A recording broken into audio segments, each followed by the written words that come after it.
ones who get it done. Power Business Technology is proud to be a 100% independent, locally owned and managed Toshiba copier dealer. Local ownership cuts out the red tape, allowing ourselves to never be too busy to personally answer the call when our clients need us. Recognized for excellence in service execution, training, and customer service, we're proud to be named a Toshiba ProMasters Elite Dealer since 2021. Contact us today for all of your business printing needs at 844-POWER-BZ. That's 844-769-3729. Or visit us at powercopiers.com.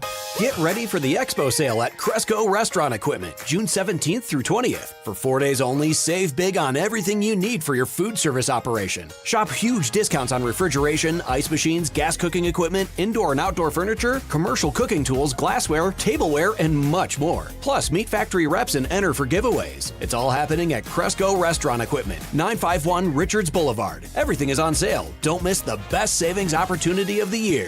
With 25 award-winning years in Northern California, Ashton & Price is your local injury law firm. Pro attorney tip: if a firm presents as local but they're in LA, red flag. If your first consultation is not with a lawyer, big red flag. At Ashton & Price, your first consult is with a local attorney, and if serious injury prevents travel, a lawyer will come to you. Still not enough? George Washington's my uncle. At Ashton & Price, no red flags, just red, white, and blue. Remember, for the best advice, don't think twice. Call Ashton and Price. Capital Casino is conveniently located in downtown, 411 16th Street, and has been a part of the greater Sacramento area for over 20 years. They offer the best variety of games in the region in a safe and friendly environment, and there's plenty of parking, all well lit and monitored by security. Come have a great meal at the cafe and restaurant inside. Capital Casino has the best food, the best service, and the best action. But please always remember to gamble responsibly. 1-800-GAMBLER. Is the volatility of the stock market driving you crazy? Is your retirement account sinking, yet you're getting older? And you're starting to worry about, will I have enough for retirement?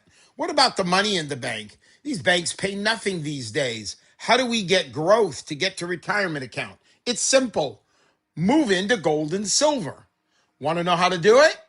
Listen to my show, Striking Gold, with me, Kenny Michaels. KHD HD1 Sacramento, KYMX HD3 Sacramento. From the Power Business Technology Toshiba Studios. This is Sactown Sports 1140. It's Matt George and Kayla Anderson. Online at SactownSports.com or on the app. Kings, Niners, and Sacramento. The Matt and Kayla Show starts now.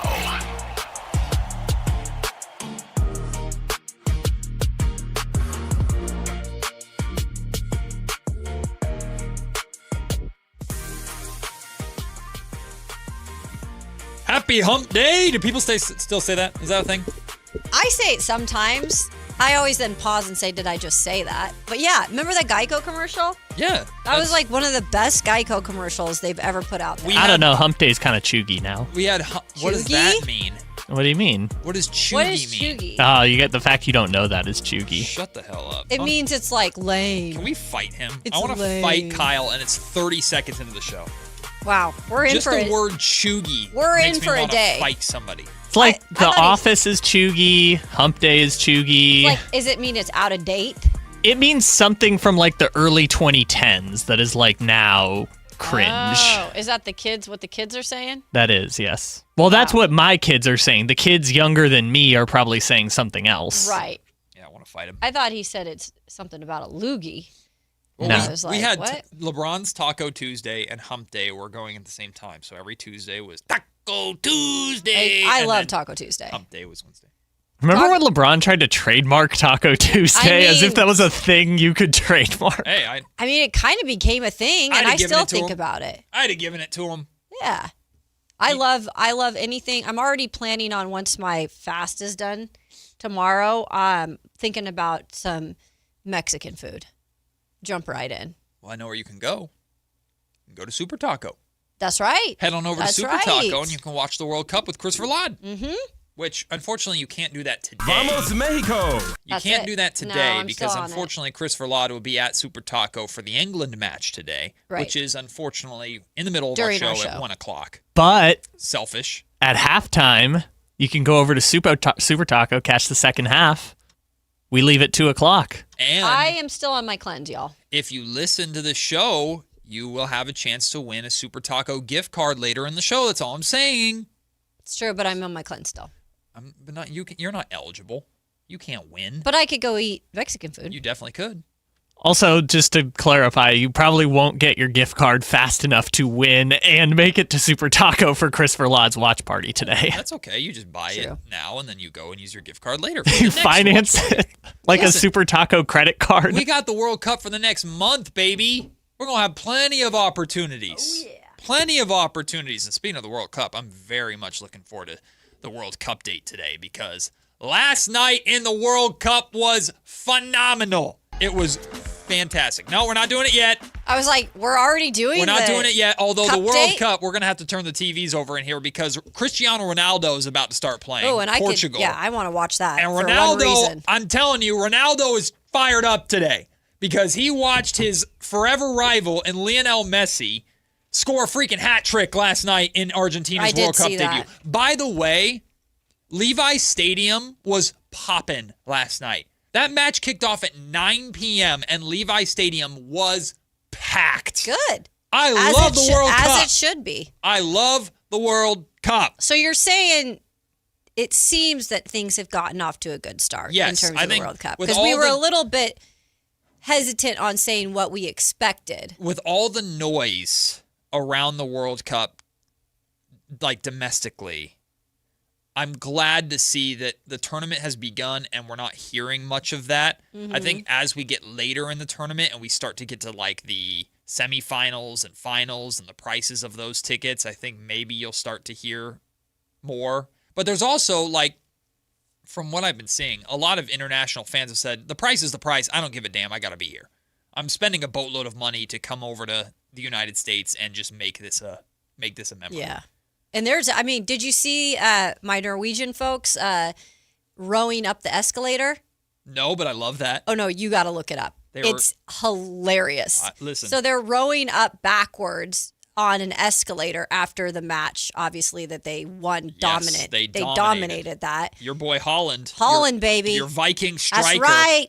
Huge debut. We'll talk about that all in the World Cup date. That's coming up at 11:30. If you're not following the World Cup, that's totally fine. I know soccer's not for everybody. But just tap in a little bit and tap into what's happening around the World Cup. Check out the videos of all these international fans coming over and discovering our cuisine or taking over baseball games or whatever. Like, if you're a human being, you should enjoy a lot of the content that we're seeing and a lot of the moments that we're seeing because it's just really cool. And it's really needed, I think, in our world right now, just to see all these people and the sharing of cultures and all the fun that is happening around the World Cup. I hope it stays that way. I hope it stays that way throughout the tournament, and this just is ultimately a festival and a celebration of soccer. And you have, in the case of like at Levi Stadium last night, you have a lot of people who are just going to go or watch just because it's the World Cup. Sure, doesn't matter who the teams are. Well, like, because I'll be honest with you, the matches at Levi Stadium They're not good. Are not very exciting. Like last night was Austria versus Jordan. Yeah. These are two countries that don't have an illustrious World Cup history. Austria won, by the way, 3-1. Place was packed. Good. And of course, there were Austria fans that traveled. There were Jordan fans that traveled. And then there was just Bay Area fans that are just like, I want to go to a World Cup match. And which they should. For some of them, like, it's more, I'm not going to say right in their backyard because we know Santa Clara is a little bit out of the way. But, it's worth the trip, right? Yeah, and soccer's huge in the Bay. Soccer's huge in California. Soccer's huge throughout our area. Soccer's huge in Sacramento, too. Mm-hmm. We got some ballers. Very, very, very true. Incredible soccer talent, male and female, here in our area. So enjoy the World Cup. Tap in. It's fun. We're getting more rumors. Oh, boy. We're getting more reports. The secret workouts continue. Baby. Man, here we go. The Kings, the Kings are like a spy organization because after they snuck Darius Acuff Jr. in for a workout that nobody knew about, apparently they snuck Kingston Flemings in too, right under our noses. We didn't know. Kingston Flemings was around Sacramento, around Doco, and all of us sleuths had no idea. Nope. They put him through a tunnel down underneath. If you missed it, according to Jake Fisher, Kingston Flemings also had a private workout in Sacramento last week. We don't know the specific day. We don't know when. Obviously, it was not at the same time that Darius Acuff Jr. was here, although that would have been fun as hell. 1v1! Mm-hmm. That would have been great. That, of course, is never happening. But the guesstimation is one was on Thursday and one was on Friday, but last week, the two of them were here in Sacramento for a private workout, which is 1-on-0. Essentially, they probably got a little bit of court time, got to work with some coaches, got to be put through some specific drills. And then the more important part was they probably went out to dinner or lunch and sat down, had conversations, got to know the players. By the way, in a little bit, we're going to talk about Darren Peterson and him being reportedly, quote-unquote, surprised by how much of his pre-draft meeting with the Wizards had nothing to do with basketball, which is not surprising to us. But we'll talk. But that's a huge part of these workouts. Hey, we have a ton of tape on what you can do as a basketball player. We got to see you up close and personal at the combine. We're going to see a little bit of what you can do when it's just you by yourself in a workout, when we can actually ask you to do specific things that we want to see. But for the most part, this is about the conversations that we're about to have, right? And apparently, reportedly, Keaton Wagler is supposed to come for a workout in Sacramento at some point in the near future. I would think it's in the next couple days. So, and in my opinion, like, if those are the only three you have in for a workout, that should tell you everything you need to know. Because one of those three, unless the top four is a complete crazy shakeup, one of those three is going to be available at 7. And you didn't mention Mikal Brown-Jr., right? Nothing. Okay. I still have Again, heard that's so weird. Nothing about Mikal Brown-Jr. Because we've heard national, like, kind of reports, not reports, more so like, hey, we've heard that the Kings are interested in Mikal Brown Jr. But again, you're not hearing anything. There hasn't been anything legit, concrete when I reached out of this market. When I reached out about AJ Domantas earlier in the season, got something back pretty quickly. When I reached out about Darius Acuff Jr. Back in March, got something back immediately. When I reached out even about Kingston Flemings to some extent, this was before I got the report about him having or his Scott Perry meeting with his family in San Antonio a couple weeks ago. Like, I got back pretty quickly. Yeah, they like him. I've reached out about Mikal Brown Jr. now a couple times. Nothing. Crickets. Yeah, Which, and again, unless that's a shocker once the 7th pick comes around and he's still there and they pick him. I mean, I don't foresee that coming into reality with him being the guy at 7. So the one thing I do want to ask you about is, so Kingston was reportedly here. Yes. They also went to visit Kingston. Sure. In San Antonio. Right. So is there anything we can draw from, like, what seems to be a little bit of extra interest I mean, in Kingston Flemings? Think about it maybe like an interview process, right? So I guarantee you there was some sort of connection, very surface level, between Kingston Flemings and the Sacramento Kings before the draft combine. Then they see them in person at the draft combine. They get to spend a little bit of time with them, but it's almost like speed dating because these prospects are talking to everybody who's in attendance at this point. You have a meeting with Kingston Flemings, and again, it was his family that I was never told Kingston Fleming specifically. I was told his family in San Antonio, but I imagine Kingston was there. It would have been very weird. Hey, Kingston's gone, but have dinner with mom and dad. But that's also to kind of get to know Kingston of who he is off the court. Scott Perry obviously cares a lot about that, and he already has off-the-court connections with Darius Acuff Jr.'s family because he coached his dad. So you kind of get a sense of who Kingston is around his people and in his area in San Antonio. And then now you're having him here in Sacramento for the next phase of those conversations. What it says to me is, like, we don't know exactly what the Sacramento Kings are going to do, but I don't think they're trying to make it a mystery. I think if they have a preference of the three, I guess it's Darius Acuff. If we were to really, like, put all the information together to guess if they had a preference, but maybe they don't. Maybe they don't have a preference of the three, and it truly is like Jeremy Woo of ESPN reported in his latest mock draft earlier in the week, that, like, the Kings are content with whoever is going to be there at 7. And if it's Flemings, they've done obviously a lot of homework on him. They really like him. If it's Acuff, they have done a lot of homework on him. They really like him. And Keaton Wagler, who many have mocked to go to 5 consistently to the Clippers, more so because of the Darius Garland fit and less so because of Keaton Wagler as a talent.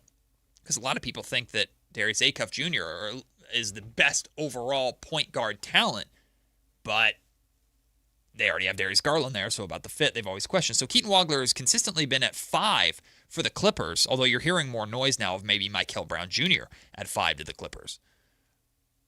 But if the Kings bring in Keaton Wagler for this next stage, and they know that mathematically one of the 3 of them is going to be there, they've established relationships with all 3 of them, they like all 3 of them, they're more than comfortable taking any of the 3 who falls or is there at 7, that is a reasonable draft strategy to have. That's a really, really solid plan B if you can't execute plan A, which is forcing one of them to fall to you or moving up to get one of them, which the Kings might not even feel they have to do. Yeah, I kind of look at it as they're really, really doing their due diligence on Kingston Flemings, because I really do feel like we've kind of admitted it on this show too. It looks like that could be reality of like Acuff is gone. There might not be the want enough to want to move up to get him, or Perry doesn't feel this is the right time with giving up assets in the future to do that. So they're really just doing their due diligence on Kingston and being like, hey, is this truly the guy we'd be okay with taking? Yeah. Because he's probably going to be there. Kingston, he's starting to win me over. I'm not against him. We're going to talk about this at noon. I went down to Kingston Fleming's rabbit hole last night. And again, I'm not going to say that film or like interviews or what? Yes, all of it. Like listening to him talk. Yeah. Listening to what his teammates said about him, trying to find videos of like almost in a weird way, the Josh Hart-esque videos of like who is Kingston around his teammates? Who are his teammates around Kingston? Like does any antics, kind of some of that silly stuff. Because we've seen from the interviews that Kingston is very well put together. Mm-hmm. He's been raised phenomenally, or he's incredibly well media trained. He's extremely likable, and he's very polite, and he's quietly confident, which is why I think Darius Acuff Jr. in many ways is standing out so much, because Darius Acuff Jr. is loud, confident. In fact, we'll talk about this also at noon during our lunch break. Darius Acuff Jr. sat down for an interview with our friend Mark Spears, and basically, as part of that interview, put out a warning to teams who pass on him. Right. Like Acuff is very much like kind of the boisterous, I am him. Mm-hmm. And Kingston Flemings is incredibly talented, but is the guy that's humble in a lot of ways. Which I don't know if I would call Darius not humble. I think just like some people are more. I don't think Acuff's being humble at all, but I don't think that's a bad thing. I think Darius Acuff is like, I am the dude. And I want that in Sacramento. Yeah. I don't know. Humble, when someone says someone's not humble, I take like a little bit of offense to that. Sure. There's in my definition. Because I think you can be confident and you can even be vocal, and at heart you can be humble. Well, there's a difference between not being humble and being arrogant. Like not being humble, like humility is lessening yourself or kind of lowering yourself. Right. And Acuff is not doing that at all. He's pushing himself up, but not to a point where I think he's also getting put out there more of like, this is what you do wrong. This is what I don't think Kingston's getting a lot of that. Kingston's not. Well, Kingston's not opening the door to a lot of that from what he's saying. Kingston is saying the right things. Right. Darius Acuff is saying what he believes in himself. Yeah, and I get which that, I don't think is a bad thing. When people, he didn't open up the door to the defense thing. That's people just giving their opinions, right? And rightfully so. But I'm just saying he kind of is like, okay, well, if that's what people are going to say, I'm going to stand up for myself and prove like that I'm going to be that guy. I don't have an issue with it. Michael says, if you have to say I am the dude, then you're probably not the dude. I disagree completely. Like, you've had Jalen Brunson throughout his career that's told himself, like, I can be that guy. Everybody motivates themselves in different ways. It's just, Michael Jordan used to make up stuff to motivate himself.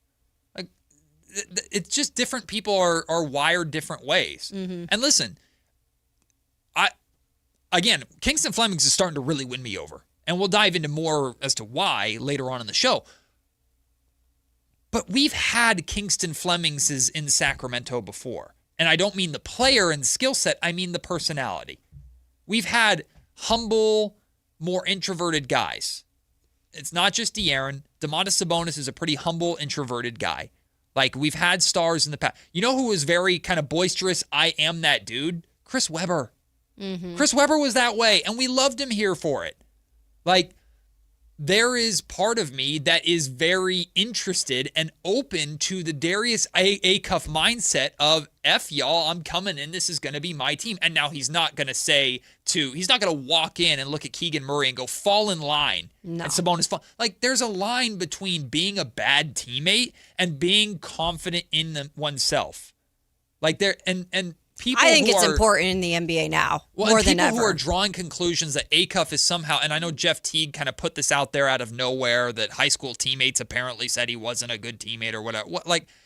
The fact that this stuff is now suddenly coming out of left field, out of nowhere, after the reaction that we saw to his comments on Draymond Green's podcast, which I didn't even think were that bad either, but I know some people on the station disagree. Like, I am intrigued by a dude in Acuff who's going to come in with a chip on their shoulder, but also come in with this attitude of, I am going to be the star that this franchise needs, and I'm not going to be embarrassed by the reputation of this franchise, so I have to change it.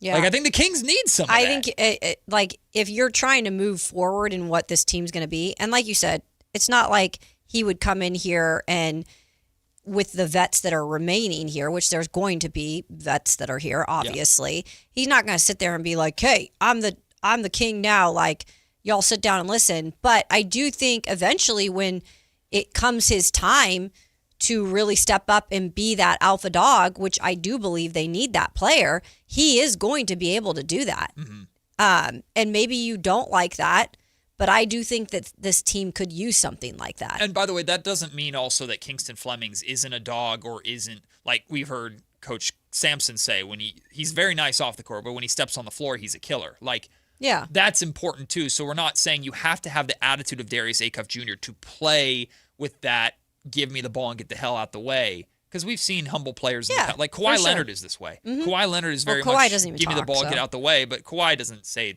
a damn thing. He doesn't say anything, yeah. So, like, I'm not saying that Acuff is better than Kingston Flemings because of that outward attitude. I just think they're different in the way that they carry it. themselves. Yeah. And ultimately, I don't think either way is wrong. The goal is for Scott Perry to, of course, identify out of the two who's the best player for what we're trying to do and where we're trying to go, and whose personality ultimately fits.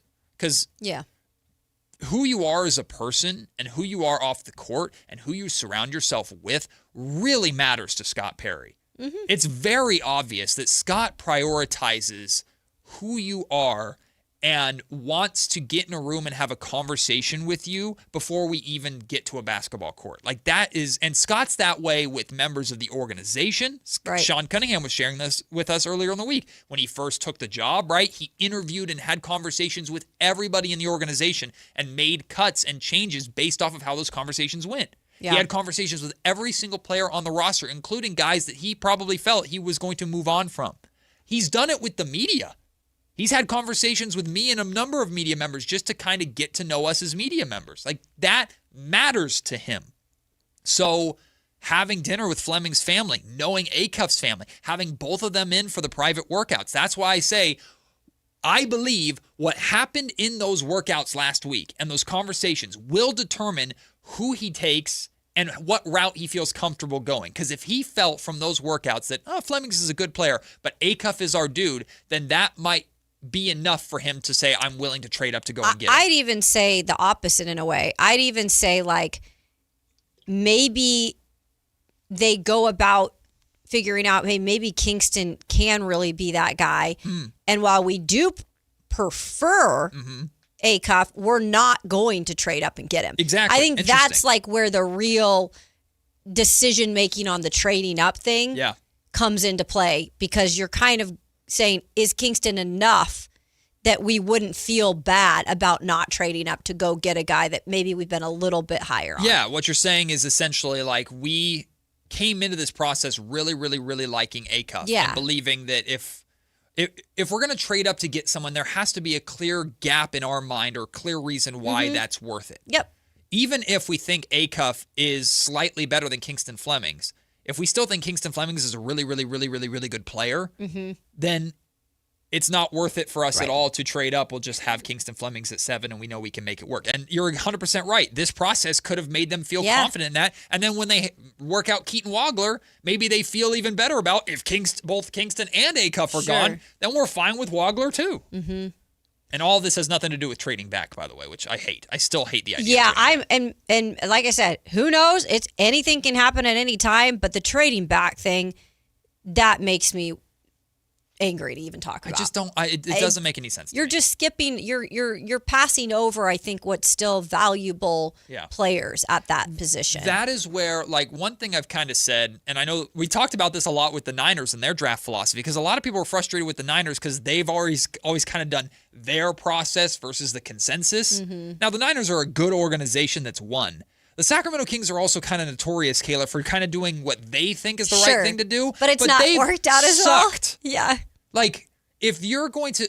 We are trading down because we like these point guards, but we don't think there's that big of a gap between Kingston Flemings and Philon Jr. Okay, then why the hell is he mocked at 14 and the consensus has all these other guards in this upper tier, and you're a team that desperately needs an upper tier player and a point guard? It's that point. You're just trying to make it too cute. Yeah, it's not like they're an organization right now that's even halfway there. Yeah. Right? They're an organization that needs a key piece, whether that being a Batman Robin or a Batman or a Robin piece. Yeah. One or the other. And you can still get that Robin piece in the 7th with the 7th overall pick. Yeah. You can. Right. I'm excited, man. I can't wait for the build. I mean, 6 days away from the draft, y'all. I know. 6 days away. It's crazy. Soon we won't have to do any of this talk anymore. I cannot wait. Thank goodness. Genuinely, I cannot wait for the Kings to draft that player. And then we do the show the next day because, well, the draft is on Tuesday. Then we'll do our Wednesday show. And the Wednesday is the second round. And the Kings have 2 second rounders, and we know how important the second round is. Yep. But after that, on that Wednesday show, while we're waiting for the second round to start, where we know who the Kings are drafting, and now we can really talk about what that player looks like here, how to properly build around them, what the Kings need to put next to them, and how you incorporate them immediately versus in the future. Those conversations are going to be so much fun to have, whoever the Kings go out and get. Oh yeah, I'm excited. This is my first draft here, and for it to be such a big one in terms of like the player and the meaning. I'm definitely excited about it. For some reason, when Kayla just said this is my first draft here, I thought of the meme where it's like, no, save yourself, no, get out. Thinking Luka, all the bad draft picks. No, Kayla, no. I know. Don't worry, I've had this happen in other places too with other sports. I'll say this: with all the information we have, plus just my own gut feelings on the situation, I would be stunned if either Darius Acuff Jr. or Kingston Flemings wasn't a King. I think one of those two is going to be a King. I think it's just meant to be. One of those two guys. We'll see how it plays out. Well, the Utah Jazz reportedly are genuinely torn with what to do with the 2nd overall pick.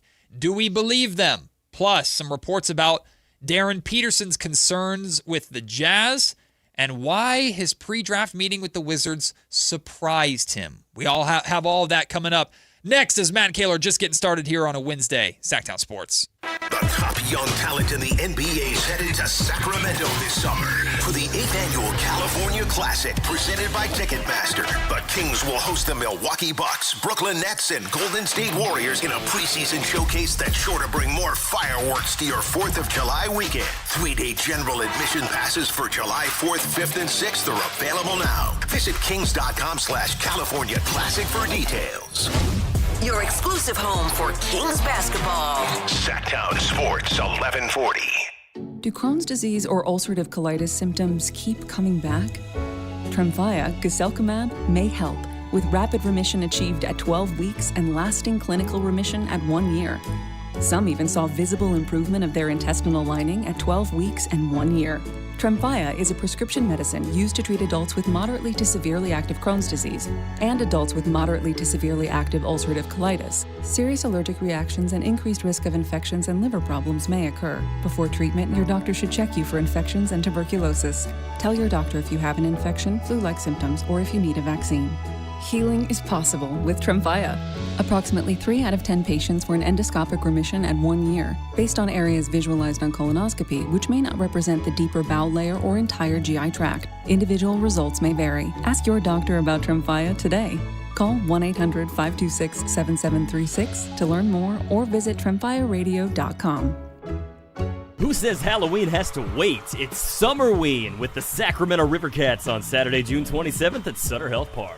Get ready for spooky fun, summertime baseball, and a night unlike any other at the ballpark. Don't miss Summerween. Get your tickets at rivercats.com. The Travel Guys, new on KHTK 1140 every Saturday at 11 a.m. We'll make you a smarter traveler. Tips you can use on the road and at the airport, plus reports from top consumer advocates. The Travel Guys, 11 a.m. on Sactown Sports 1140. Make this summer all about you. Join Stretch Zone for their Summer Self-Care Challenge, helping you prioritize you. Free fitness clubs, recovery sessions, relaxation events, plus at-home challenges you can do anywhere, anytime. Whether you're dealing with everyday aches, stiffness from the office, or just want to move and feel better, this challenge was made for you. And the best part, you could win 60 days of free stretches. Sign up today at norcal-stretch.com. Do it for you. Do it today at norcal-stretch.com. Mark your calendars because MoonPay X Games Sacramento 2026 is landing at Cal Expo June 26th through 28th. Witness nearly 100 of the world's best athletes compete in skate, BMX, and Moto X events and catch live music performances by global electronic music icon Cascade on Friday night and Grammy-winning producer and artist Mustard and electronic music producer and DJ Subtronics on Saturday night. Don't miss MoonPay X Games. Lock in your tickets now at xgames.com. Hi, I'm Chuck McDowell, the timeshare cancellation guy and founder of Wesley Financial Group, and I want to set the record straight. I am not an attorney. I've never wanted to be an attorney, and the truth is I really don't even like attorneys. If I sound like an attorney, I'll apologize. But what I've learned in my 15 years in the timeshare cancellation business is you don't need to be an attorney to get folks out of their timeshare. After 15 years and over 50,000 cancellations, I can tell you with confidence, we know how to get you out of your timeshare. Call us today and we'll send you our timeshare exit guide absolutely free with all your options for cancellation.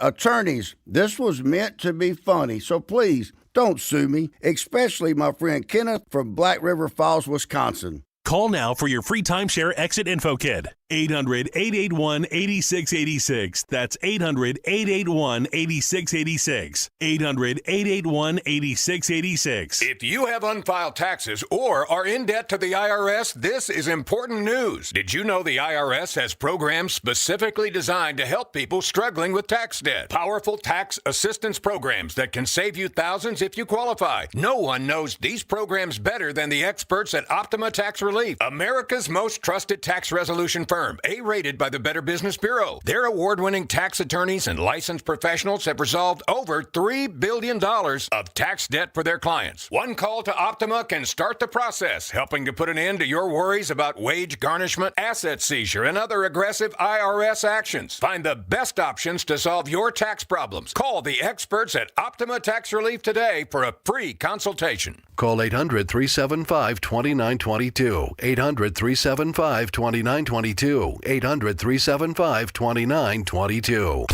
Optima Tax Relief. Some restrictions apply. For complete details, please visit OptimaTaxRelief.com. Matt and Kayla on Sactown Sports 1140. The Sacramento Kings have announced their official draft watch party inside the Golden One Center on Tuesday of next week. Doors open at 4 o'clock. Draft begins at 5. You can be in attendance to celebrate with Kings fans, whatever the Kings decide to do with the 7th overall pick. And it's all free. You can find complimentary tickets available right now on kings.com/draft party. Go and check it out. I remember as a fan, I used to attend draft watch parties all the time at Arco Arena. Mm-hmm. It's a good time. It's a fun, optimistic time and gives us a reason to all get together inside the Golden One Center. The Sacramento Kings always do a great job putting on these events for fans. So go and check that out. Again, you can get your complimentary tickets now on kings.com/draft party. Didn't you that one year have the famous video of the guy walking up after they took Bagley? And they took Marvin Bagley and over Luka, and the dude walked out shaking his head. That man knew. And you tried to find it, and you said you can't find that anywhere. I cannot find that video. Because video. I'd love to see it. I can't find it on the internet either. I cannot find that video. But I remember I wasn't even in Sacramento at that point, but I distinctly remember seeing that video. That's how viral it went. Mm-hmm. I will be down at the Golden One Center that day because we'll be in the what's the media room. Yeah, like the they change it. Sometimes they do the practice facility. Sometimes they do the media room because we watch and follow the draft there. Then we'll speak or hear from Scott Perry immediately afterwards. But it's such a fun day, man. The draft is such a fun. Now, I'd much rather the Kings not be worrying about the draft beyond like, hey, we have the 27th pick because we're really good every single year. Would love that. Don't get me wrong. But the optimism and the hope that comes from the draft plus watching, just like in the NFL draft, watching young men's dreams come true. And it's the best. It's been a shockingly long time since the Kings have had an actual draft party. Well, the last one was Keegan, wasn't it? Well, yeah, but that one was weird because they just did outdoors. They did it outdoors, and it was like 105 degrees that day. I remember So that. they only obviously do it if it's like if you have a top pick. A top pick, yeah. Yeah, I mean, one year they didn't have a pick at all. Or jeez. If they did, they did a draft party one year when they didn't have a pick until like the second round or something like that. Really? Yeah. What was that? Like that wouldn't have been. Just come hang out. And then, so one year they didn't have it at all, and then one year they like traded out of the pick on draft day. They like dumped it with a contract, and it was like, oh, well, now we have nothing to react to. Just a whole bunch of people chilling. Hey, just watch watch the draft in an NBA arena with your friends. Sounds good to me. Well, strangers mostly, but We're all friends. All Kings fans are friends, especially the ones that scream at each other about like De'Aaron Fox. Of course. We're all friends. Of course. We're like family. You just fight over Thanksgiving. It's the best. Right? Fortunately, I I've never guess. had a Thanksgiving fight. Yeah, good for you, Kyle. I'm lucky. I don't think I have Mine either, don't usually come on holidays. Mine usually come after the fact. So everyone's cordial, like, and then you leave, and then it's like, No, mine just come in like weird times of the year. They just don't get together on holidays. Yeah, you just avoid each other. I actually like holidays with the family I do too. usually. I love holidays. But it sounds like because you've moved all around, you have to make the effort to go to them. Bingo. Hmm. Bingo. I clocked that. But now I'm here. No excuses. Oh, that's true, because now your parents have to No come to both of you. That's right. We transition out of Kayla's family holiday. Speaking of people Kayla hate. Oh, And that's Utah's not getting nice. all the pro teams Jazz. now. Okay. I'm done with them. Done with the state. Well, also Darren Peterson. I thought but that was a segue to Darren Peterson. No, I was I like, don't. no, she does not. technically I don't both. hate him. That's a very strong word. Well, I'm weary of him and have been since the process. according to a good friend of mine, Tony Jones, who works for the Tony Athletic, Jones. used to cover the Jazz for a very, very long time, now works for the Athletic. Tony Jones says the Utah Jazz are, quote, genuinely torn between selecting A.J. Domantas, Cameron Boozer, or Darren Peterson with the second overall pick 1 week away from the NBA draft. Of course, one of those three likely will not be there with whatever the Washington Wizards decide to do with the number 1 overall pick. But the Jazz don't know what they're going to do. Do we and believe Utah's this? getting all the pro teams now. I'm done with them. Done with the state. Is this just bad acting? Like, do we believe this? I believe the Jazz know exactly what they want to do. I don't know what it is, but Well, I think the Jazz I know believe- exactly what they want. I believe they've always wanted A.J. Domantas. Right. That's what I believe they've always wanted. Right. I think the Jazz are going to do everything in their power to influence the Wizards in any sort of way to go and draft Darren Peterson. In any sort of way. So that they could either take their pick of AJ or Cam Boozer at number 2. I don't think it's absurd, these rumors and these conversations about, well, what if they go Cam Boozer at 2 instead of Darren Peterson if AJ Domantas went number 1 Right. overall? Like, I wouldn't be wouldn't- like, oh, what a shock. Mm-hmm. I just don't think that's going to happen. But I understand, like, I guess Jazz fans are really enamored by the idea of, like, Cam Boozer next to Jaren Jackson Jr. would be really, really good. And I know there's some prominent Jazz media members, including my friend David Locke, who's the voice of the Utah Jazz, hosts the Locked On Jazz podcast, he genuinely thinks, like, Cam Boozer has the highest upside. And in terms of, like, most impactful win-now talent, there's a reason to believe that Cam Boozer is going to be the guy that'll help you win immediately It right is, away. though, very crazy. I think he's the most non-talked about a pumped up player during this process that I've seen that has that much credibility in what he's done, especially his, only year in college, and has all the credentials with the dad connection. But I just don't feel like a lot of people talk about him. And maybe that's because they have more answers that are answers than questions at this point. And maybe it's more fun to talk about some of these other guys because they maybe have some questions about them. I don't know. It's a little interesting to me, though. Content-wise, I feel like Cam Boozer is boring, which is a good thing. He's so it's boring like because everybody believes he's good, and there's not fun or bad things to speculate about with Cam Boozer.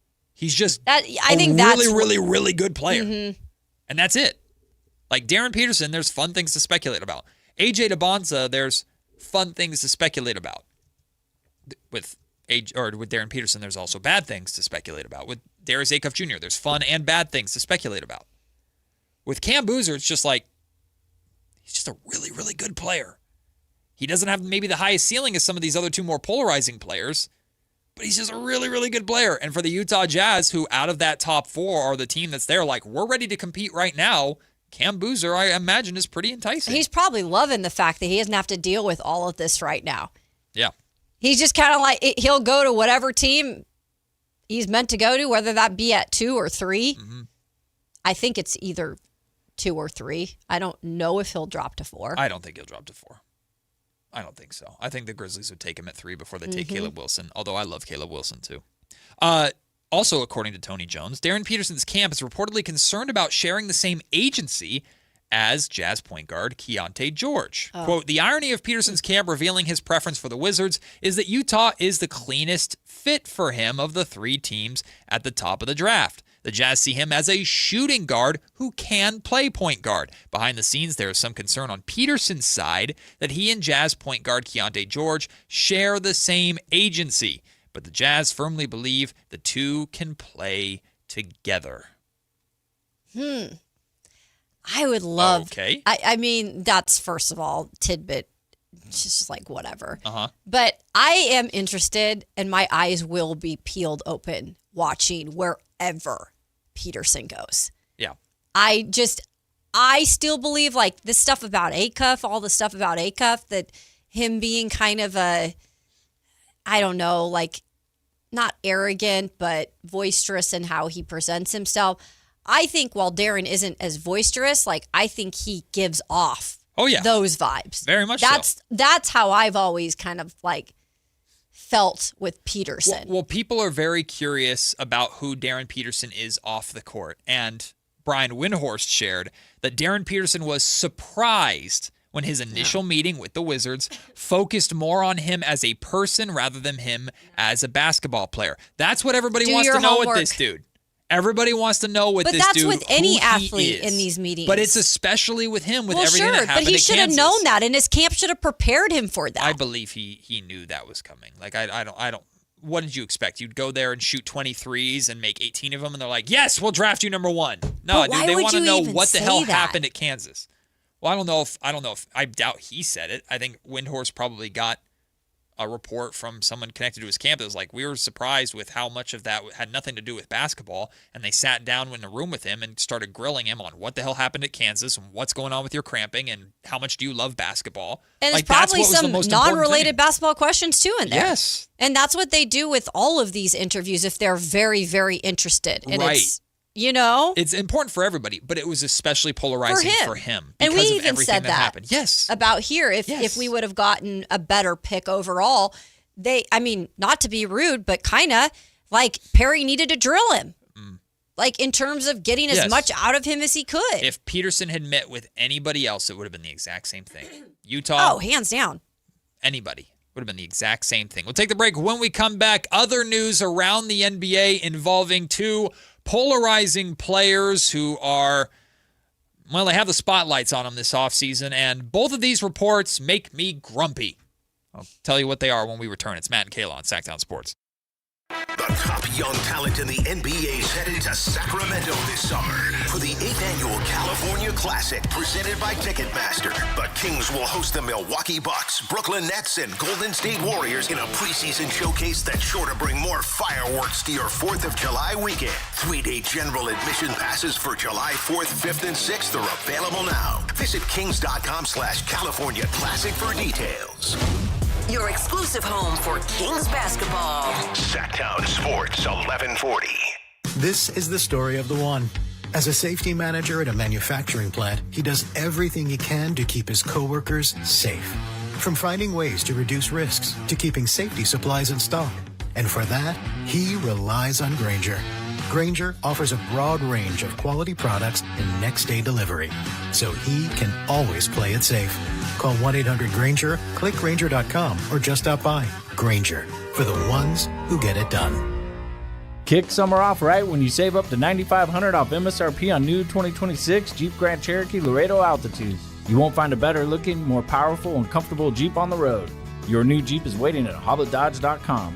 Nobody beats Hoblet, period. $9,500 toll net savings on select new 2026 Jeep Grand Cherokee Laredo Altitude. Up to $5,500 factory incentive and $4,000 dealer discount. Incentives include $1,000 Hoblet trade-in assistance with eligible trade-in and $2,000 make this the summer event retail cash. 3 of this net savings. Sample VIN 243062. See dealer for details.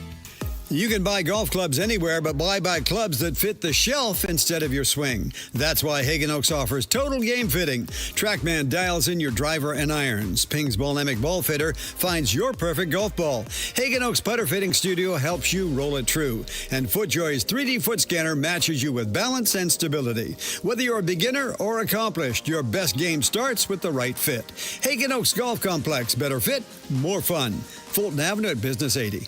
If you have unfiled taxes or are in debt to the IRS, this is important news. Did you know the IRS has programs specifically designed to help people struggling with tax debt? Powerful tax assistance programs that can save you thousands if you qualify. No one knows these programs better than the experts at Optima Tax Relief, America's most trusted tax resolution firm, A-rated by the Better Business Bureau. Their award-winning tax attorneys and licensed professionals have resolved over $3 billion of tax debt for their clients. One call to Optima can start the process, helping to put an end to your worries about wage garnishment, asset seizure, and other aggressive IRS actions. Find the best options to solve your tax problems. Call the experts at Optima Tax Relief today for a free consultation. Call 800-343-6460. 800-343-6460. 800-343-6460. Optima Tax Relief.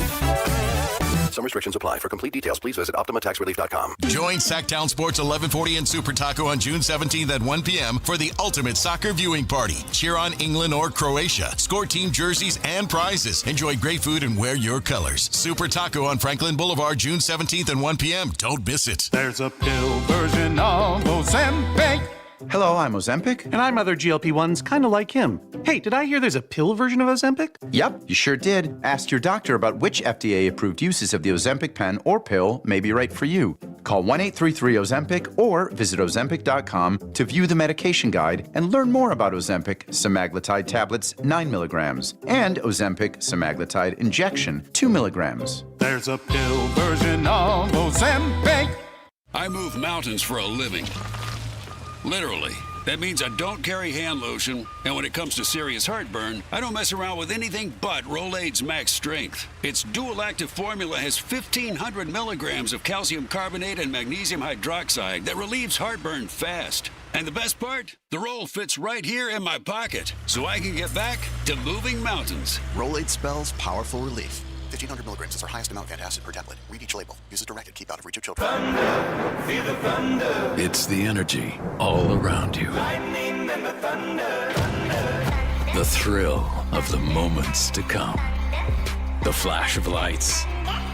The rush of pure exhilaration. Thunder. The roar of the crowd. See it, hear it, feel it. Thunder, feel the thunder.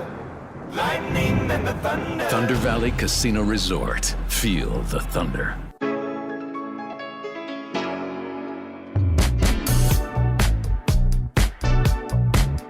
It's Matt George and Kayla Anderson on Sactown Sports 1140.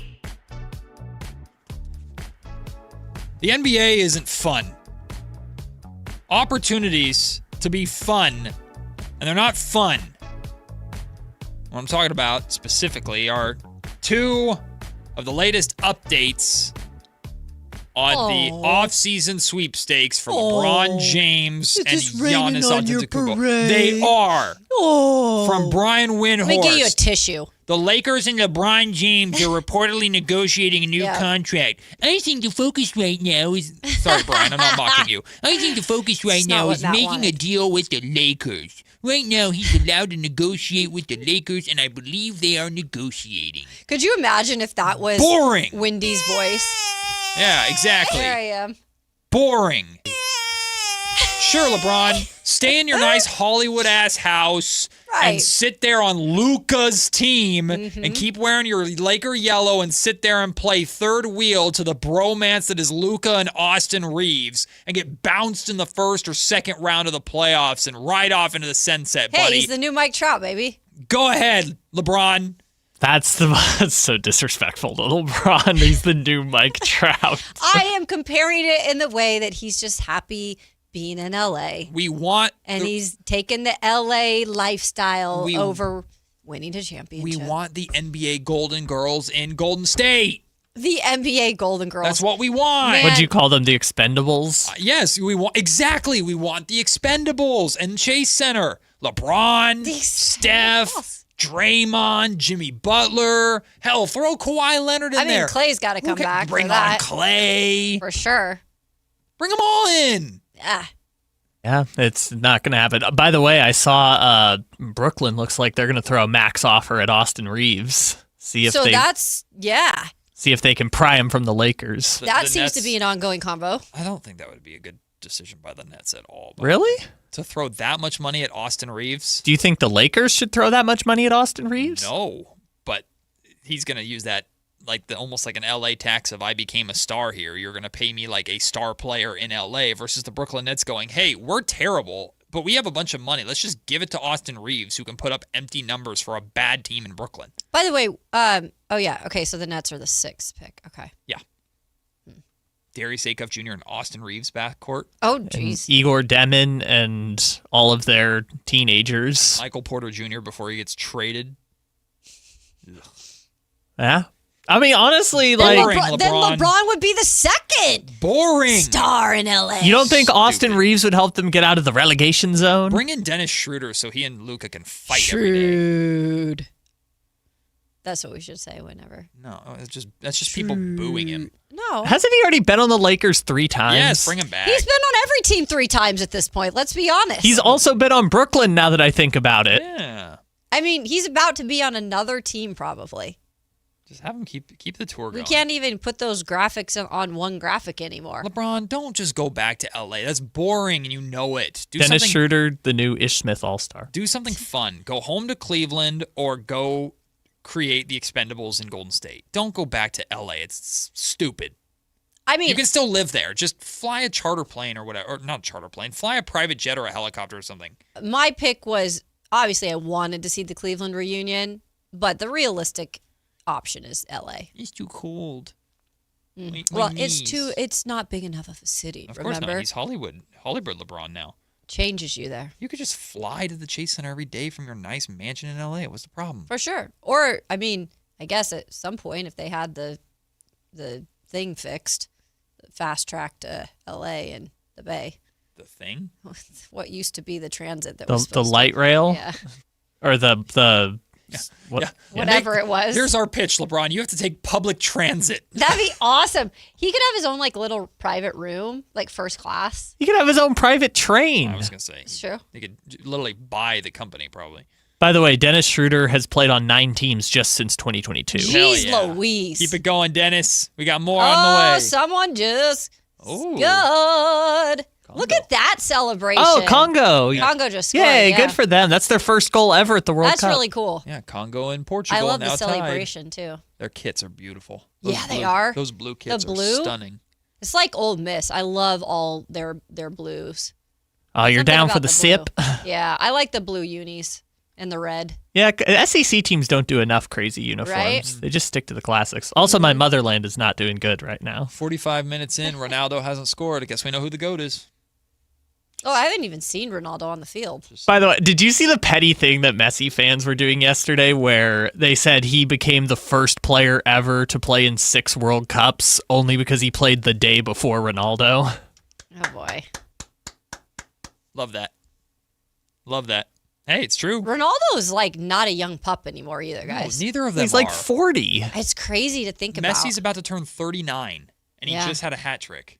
It's wild. We'll get to that more in the World Cup date coming up at 11:30. They were saying Ronaldo was washed like 2 World Cups ago. By the way, he's 41. Other bit of cranky news for Matt George here. Jeez, Matt. And someone called me the cranky one on the chat today. Who said you were cranky? I don't know. Someone did. Brave of you. But you won't say that to her face, you'll die.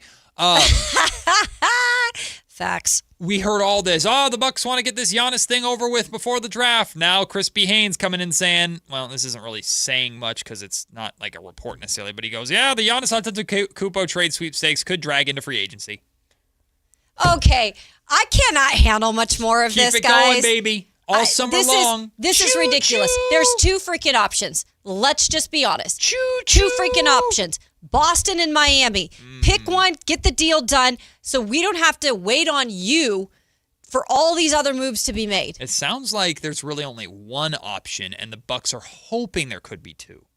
The Celtics are interested. Miami has an actual offer on the table. Also, if Giannis doesn't want to go to the Celtics, it's not going to happen. Right. Because he's going to leave in free agency. Right. Giannis is going to...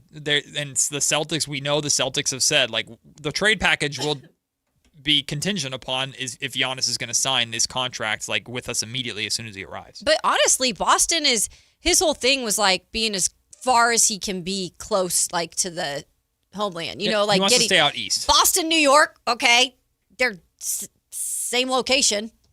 Boston, New York, because he wanted New York originally. It's in the same area, you know. It's gotcha. like over there. I was thinking New York, but I with understand what you mean. the original like preference of his. He originally wanted the Knicks, and then the Knicks bailed, and he was like Miami. Well, the Knicks never had anything to get him with. No, they could have traded Carl.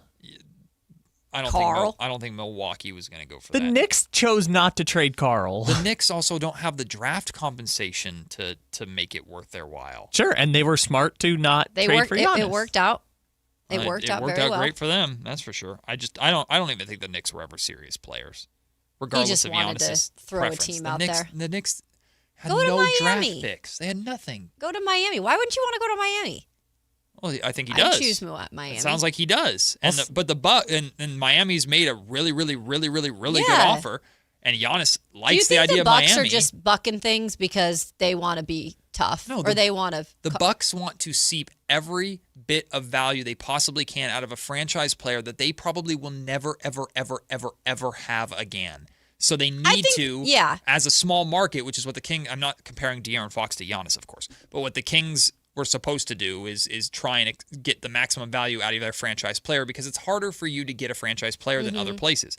Milwaukee's aware of this. So they're trying to seep every ounce of value out of a future Hall of Famer and generational player. And so they want to create a bidding war. But there is no bidding war. But there's no bidding war. And that's the thing. It's like, if you've got the best deal from Miami and you have a team that's interested in Boston, like, that's great, but do you really think they're going to give you anything better? They're trying to create the what I call Kawhi Leonard Raptors deal, which is they're waiting and hoping to see if a team is willing to pay full price for only a 1-year commitment to Giannis. Well, Paul George had the same thing happen. Well, the reason why Milwaukee likes Boston so much is because, yes, they would get the better player in the deal, however, which is Jaylen Brown. However, they want to reroute that player to get even more compensation on top of it. It was like the 3-way. So Boston can give them ultimately more because they're trading a star for another star who they cash in while also cashing in on the star they just traded, if that makes sense. Mm-hmm.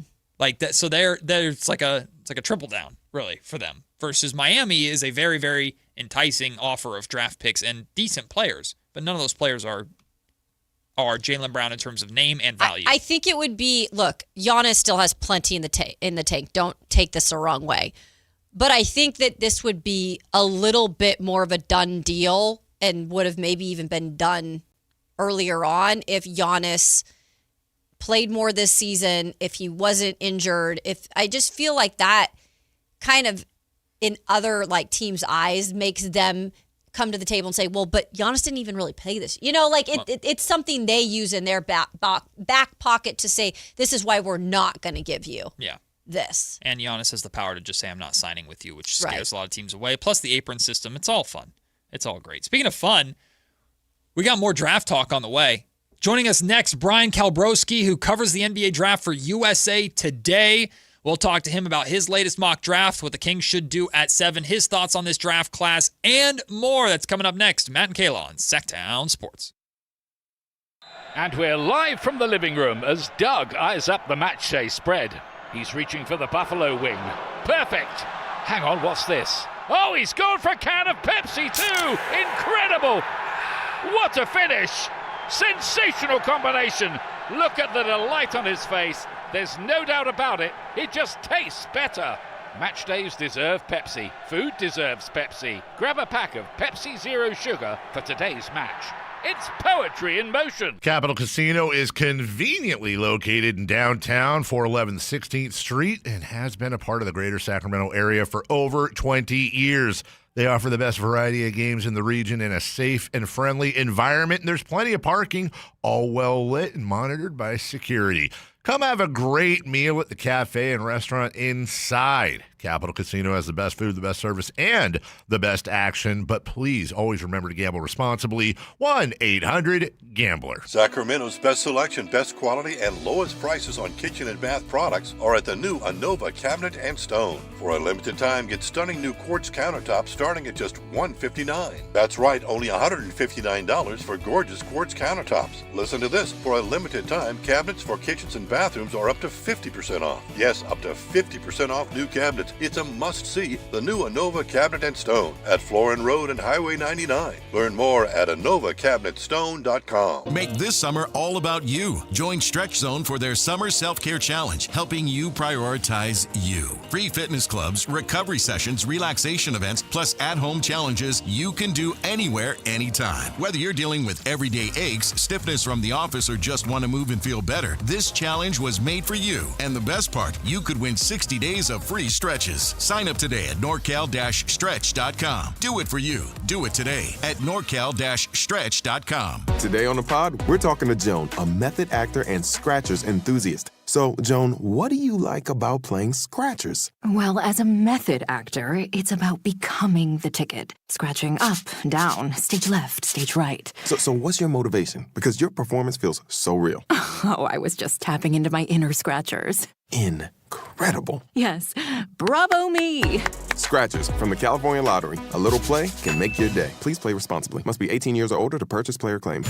This is Sactown Sports 1140. Hey, it's Carmichael Dave. What's up? It's Matt George. What's good? It's Alan Stiles. With the most trusted voices in the community. This is Jason Ross. Hey, it's Kayla Anderson. It's Whitey Gleason. Ready to help promote your business, both as partners and customers. All you have to do is ask. Pick up the phone, dial pound 250 and say, grow my business to get connected with a team member today. That's pound 250 and say, grow my business. Our team will review your product, quickly pair you with a perfect endorser, and create video and audio samples, all at no cost or obligation to you. With the most live and local on-air lineup, a dynamic content-driven website, and a state-of-the-art mobile app, Sactown Sports 1140 is tailor-made to help you connect with a sports audience in Sacramento. So why wait? Dial pound 250 today. Say, grow my business, and let us help take you to the next level. Who says Halloween has to wait? It's Summerween with the Sacramento Rivercats on Saturday, June 27th at Sutter Health Park.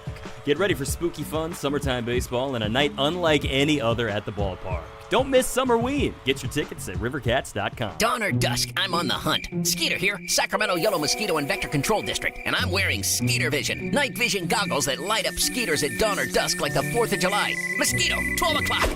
Got him. So fight the bite by wearing long sleeves and pants at dawn or dusk when they're most active. Apply insect repellent and drain stagnant water. It's a breeding ground. Dawn or dusk, the Sacramento Yellow Mosquito and Vector Control District reminds you to fight the bite. For more information or to report problems, go to fightthebite.net.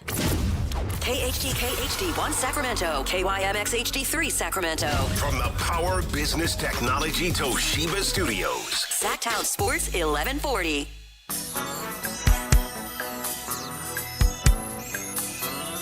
It's Matt George and Kayla Anderson on Sactown Sports 1140.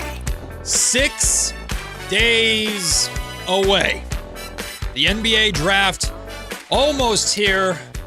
The day that will decide the future of the Sacramento Kings. What are you trying to be? I don't know. It's like a D&D wizard Oh, voice. okay. This is us. What it all comes down to. It sounds like a little bit of like trying to do Morgan Freeman in terms of the pace. I was thinking David Attenborough.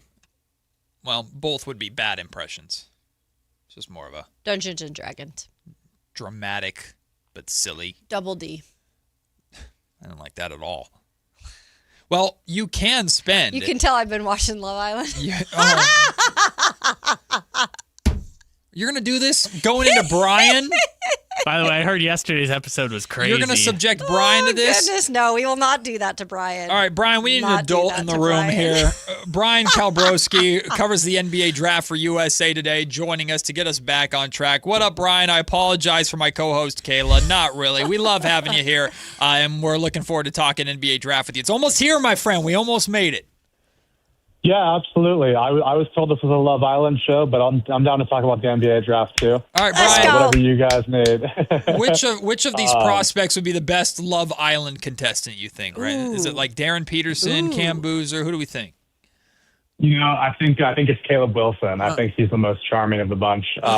Frankly, though, I've never actually seen Love Island. I'm more of a Survivor guy. So my guy. No, that's good. I like it. I like it. Brian, you watch it. Way watch more mature, Traders? Brian. You watch Traders, Brian? I want to play Traders so bad. If you guys could help me get on a Traders, I'm also. I'm more. Yeah, that's my favorite. I've also That's what submitted Matt's an trying to do. application. We'll go in it together. We'll be. The media folk. Yeah, the media guys. Not so secret alliance right off the jump. There we go. There you go. Listen, it's all made up anyway, right? Well, Brian, I'm looking at your mock draft right here, and I actually want to start at the top of the mock draft, not necessarily with the Kings at 7, because we were discussing this earlier. The report from Tony Jones of The Athletic that the Jazz are torn about what to do at number 2. And, I mean, everybody thinks it's going to be AJ and Darren Peterson, or Darren and AJ number 1 and number 2, depending upon whatever Washington decides to do at number 1. But here you and others around Utah saying, not so fast. Cam Boozer is very much in the mix at number 2. You have him at number 2 in your latest mock draft. I want to be clear that I have had Cam Boozer going to the Jazz since May 10th. I'm so glad that Tony Jones had that reporting yesterday, because for the first time in a long time, the quiet part was said out loud, which is that there is actually not a solid consensus at the top of the draft. And every other major outlet, with all respect to them, because they do fantastic work and their intel is as good as anybody, kind of was reflecting the same thing of the same players 1, 2, and 3. And we get into this groupthink echo chamber where suddenly you think that it's decided and it's done and it's been signed, sealed, and delivered. And I don't think that any of the top 4 picks are locked in stone. And I do think that at the end of the day, the most likely scenario is certainly AJ at 1, Darren at 2, Cam at 3, and Caleb at 4. However, I think that my mock draft, the ones that I've been putting out since May 10th, where I put Cameron Boozer at 2 to Utah, wanted to reflect the fact that this is not a sure thing. This is not decided. Yeah. And certainly Utah will consider Cameron Boozer. And I think that Washington will consider. Did the Jazz shut him down?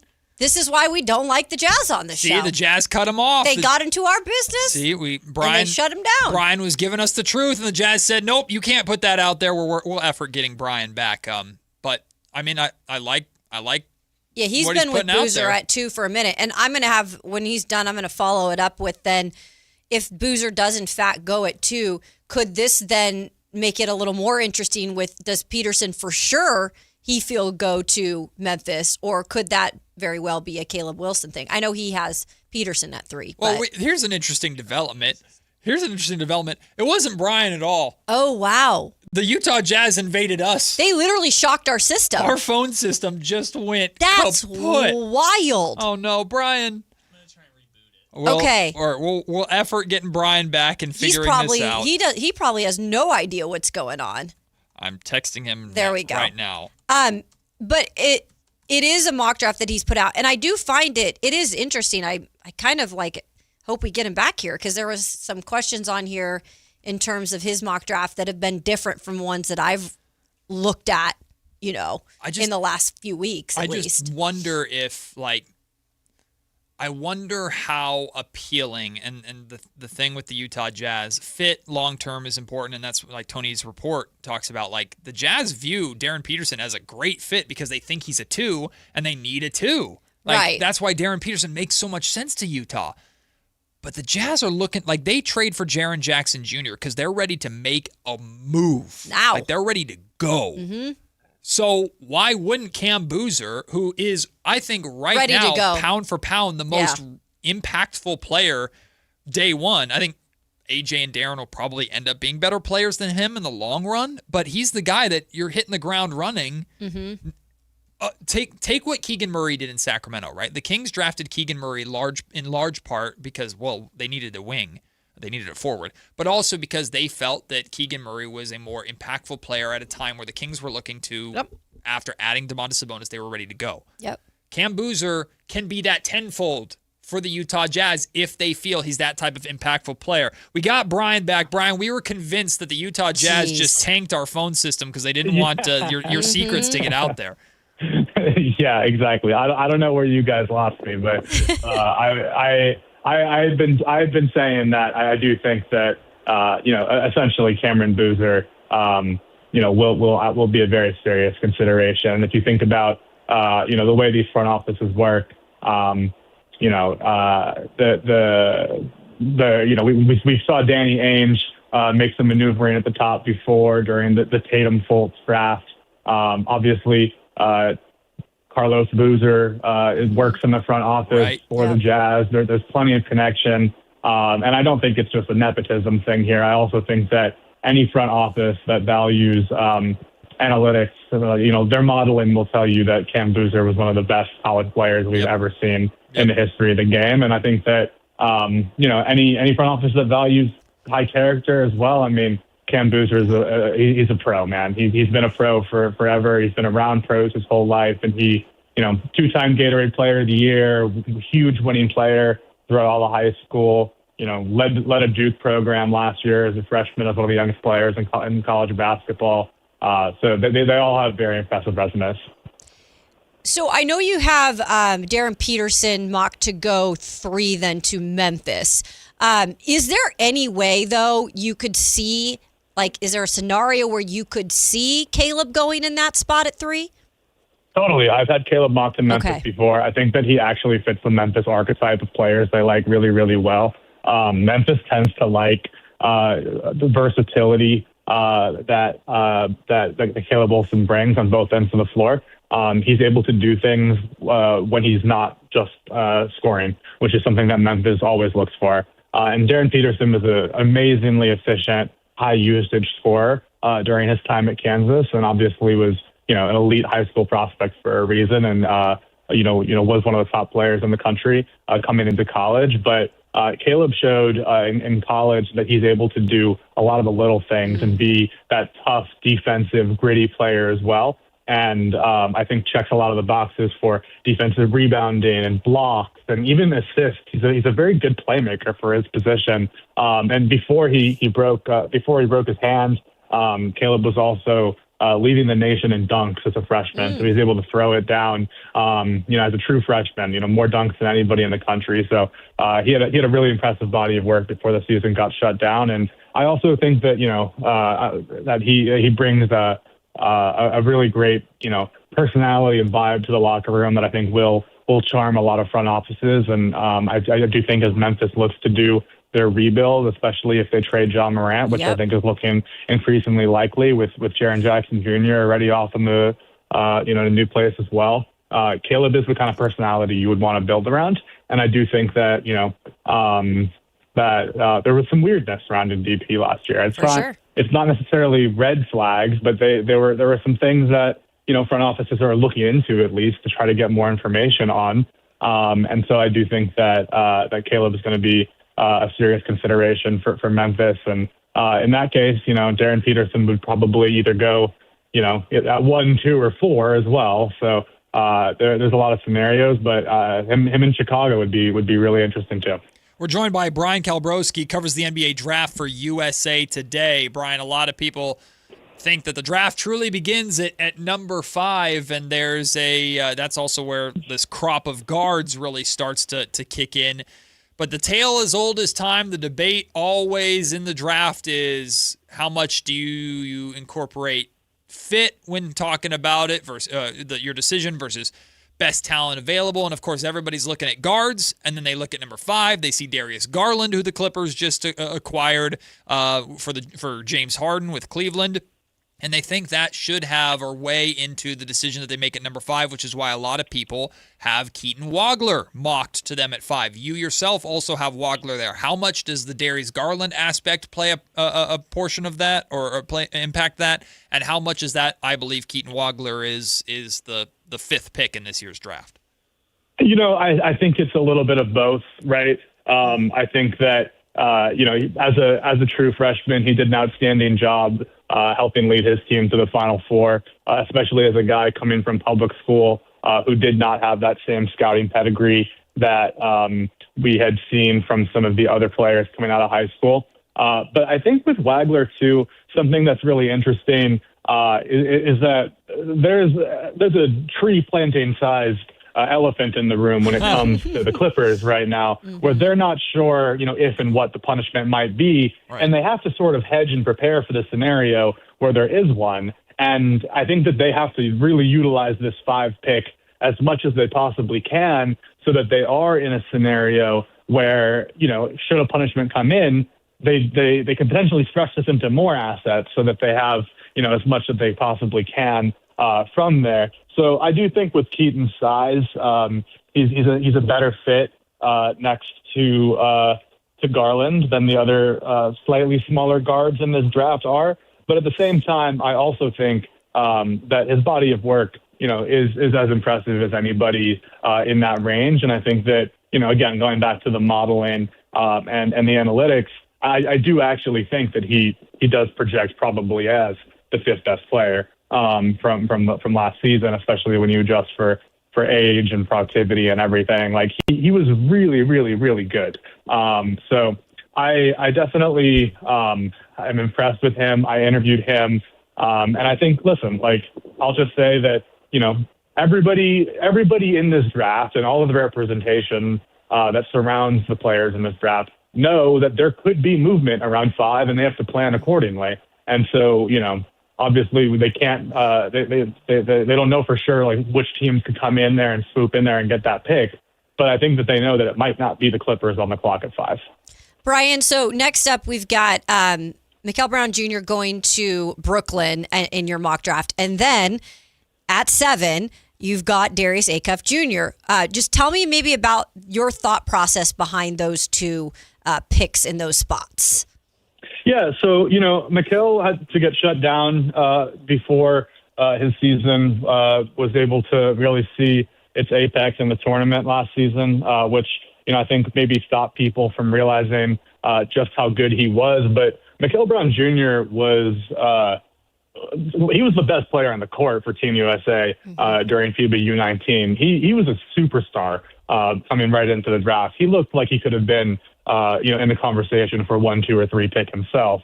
Mikael had a 45-point game earlier this season. He's another player that I spoke to during this pre-draft process, and he's got, such a real confidence and maturity and poise to his game and to the way that he plays. And I think that he really has just real star potential. And I know can confirm that he's already had 2 workouts with the Nets. Obviously, the Nets had a weird draft last year where they drafted 5 guys and many of them were guards. But I think that they are not afraid to go for another guard. Now, I also will say that, we've heard the names Nate Ament and Ade Mara both attached to Brooklyn as well. And so I don't think that they would really swing and take either of them at 6. But I do think that, there's a chance that pick could get moved around as well. But I think that, Brooklyn, listen, I live in Brooklyn. Yeah. This has become a Knicks town to the 100,000th degree.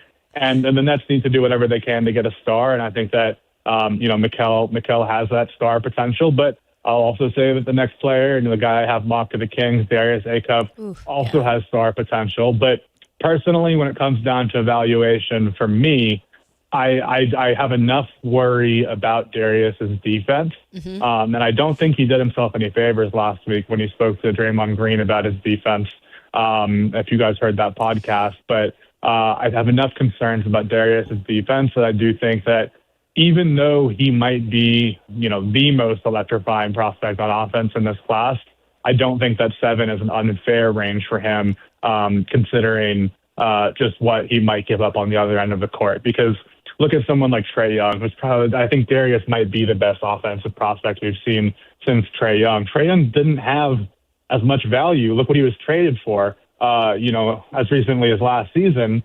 And the Hawks had trouble in the playoffs, and the Hawks were constantly sort of a middle-of-the-road team with Trae Young as their focal point. And Trae Young was amazing on offense in the NBA. We saw that it did translate in the NBA to offense, and we haven't seen it translate for Darius yet because it hasn't been possible. And I do think it's going to translate. I think that, he might be the best offensive player we've seen from prospect as a prospect in college as a guard since Kyrie Irving. Like, I think he really is that special. But if you're giving up just as many on the other end, and I mean, some of his defensive efforts against High Point, even during the tournament, were tough to look at, genuinely. So I think that, at 7, listen, if he locks in, if he plays harder, if he's willing to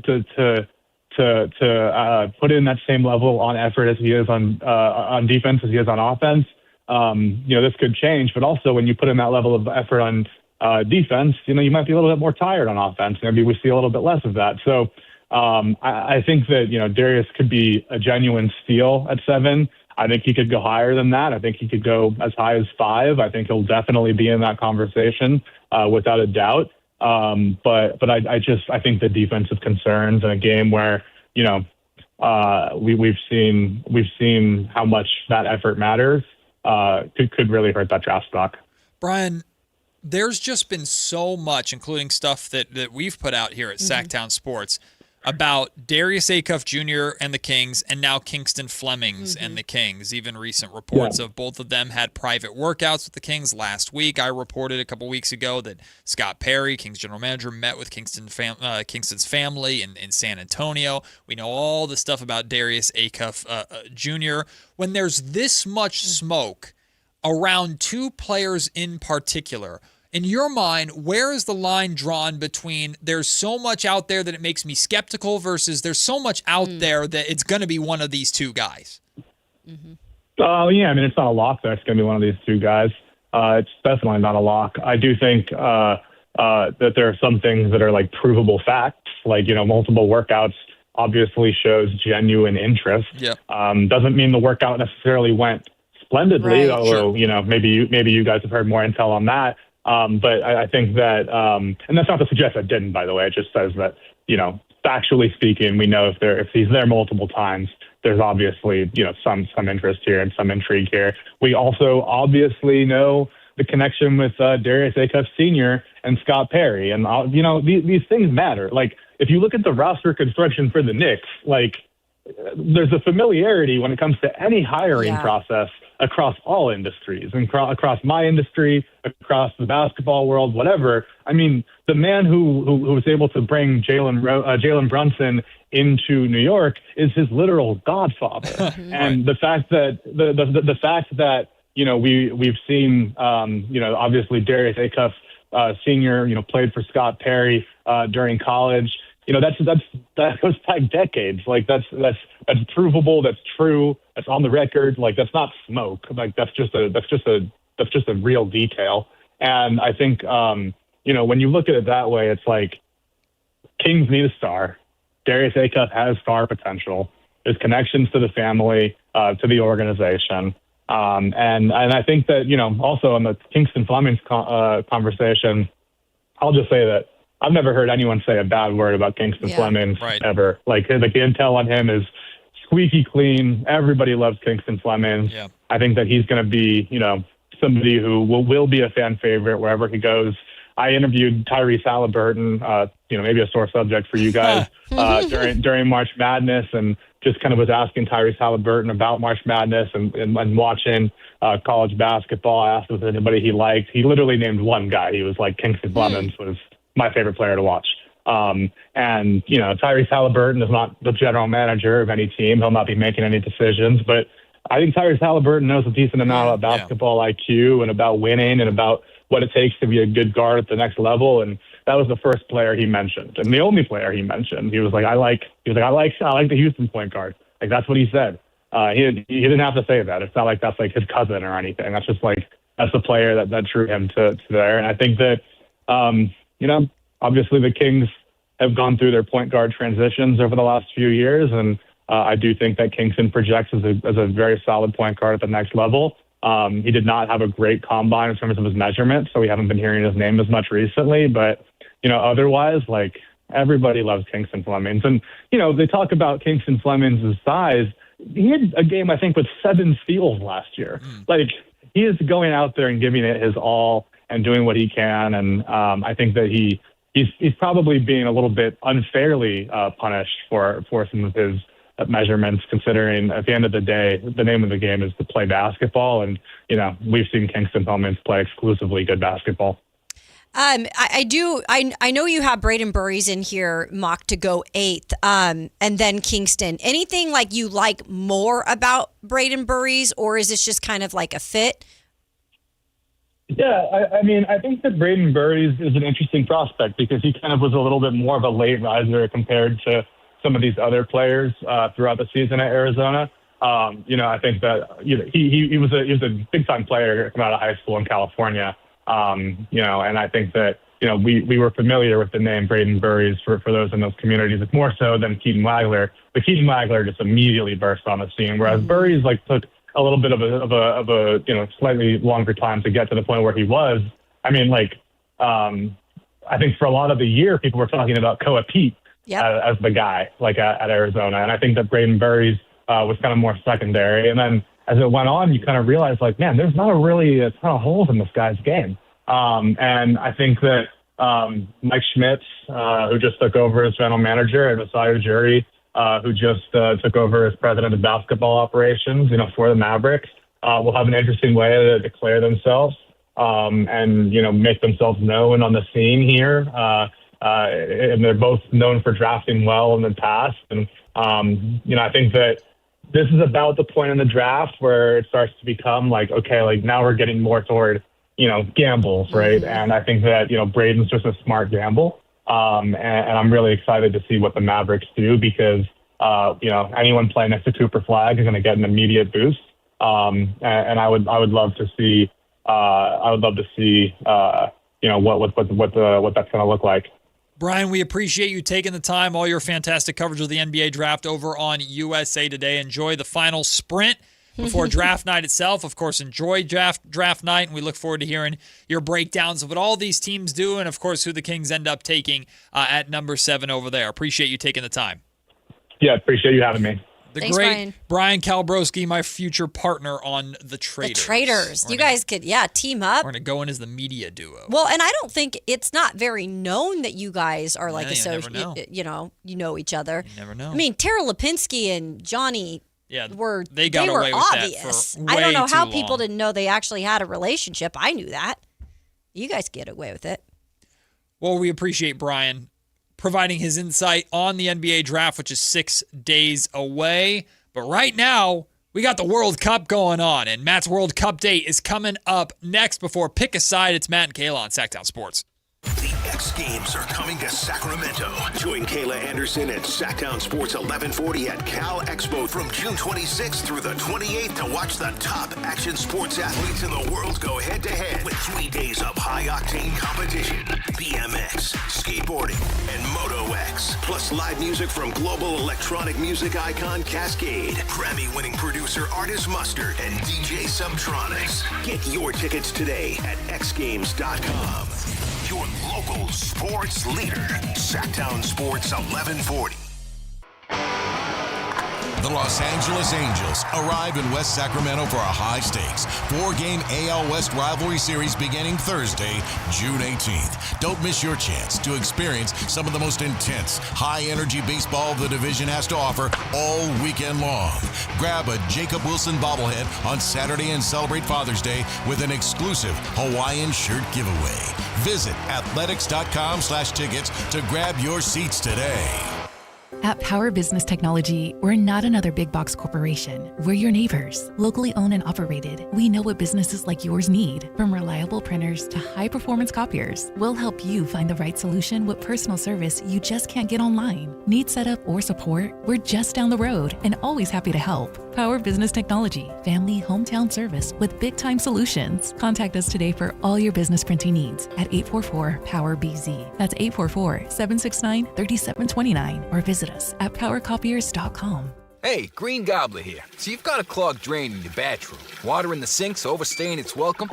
You're spitting today's toothpaste on top of yesterday's toothpaste. You hoped it'd go away.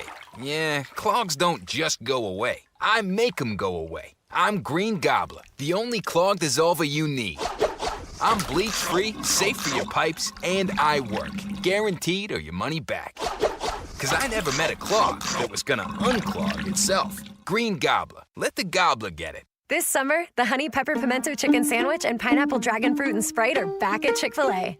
Girl, it's back. We've been waiting. I love that Honey Pepper Pimento Sandwich. And that Pineapple Dragon Fruit and Sprite is everything. It's got that razzle-dazzle that makes you stop and say, okay, wait a minute. I love the creaminess of the pimento cheese. It's savory, it's bold, it's flavorful. Our faves are back. High five, girl. Which fan favorite will you choose? Real customers paid for their testimonials. The Travel Guys, new on KHTK 1140 every Saturday at 11 a.m. We'll make you a smarter traveler. Tips you can use on the road and at the airport, plus reports from top consumer advocates. The Travel Guys, 11 a.m. on Sactown Sports 1140. MoonPay X Games Sacramento 2026 is taking on Cal Expo this summer. Catch live music performances and more than 100 top skate, BMX, and Moto X athletes compete. June 26th through June 28th. Get your tickets now at xgames.com. Remember the days of real country music? Now you can get your favorite classic country every day on 105.1 HD3 The Ranch. Listen to The Ranch on the free KNCI app or anytime at 105.1 HD3. Sacramento's best selection, best quality, and lowest prices on kitchen and bath products are at the new Anova Cabinet and Stone. For a limited time, get stunning new quartz countertops starting at just $159. That's right, only $159 for gorgeous quartz countertops. Listen to this. For a limited time, cabinets for kitchens and bathrooms are up to 50% off. Yes, up to 50% off new cabinets. It's a must-see. The new Anova Cabinet and Stone at Florin Road and Highway 99. Learn more at AnovaCabinetStone.com. You know, I used to think all money managers were the same until I spoke with Fisher Investments. Really? How different are they? Fisher's investment counselors are dedicated to service, not sales, keeping clients up to date on their portfolio. Well, they probably just invest in a bunch of mutual funds like I do. Nope. They build a tailored portfolio based on their clients' personal goals, helping them stay on track for a comfortable retirement. Well, they must make commissions selling products. Actually, Fisher doesn't sell any commission-based products. They're a fiduciary, and they believe that's a conflict. Then they have some kind of complex fee structure. Nope. Fisher has a simple, transparent fee that's a percentage of their client's portfolio. So they do better when their clients do better. It sounds like Fisher really is different. Couldn't have said it better myself. Fisher Investments. Clearly different wealth management. Learn more at fisherinvestments.com/different. Investing in securities involves the risk of loss. It's time for your Sactown Soccer Report. Powered by Sac Yolo Mosquito and Vector Control District. This week's key matches include Belgium versus Egypt, Austria versus Jordan, England versus Croatia, Czechia versus South Africa, USA versus Australia, Netherlands versus Sweden, and Spain versus Saudi Arabia. In soccer, defense wins championships. At home, defense stops mosquitoes. Train standing water. That's your back line. Dress with sleeves and defend with repellent. That's your keeper. Keep your door doors and screens tight, that's your shutout. Sac YOLO Mosquito and Vector Control District. More tips at fightthebite.net.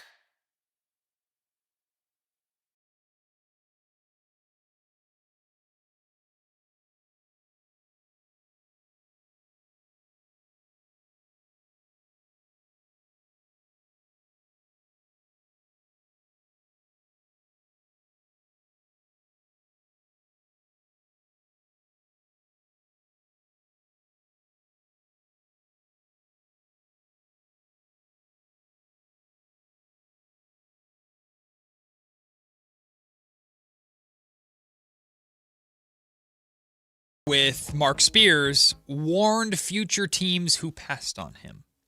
And we'll talk about kind of the differences in the personalities of Kingston Flemings, Darius Acuff Jr. Again, if you're tired of us talking about those two in particular, I get it, but those two are so heavily connected to the Kings to the point that we learned that both have worked out for the Kings last year. Last year, week. wow. It was a long time ago. I know, right? They've been on the radar for a long time. Last week.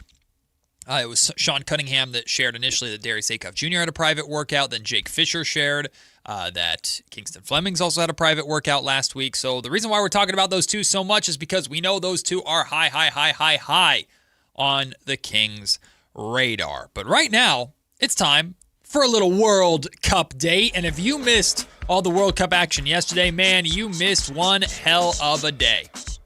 It began during our show with France making their World Cup debut. Now, Francais, they're considered to be they have the second best odds going into the World Cup of winning the whole thing behind Spain. And Spain went scoreless in their opening match. Well, I think France is now maybe taking that title of the tournament favorites from them, because France did what they were supposed to do. They beat Senegal 3-1 yesterday. Kylian Mbappe, who many consider to be the best player on the planet, he had a brace, which is 2 goals in that victory for France.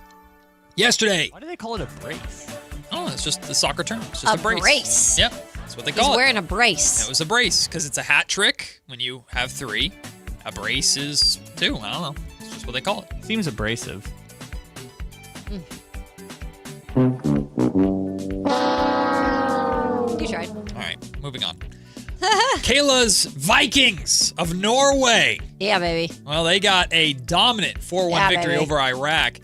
Erling Haaland, who is the superstar striker for Manchester City, beloved by, of course, our own Christopher Laud, who you can watch a match, I'll tell you what match later today at Super Taco with him. No, it's not Mexico.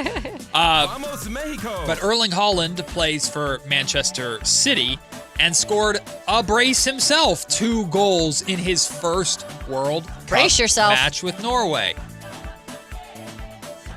Can you stop, both of you? We can't talk in your we can't talk at all in your cup day. You're ruining you guys perfect. You're ruining radio magic. Olympic minute. Radio magic with your bad puns. Now brace yourself, Matt. There's at least 2 more. Stop. I thought it was pretty good. Well, in all seriousness, Lionel Messi last night put on a show. If you're not familiar with Lionel Messi, what? You should be. He's considered to be arguably the greatest soccer player ever. The guy from the Michelob commercials? He is in those as well. That's the thing. Maybe they know him from that. Up there with Pele. Up there with, of course, Cristiano Ronaldo, who's playing right now, by the way. Yeah, it's not looking great for them, by the way. Lionel Messi is playing in what we all expect to be his final World Cup. He's 38 years old. Will turn 39 here shortly. His 39th birthday is approaching. I mean, Ronaldo's 41. Yeah. He's still playing. And he's still going. Mm-hmm. Well, World Cup 4 years from now, if both of them are still playing, I'd be pretty surprised. Wild. Either way, Lionel Messi in Argentina, I think they were playing in Kansas City at Arrowhead Stadium, if I'm not mistaken. Messi had a hat trick. 3 goals in Argentina's victory, which tied Miroslav Klose, who's the German superstar, his record for World Cup goals at 16. So he has 16 World Cup goals in his career. But this hat trick that he scored was historic for him because it was his first ever hat trick in the World Cup. And this is his 6th World Cup, right? So it's his first ever hat trick. That's actually a little surprising. Isn't it? Just knowing Messi and who Messi is. Right, and A hat trick is really hard. Yes, but he's had a ton of them in his career. Yeah, he's had a ton of them in his career, but never in the World Cup. So that was a historic. Yeah, that's big time. Historic match for him, and it was also like I tweeted it out when he scored his second goal. It was like just enjoy it while it lasts, because we're seeing greatness, and he's at the end or getting close to the end, we believe, and even with Ronaldo, who's playing right now, enjoy it while it lasts, because these are two of the greatest athletes and players and international players we will ever see. And if this is the last ride, well, it's off to one hell of a start with Messi's hat trick. So, matches today. Right now, Ronaldo and Portugal are drawing with Congo 1-1. Ronaldo has not scored. Here's the attack, though, for Portugal, who nearly just scored. Park the bus, park the bus, park the bus. Congo scored their first... No, they didn't score. They almost scored. Oh, okay. Congo scored their first ever goal in World Cup history, which is really, really cool. Ronaldo does not look happy. He's like... Because he saw Messi score a hat trick. He says, I need to score, damn it. Mm-hmm. I'm very conflicted because on one hand, I want Congo to win as the underdog, but on the second hand, I'm from Portugal, so I should be rooting for Portugal. But I also hate Ronaldo, so it's very difficult. Why do you hate Ronaldo? Because he's not a good person. All right, well. Ronaldo? Oh, yeah. Ronaldo's got a lot of baggage. This afternoon, you can watch the World Cup with our very own Christopher Lott at Super Taco. There we go. England versus Croatia. England making their debut. And, of course, a lot of expectations for England in this World Cup. So we'll see them in action at 1 o'clock today. That game's being played at AT&T Stadium, the home of the Cowboys. And then the other matches tonight, you have Ghana versus Panama and Uzbekistan versus Colombia. And we're waiting for Friday.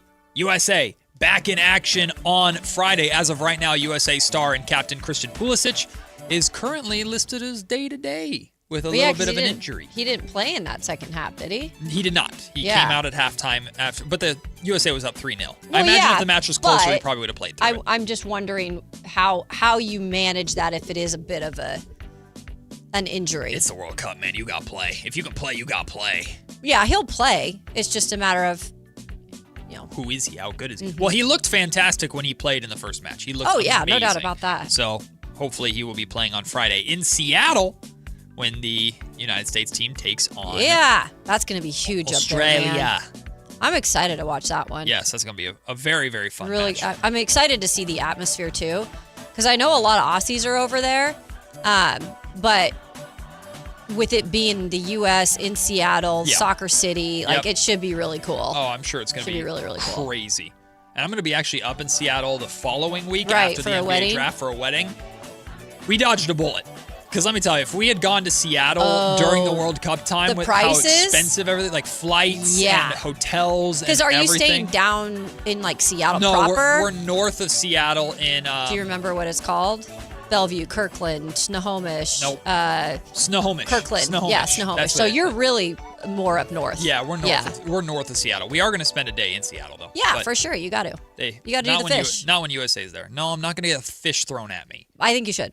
You should at least go watch it. Go to this market and get a fish thrown at you. You got to go to the Pike Street Market. I'll go see the Space Needle, and I actually want to walk around the district. How do you not go to the Pike Street Market if you're not going? I don't like fish. But it's not just fish. It's called the Pike Street Market. But it all smells like fish. No, it doesn't. Well, Matt, if you want to, Friday the 26th, Egypt versus Iran is at Lumen Field. What kind of money do you think I have? It's only $400. What kind of money do you think I have? Hey, I have a child. $400, that's chump change to you. Low-key, probably one of the... Chump change to me, sure. I mean, the Matt George pod is just a raking in cash, you know? Is it? That update to news to me. That snicker was kind of crazy, Kayla. News to me. Sorry. Hey, I think it's one of the more affordable tickets of the World Cup. That is true. It is one of them, because of geopolitics. Still a lot. We are also seeing in addition to all the great videos that we're seeing of international fans coming over to the United States to experience our culture and bring their culture here, which has been really, really cool. There have been videos of people kids surprising their parents with World Cup tickets. Like a son went and surprised his dad, who is an immigrant to the United States but is from Mexico, and surprised him with tickets, and they went down to Mexico to watch the opener. Saw a video of I think Colombian dad was supposed to go out to the World Cup by himself, or so his son thought, to go and watch the World Cup. So they get to the airport to leave, and then he pulls out a second ticket for his son, who's like 13 years old or 12 years old, to come with him. Like, I love stuff like that. Cool. I'm a sucker for stuff like There's that. a lot of good stories going on. Like I said, if you guys haven't checked out the Norwegian fans rowing up the escalator, you've got to check that out. It's really funny. I think it's it's honestly everywhere. Yeah. So The Scotland fans taking over Fenway Park for a Boston Red Sox game. It's the best. They've also raised some money, I believe, for some. The Scotland fans? Yeah. Yes, they did for a charity. For a charity. Yes, Mm-hmm. I remember that. It's cool. I love it. I love the World Cup. It's a blast. I also love Pick a Side. And could we finally be getting to the end of the Brandon Ayuk saga with the San Francisco 49ers? It may finally be coming to an end. We'll talk about that and more in Pick a Side. Coming up next, it's Matt and Kayla on Sactown Sports. Like and subscribe to the Sactown Sports 1140 YouTube channel at Sactown Sports 1140 to get the Carmichael Dave Show with Jason Ross, Matt and Kayla, and the Drive Guys with Kevin Gleason and Alan Stiles on demand and at your fingertips. Get your fix of the Sacramento Kings, 49ers, Giants, Athletics, NFL, NBA, and the latest in sports and entertainment all in one place at Sactown Sports 1140 on YouTube. Your local sports leader, Sactown Sports 1140. Today on the pod, we're talking to Megan, trapeze artist and scratchers enthusiast. So, Megan, what do you like about playing scratchers? Well, they're easy to play when I'm hanging around. Oh, okay. Like when you're relaxing? No, like when I'm hanging on the trapeze. I swing upside down, then do a quadruple somersault, all while playing scratchers. Watch this. Ta-da! Unbelievable. I know, right? Scratchers from the California Lottery. A little play can make your day. Please play responsibly. Must be 18 years or older to purchase player claim. Gas prices got you down? Now is the time to save at Hoblet Dodge Chrysler Jeep Ram in Woodland. When you save up to $15,000 off MSRP on the new 2026 Ram 1500 Crew Cab. With over 600 Rams available, your new Ram is waiting at HobletDodge.com. Nobody beats Hoblet, period.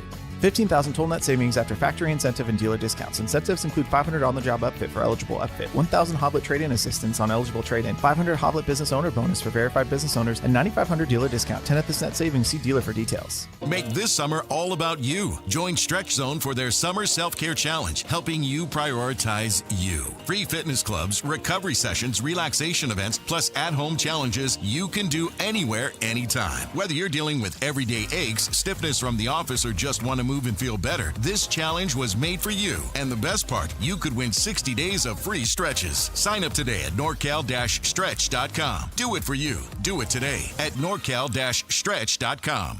We've seen every kind of golf swing, some smooth, some, let's just say, innovative, and that's why Hagen Oaks offers Total Game Fitting. The TrackMan-powered player performance studio shows what your swing is really doing. Ping's Ball-Nemic Ball Fitter finds a ball that behaves. The Hagen Oaks Putter Fitting Studio helps turn almost into yes. And FootJoy's 3D foot scanner builds stability from the ground up. At Hagen Oaks, we don't judge your game, we fix it. Hagen Oaks Golf Complex, better fit, more fun. Fulton Avenue at Business 80. Patrick was way behind on his IRS taxes. I was in way over my head. The total amount ended up being somewhere just over $30,000. $30,000. Then the IRS came to collect. Started getting letter after letter. A lien had been filed against me. They were going to basically hang me completely out to dry. He had to do something. That's when I reached out to Optima Tax Relief. Patrick's life quickly got a lot easier. It was very easy, pretty much hands off. They picked up the ball and ran with it. And how'd it go? I couldn't believe it. I had to ask 2 or 3 times. I saved an incredible amount of money. How does Patrick feel about Optima? Couldn't be happier. They definitely helped me. Optima Tax Relief, the best place to call. They're the best in the business. Do what Patrick did and call Optima Tax Relief for a free consultation. Call 800-375-2922. 800-375-2922. 800-375-2922. Optima Tax Relief. Testimonial from an actual client. Some restrictions apply. For complete details, please visit OptimaTaxRelief.com. We've seen every kind of golf swing, some smooth, some, let's just say, innovative, and that's why Hagen Oaks offers Total Game Fitting. The TrackMan-powered player performance studio shows what your swing is really doing. Ping's Ball-Nemic Ball Fitter finds a ball that behaves. The Hagen Oaks Putter Fitting Studio helps turn almost into yes. And FootJoy's 3D foot scanner builds stability from the ground up. At Hagen Oaks, we don't judge your game, we fix it. Hagen Oaks Golf Complex. Better fit, more fun. Fulton Avenue at Business 80. Whoa, what's all this? These screens, the food? All for the game, bro. Dude, let us pitch in. No need. I've got it all covered. With T-Mobile, I'm saving $1,000 bundling my wireless and internet. No way. Really? Yep, and the price of my plan won't change for 5 years. Wow, I'm definitely switching to T-Mobile. Goal! Here to score big with T-Mobile. Families save up to $1,000 a year when they bundle fast, easy to set up, all-in 5G home internet with 4 phone lines on Experience Beyond. And your plan price? Guaranteed for 5 years. Stay connected con tu gente and catch every match with T-Mobile. Join now at T-Mobile.com. Price guarantee on talk, tax, and data. Exclusions like taxes and fees apply. Savings based on third line free via monthly bill credits. Internet discount with $15 in monthly bill credits and auto-pay discount. Qualifying credit required. Credits may take up to 2 bill cycles and will stop if you cancel any lines or change plans. Join Sactown Sports 1140 and Super Taco on June 17th at 1 p.m. for the ultimate soccer viewing party. Cheer on England or Croatia. Score team jerseys and prizes. Enjoy great food and wear your colors. Super Taco on Franklin Boulevard, June 17th and 1 p.m. Don't miss it. Pick a side, any side. It's time for Pick a Side on Matt and Kayla. We were graced during the break by the presence of Chris Verlaud, and you too can be in Verlaud's presence at 1 o'clock at Super Taco today. Mexico. Go and see England in their World Cup debut. You are like really shouting this from the rooftop.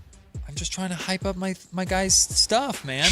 And I want to be at Super Taco. He's so excited. On your lunch break, go to Super Taco. Whoa. If you don't go to Super Taco. I hype up my friends. I hype up what we do. Hey, go to Super Taco or whatever and go eat a taco with Chris Verlaud or whatever. Who cares? Anyway, pick a side. Maybe it's just because I have a headache again. Again, it's because you're working with me. No, it's because I'm juicy. What in the world? Wrong bet. Hey, we're trying to. Oh, all right, MLB mini seasons update. Here we go. I'm fine with that update. They're both start with a C. Sometimes I put them in. Close enough. Kyle bats like 999 on radio board. So when he strikes out once or swings and misses once, it's like, oh, we got it. Been a long day for me, Yeah. What? It's 11:49. We're not even halfway done. It's book day, all that's responsible. Oh, that's right. Yes. Yeah. You can, hold on. There we go. Let's get this pub in. Here. If you want to read about the joys of the Beam Team, you can now do so. Our very own Kyle Ledbetter wrote a book, Light the Beam, a story of love and community with the 2023 Sacramento Kings. It's available Very now. cool accomplishment. Kyle, where can they get it? Amazon, Barnes & Noble. Just send me a DM. I've got a bunch of copies at home. That's awesome. I'll deliver it to your house for you. Send me $10 and I will make sure that Kyle gets his copy to you. I will be the treasurer for Kyle's books. Just send them to me. Send me the money. Venmo me. And I will make sure Kyle delivers. Venmo me, he said. Just go to linktree.com/lightthebeambook. There you go. Very cool. Yeah, congratulations, Kyle. Good summer reading. Kayla will read it when she's done reading the Michael Jackson book. Did that arrive just started yet? that. Just started? Last night. How far did you get in? First chapter. Oh, that's it? Yeah, because I was tired. Not a real reader. I'm joking. My eyes after sitting in this studio for 4 hours are freaking shot. That's not healthy. Shot. It's not good. Look at these lights. No, I know. That's not healthy. I know. Why do you think I'm wearing hats? Not healthy. As low as possible. Those lights, not healthy. Not healthy lights. We can lower the lights. But then the lighting will be But then the lighting will be off. Yeah. Then you can bring back your fun little ring light. The ring light that turns off on its own every 5 minutes for no reason. I brought in mine one day and when you weren't here and she was in the first chair, she brought in her own. Oh. And it was funny because on her one shot you would just see it kind of off to the side. It looked fine. Yeah, it looked fine. It was just funny. Yeah. Anyway. My eyes are bad. Let's pick a side. That's not good. Get them checked. Pick a side. Yeah. Brandon Ayuk, Jason LaConfora, friend of the station, says the 49ers are finally ready to move on from Ayuk and will release him. Do we think that this is going to be the end result? Release him before training camp. Before training camp. Thank you. If this is true, then you're just giving up on it's a game of chicken between the Niners and the Commanders, because the Commanders want Ayuk and the Niners want to make the Commanders pay for it. But the Commanders are also saying we don't have to pay for it because you're just going to get rid of them and then we'll get them for free, essentially. Right. It's a game of chicken, and it's been going on for like a year. If this is true, then the Niners will lose the game of chicken. Who cares? Lose the game of chicken. Just let it go. Move on. Yeah. I think it's the right thing to do. I'm choosing to want to buy this, if that makes sense. For sure. I hope it's true. Yeah, I hope it's true too. I just think like at some point, I know that you want to be the winner in the situation. And do I think that he'll probably go to Washington? Yeah. But do I think that he'll end up doing anything? No. Really? No. I just think Brandon is his own worst enemy at this point. And maybe he figures it out down there. I'm not wishing ill will upon him by any means. Yeah. But I just think like the way he has handled this, and I know the Niners aren't perfect in the situation, but my goodness, man, you've even got other guys that have played with you and that have been your friends in the past. They're even like, what? Yeah. Like they don't get it. Yeah, people are a little So concerned. I think you got, if you're the 49ers, just be the bigger team and just... You've already moved on from him in every other way except for like actually moving on from him. He's not there. None of the players talk about him or like he's there. Shanahan and Lynch and all them he's addressed in the past tense in every possible way. Just move forward. Yep. You got other things to worry about. They also have like literally no leverage. Yeah. They're just trying to hold out just to see if the Commanders would give them something. They're not going to. All right, just move forward. I think so too. Next up, Serena and Venus Williams are returning as double partners at Wimbledon. I love this. Oh, okay. I kind of thought we would all be indifferent to this, but Matt, go ahead. I just love them continuing. Like, those are two legends of the game. So 45 is Venus. Yes. I do think I today, expect them right? to do phenomenal? Yeah, I think it's her birthday today. Happy birthday to Venus. I don't expect them to do well. I don't expect them to win, but I still expect them to be good and put on a show and for it to be fun. And yes, it's nostalgic. And like I'll be honest with you, I'm not a tennis watcher really I'm not either. at all. If I'll have it on, but if Venus and Serena are playing, and I know there might be the last time ever type thing, I will sit down and I will take the time to watch at least a good portion of it. I love when athletes who are in their prime as a kid, when they still got it or can show it or can perform and continue to play. So I'm all for it. I love the idea of it, and I think it's just a really cool story for those two. It is interesting, though, like tennis at this point, it is hard because, I mean, I know people that are diehard tennis fans, like they can say, well, Kayla, this person's a star now, or this person's a star. But me, who is a very, very casual tennis watcher, to me, I'm still like, those were the people I grew up with that were the stars. And for them to be coming, I mean, out of retirement, I guess, for Serena. Yeah. I'm just like, whoa, this is where we're at in tennis. Right. I know, again, there's other stars. Don't get me wrong. I just don't follow the sport like that. Yeah. But I will probably, because it's Wimbledon, I will probably watch at least a match with those two. I mean, there are a lot of casual viewers that will watch sporting events when they know the figure or when it's a recognizable figure. A la, like, when Tiger Woods was making his run to win the Masters, when he did and no one saw it coming. Like, everybody tuned in on that final round to see if Tiger could do it. Right. Like, it matters. It's important for the sport. So I don't expect Venus and Serena to win doubles at Wimbledon. Yep. They might not get very far at all. But I think there is going to be a portion of the audience, like ourselves, very casual tennis viewers that totally respect Wimbledon and respect how big it is, but it's just not necessarily something that we lock into with every other thing that we have to watch. But if Venus and Serena are playing, I'm going to sit down and I'm going to see at least what they look like and enjoy seeing them do what they do best. For sure. Again. I'm all for it. I love it. I always go back and forth on this stuff because it reminds me so much of the Tiger Woods situation where it's like a gift and a curse to their sport. That I agree. They are bigger than the sport, but now that they're done, there's nothing as great as it coming down the line. It also is like we go back to like, oh, but again, how is the sport growing? Like, is the sport growing enough like where we don't need to keep coming back to these names and being like, well.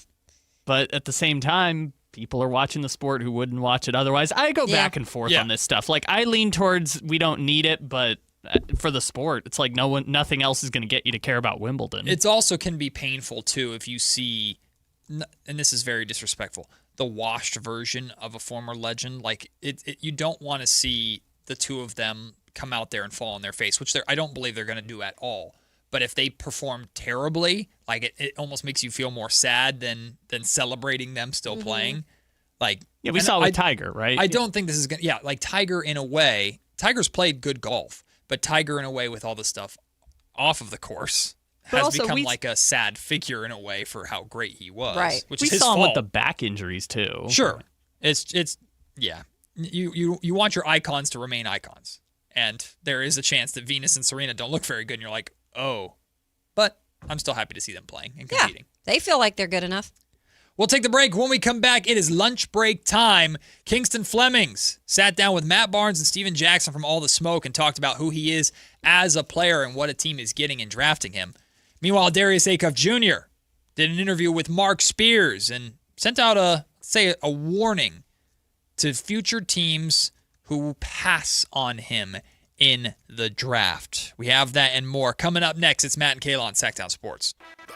Young talent in the NBA is headed to Sacramento this summer for the 8th annual California Classic presented by Ticketmaster. The Kings will host the Milwaukee Bucks, Brooklyn Nets, and Golden State Warriors in a preseason showcase that's sure to bring more fireworks to your 4th of July weekend. 3-day general admission passes for July 4th, 5th, and 6th are available now. Visit kings.com/California Classic for details.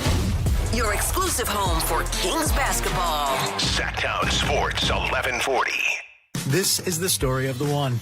As a safety manager at a manufacturing plant, he does everything he can to keep his coworkers safe.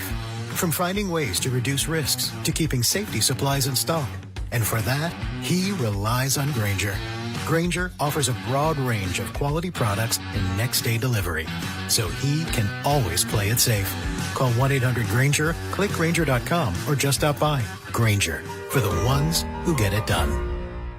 Capital Casino is conveniently located in downtown, 411 16th Street, and has been a part of the greater Sacramento area for over 20 years.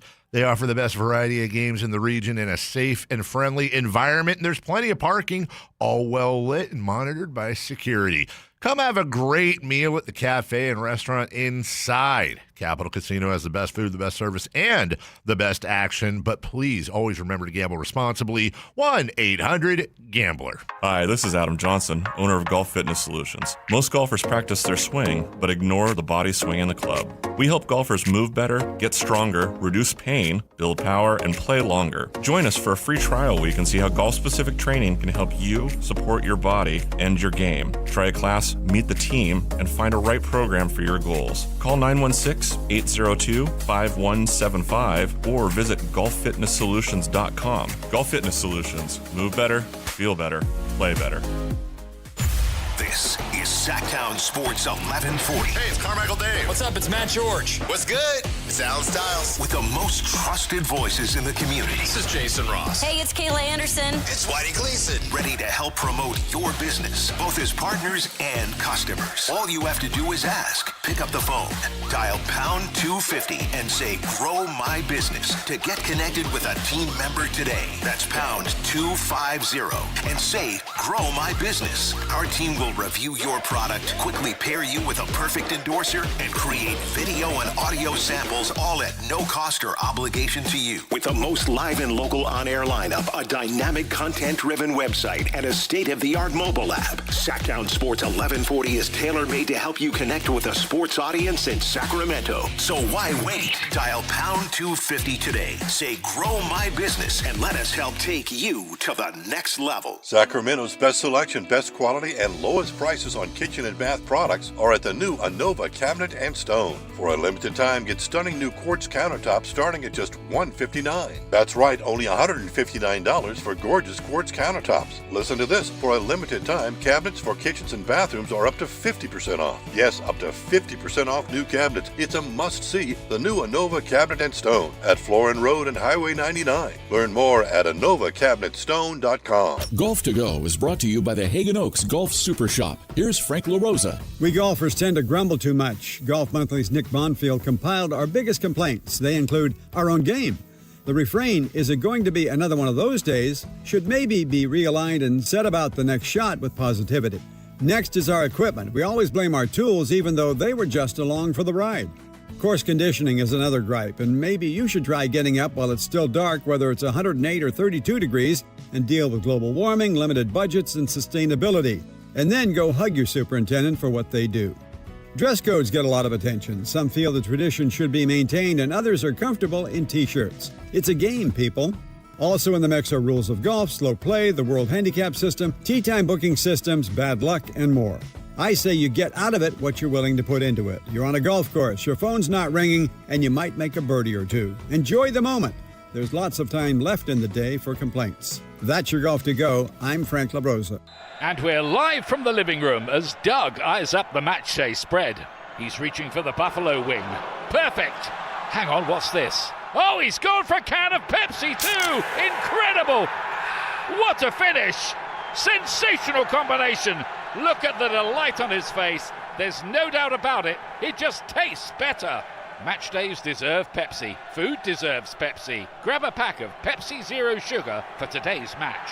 It's poetry in motion. Everyone loves to be outside, and so do mosquitoes. Protect yourself against mosquitoes and West Nile virus by following these simple tips. At least once a week, look around your yard and drain stagnant water from any containers where mosquitoes can breed. Remember to use an effective mosquito repellent, especially at dawn and dusk when mosquitoes are most active. Close all doors and be sure screens are in good working condition. At the Mosquito and Vector Control District, we're here to help. Visit us at fightthabite.net.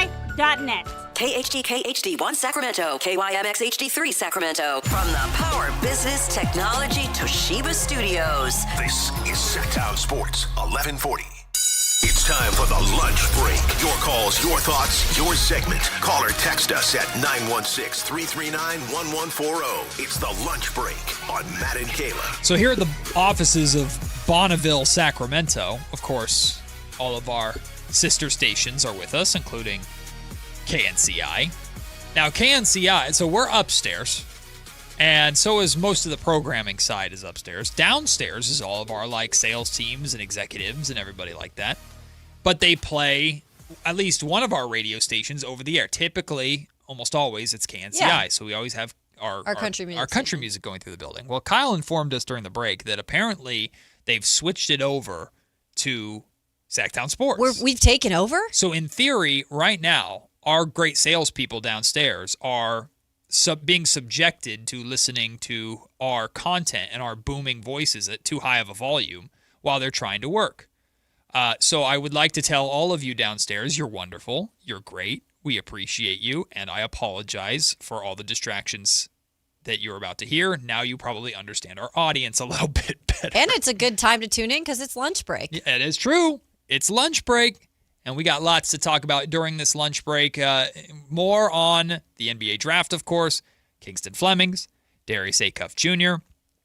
And I think this lunch break is going to be fun because we talked about this. We started the show with this a little bit, but Kayla, I think gives us the opportunity to dive more into it. The difference in personalities of these 2 point guards and how much that plays a factor in the Kings' decision. Because we know these two are high on the Kings list, both of them reportedly last week from both Sean Cunningham and Jake Fisher, reportedly had private workouts with the Kings in Sacramento. So Kingston Flemings and Darius Acuff Jr. are towards the top of the list of the guys that we expect to end up as Sacramento Kings. I would be shocked at this point if one of the two of them isn't a King at number 7, assuming the Kings stay at number 7. But Kingston Flemings appeared on a episode of the All the Smoke podcast, which is hosted by Matt Barnes and Steven Jackson. And he talked about playing for Coach Stefanski and some of the drills that they did at Houston. Now, there's some visuals to go along with this sound, so I can kind of provide some of that context afterwards. But some of these drills that Stefanski was having them do were crazy. But I think it kind of speaks to who he is as a competitor. And then he starts to share with us what a team is getting if they draft him. We know Coach Sampson has some crazy practice. Got any crazy drills or crazy experiences from practice? I mean, a lot of teams kind of do the bubble drill now, where they put the bubble on it, shoot it, so no one can really score. You just go and get rebounds. We had a loose ball. We had a loose ball drill where we line it up, two guys just like one-on-one, right? You just go, they roll it out, and you just wait, dive and get it. So that was a fun drill for sure. I mean, definitely had some practices like we getting into it, me and some of the players on the team, but it's all love at the end of the day. So that's how it was for me in high school, and that's when first college practice I went with Houston, it was just like that. I mean, it was Jamal Shead and Jaywan Robert, they was competing, and I was like, this is the place for me, for sure. So I kind of knew what it was going to be, for sure. Tell the team and the fan base of the organization what to expect with their team draft you. You're a competitor at both sides of the ball, offense, defense, whatever the team needs out of me. But I think every single year I'm in the league, I'm going to get better. I mean, what I am as a freshman or as a rookie, it's not going to be on the 5th year. So definitely going to be everything like that, and just constantly get better at my game. I mean, the 3-ball, getting to the rim, lock down the fin, that's what you can get out of me. See, I like this from Kingston because this is kind of a little bit of him talking his you-know-what a little bit. And what I took from that, he talked about like the bubble drill, which what they do is they essentially put like a bubble over the basket, which means even if a shot's going right in, it bounces out. It's intended to miss shots you're battling for rebounds. And the loose ball drill, they're showing a clip where they literally roll a ball out and two players start on the baseline. They roll it out and you dive to the floor and just scrap for it. And your teammates are around like cheering you on. We see these a lot in football, but this is a basketball version of it. Kingston Fleming sounds like a scrapper. Oh, yeah. Which I like. I've never looked at him as not being a guy that was going to work hard or fight for what he wanted. That's never been the case with Kingston Flemings. And I think I was looking earlier at the chat, and there were some people saying, like, we can't wait to tune in after the draft on Wednesday, or it's Tuesday, but Wednesday is our show, to see how Matt and Kayla react about the team passing on Darius Acuff Jr. And what I'll say to that is it's never been I don't like Kingston Flemings. Everybody has their preferences on what they want or who they want. That's just human nature. Yeah. But I've never had anything against Kingston. Now, I know you for a while were like, show me your superpower. And I still am looking for it. And you're still looking for it. I've never been necessarily on that boat 100%. Right. But I just think the offensive upside is bigger for Acuff. Yeah. I'm not going to be disappointed in a Kingston Flemings coming here, though. And I do like his personality. I think it's a little different from Acuff Jr., but I think it's one that would fit in nice here. I don't know if right away you look at him, to be the guy leading the way, but I do think he's going to grow in that role. Yeah. So if he comes here, I think he'll be a great fit. I'll just speak for myself here. I won't speak for you, Kayla. If whoever the Kings draft, I trust Scott Perry more than I trust my own evaluations. Like, that's where I'm at. I'm more than comfortable with Scott Perry picking someone that I wouldn't necessarily pick. Now, what I'm uncomfortable with is the Kings, again, doing something that I think is just trying to get too cute unnecessarily, like trading down, for example. Again, I'm going to trust that, okay, well, Scott did this for a reason, so I guess we'll see it out. But there's going to be a little more skepticism there because that doesn't make sense to where the Sacramento Kings are in my mind. But Kingston Flemings over Darius Acuff could make a ton of sense, and it should make more sense to the people making that decisions than it does to someone who's collecting rumors as much as we possibly can and then talking about it on the radio every single day. So I know, speaking for me, if Acuff and Kingston Flemings are there at 7, I don't think both of them are going to be, but if they are both there at 7 and the Kings went Kingston Flemings, I feel really, really confident that Scott Perry has a damn good reason why. If Scott is walking away from Acuff, that's the thing for right there. Flemings, either there's something about Acuff that concerns him, but it doesn't necessarily have to be that, or Flemings impressed him so much, that's why he went Kingston. And that, to me, I'm giving Scott way more than the benefit of the doubt. We go back to rewinding when I've been very, very, honest about Darren Peterson and my questions about him. But I even remember before we knew what pick the Kings were going to get, I remember even I said, if they picked Darren Peterson, if they got like the top 3 pick or whatever, I said, hey, I'm trusting Scott to do his due diligence in terms of finding out whatever he needs to. And if he picks him, I'm comfortable going in that direction. Same thing with what you just said. Because I think people want to say like, gotcha, if they take Kingston over Acuff if Acuff is still there. I don't think that will happen, but it's not a gotcha situation. I mean, Scott Perry's the GM. These are just our preferences. Right. But I do believe, like, if Scott makes that choice and picks Kingston over Acuff, he probably did all the things he wanted to do, and something impressed him enough that he was like, Kingston's our guy, even if Acuff is there. Can I give you a hypothetical situation that is not going to happen, but if it did, I'm very curious what you would think about this in the moment.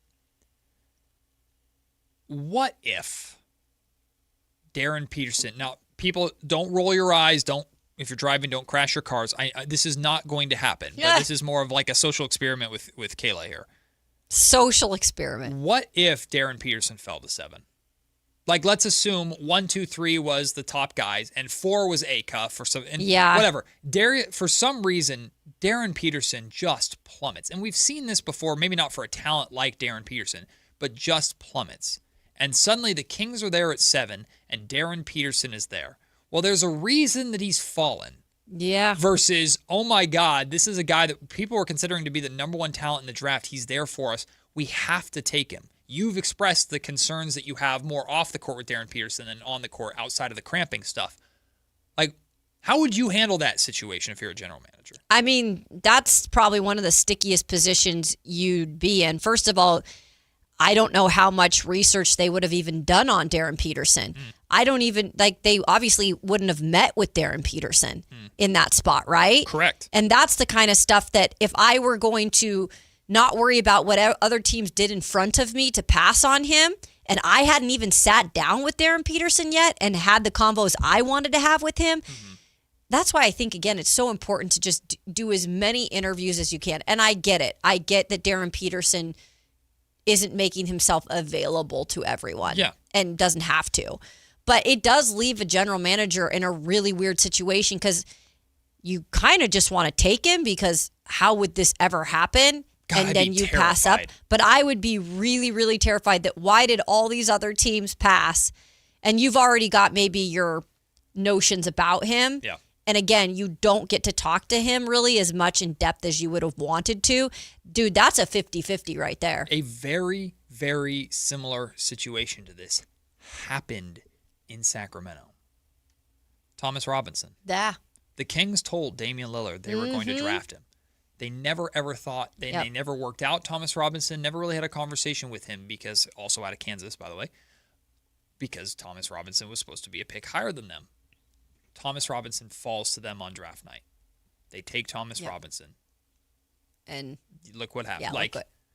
Yeah, and they were on Lillard, right? Like that was. Oh no, they told. Yeah, Lillard, that's what I thought. Promised him they'd draft him. That's freaking and great. Lillard wanted to go to the Kings. Yeah, dude, and I'm such a Lillard fan, so that actually makes me so mad. Dame was a king, and what's funny is C.J. McCollum was supposed to be a king like the next year too. Oh. Yeah, it would have been a renaissance. The Blazers backcourt was supposed to be the Kings backcourt. Oh, y'all. Well, and the year before that, they took Jimmer over Clay, too. I know that one, too. Don't get me started on that one. Like Luka, I compiled a photo, I made a post, I have to find it, of all of the draft workout photos of just stars that the Kings have had and passed on. Dame, CJ, Clay, Kawhi is famously wearing a Sacramento Kings shirt after a pre-draft workout. But you didn't live that. No, I didn't. We did. Yeah. So that scenario immediately sends up like red flags to us, but you didn't go through that, but you already have your concerns about. And Darren Peterson's not going to be there at 7. No. This is a hypothetical conversation to more just gauge how you handle as a general manager when there's a player that's obviously so talented, but they fall to you for a reason. And if you haven't had a meeting with them, you're going, what the hell is going on? So here's the thing. I think if we knew obviously why they fell, that'd make it so much easier to make that decision. But with you not being able to sit in a room and to really get the intel, because that was the reason I was okay with Scott drafting a guy like him if they were to have drafted in the top 3 or 4, right? Like if they were number 2 and AJ went 1. It was because he sat down, he had those combos, whatever. Sure. But I just don't know if he fell to 7 and all those other teams are passing. I'd be like, yeah, all the red flags are coming back. I would be spending every second of my 5 minutes on the clock going, what do you do? That'd be wild. What happened? Yeah. Give me every medical. You go try to find out everything instantly. Is this dude cramping right now in the green room? Yeah. Like, is that why he's falling? You know the scene in the movies where like they're like, get me the president now. It's going to be like, get me his agent now. Right. What's going on? Yeah. I need his agent on the line in the next 8 seconds. Well, so we heard from Kingston Flemings earlier. And again, that was I think the most of Kingston Fleming's kind of talking his ish that you're gonna get him going, like, you're gonna get someone who's gonna get better every single year. I'm scrappy in that nature. Like that's him talking his you know what. Darius Acuff Jr. ain't afraid to talk about himself. And we talked about this earlier. You and I kind of went back and forth a little bit, Kayla, about like, I don't think Acuff is humble, but I don't think that's a bad thing, because you don't have to be, like if you're not humble, that doesn't mean you're arrogant. If you're not humble, that doesn't mean you're a conceited piece of you know what. Like I don't get those. Maybe you don't take it that way. Well, that's fine. It's our definition of the word humble.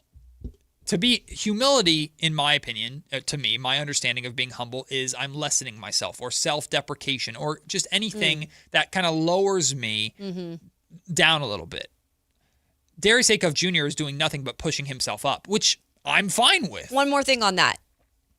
I think you can be humble person because that's his specialty and that's what he's good at doesn't mean that he's not humble, is what I'm looking at in terms of explaining myself.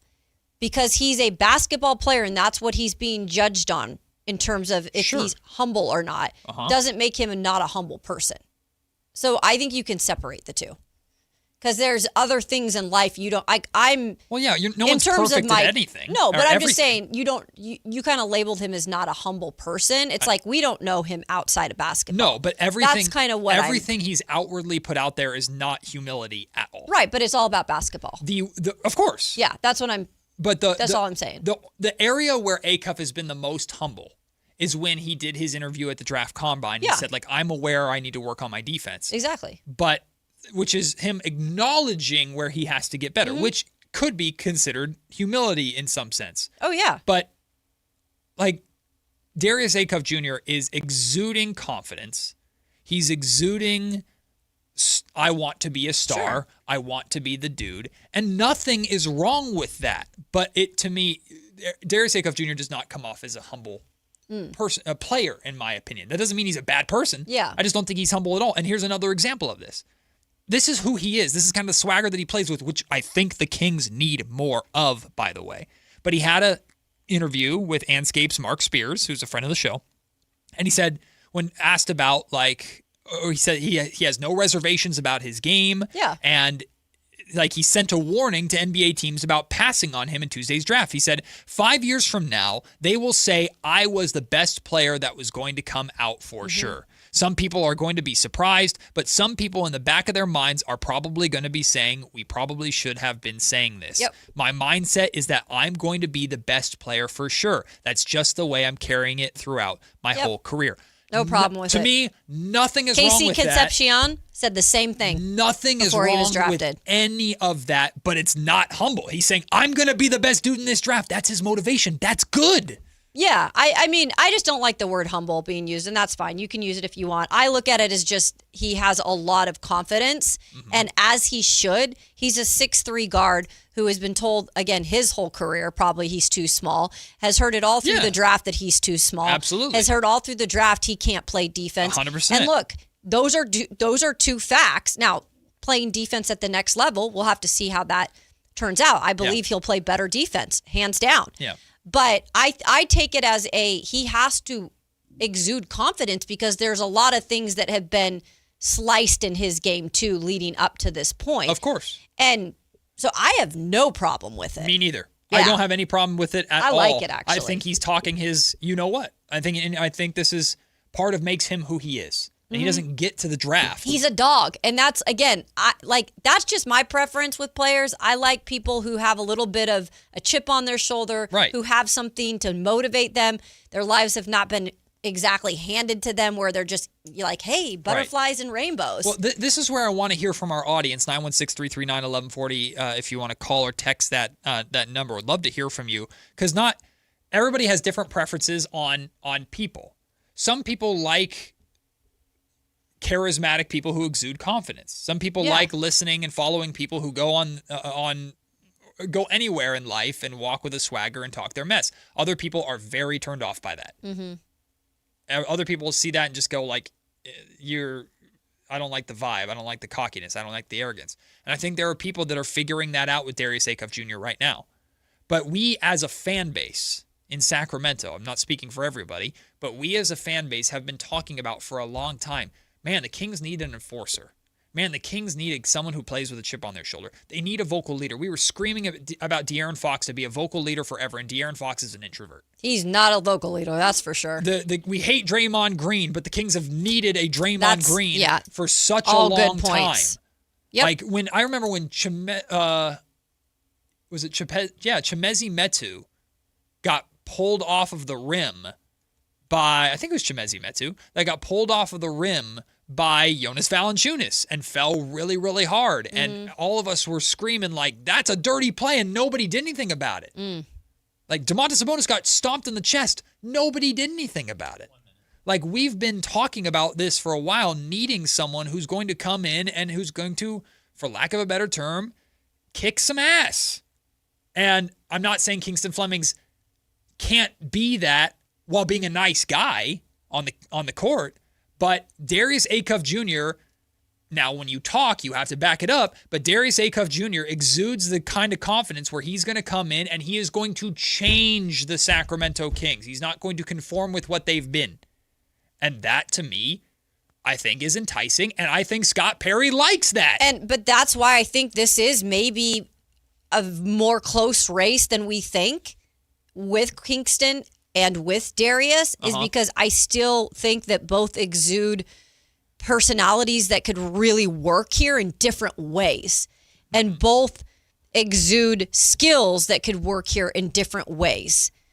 So it is probably, if that is truly the two guys we're assuming that they're really looking at, that is also a hard decision to make if you're Scott Perry. I'm not saying hands down he thinks it's Acuff. Like, that's stupid of me to say. That's naive of me to say. We don't know. Like, we can have our thoughts on who we want, but we're not Scott Perry. Yeah, it's just all preferences. And and what Scott's job, and it's a very difficult job to do, is to separate what is real from what isn't, and what you like versus what is true. Right?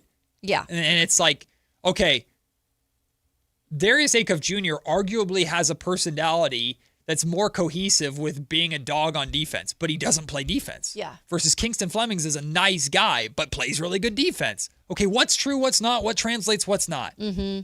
Like, Kingston Flemings has the personality of what you would expect a point guard to be. He wants to share the basketball. He wants to make all of his teammates better. He wants to fit in. Okay, that's good. But then does that mean he can't be that star? And then if you are not looking at him, if the Kings draft Kingston Flemings going, I think we found our future point guard, but we know he's our number 2, then now the quest begins for who the hell is number 1. Versus Acuff, I could easily see the Kings drafting Darius Acuff believing we got our number 1 guy. I think people are forgetting, like, do you guys forget when Darius came to Arkansas?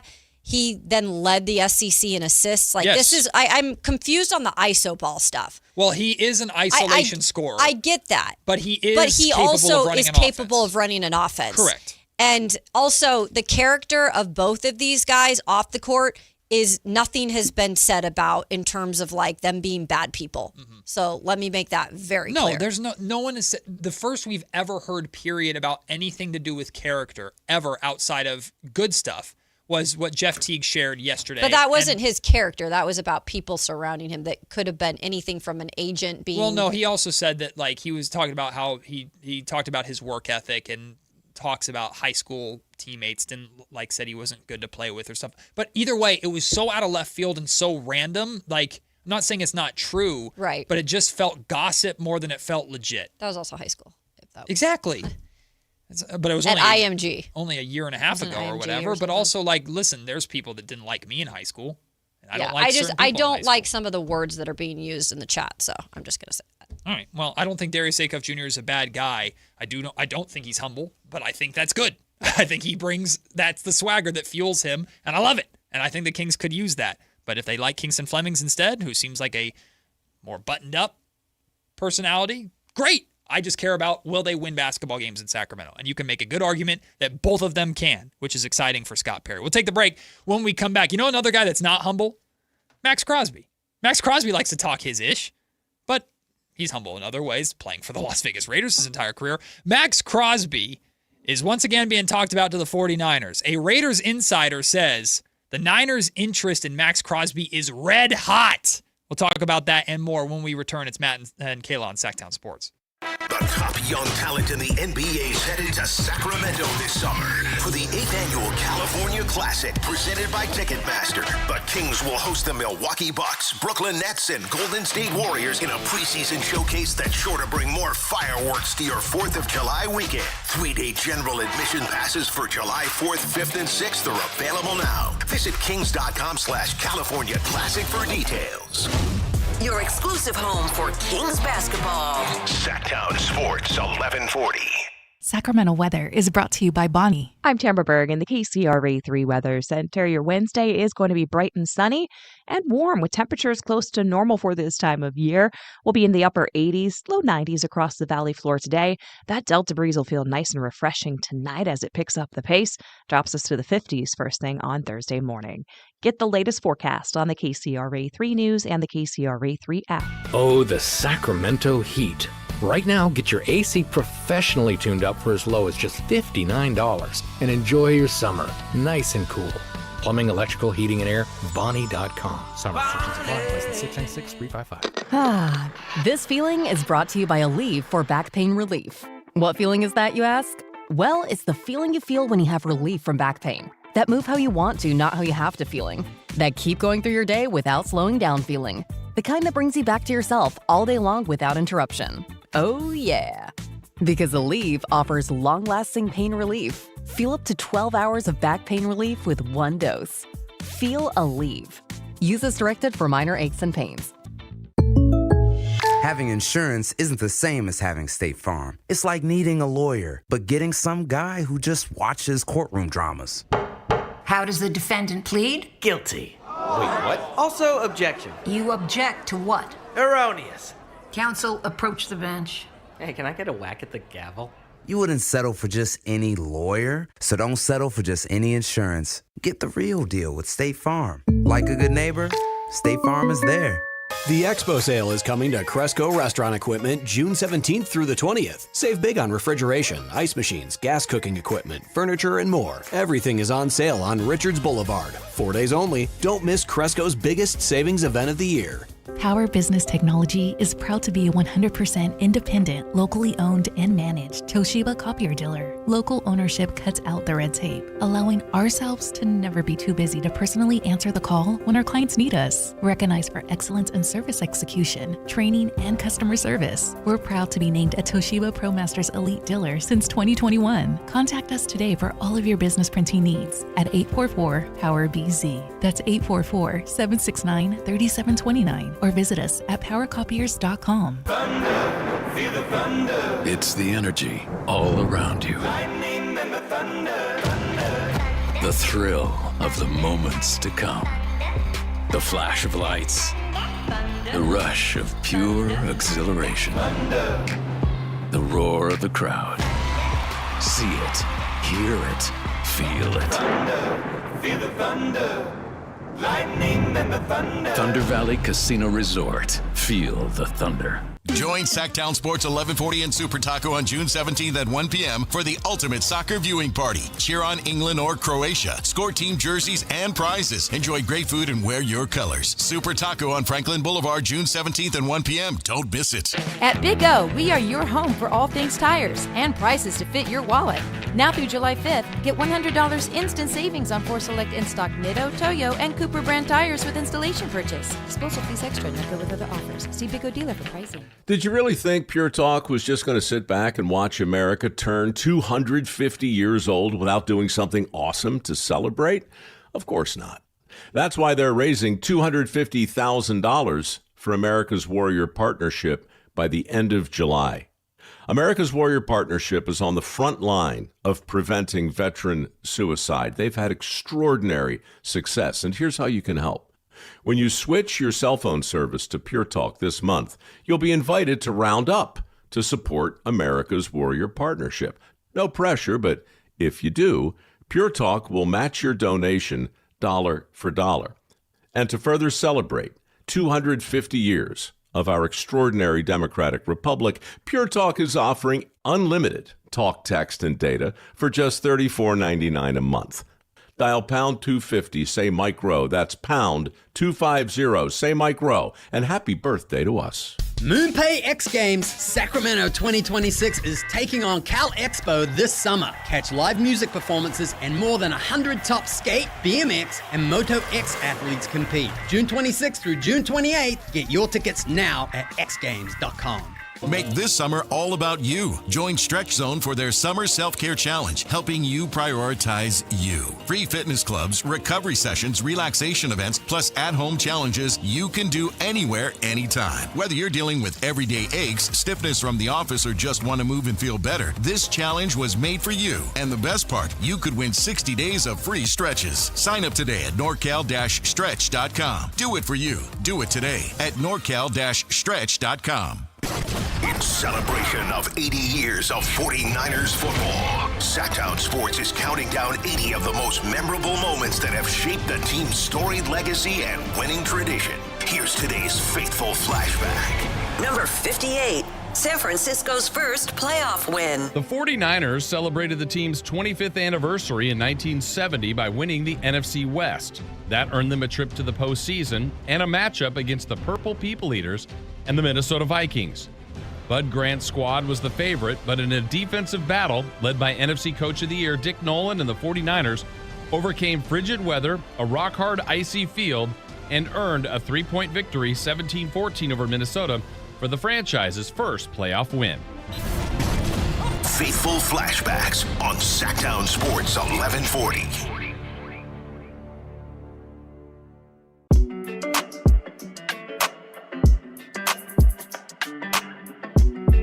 Matt and Kayla on Sactown Sports 1140. I am very excited about how this offseason has gone for my Las Vegas Raiders.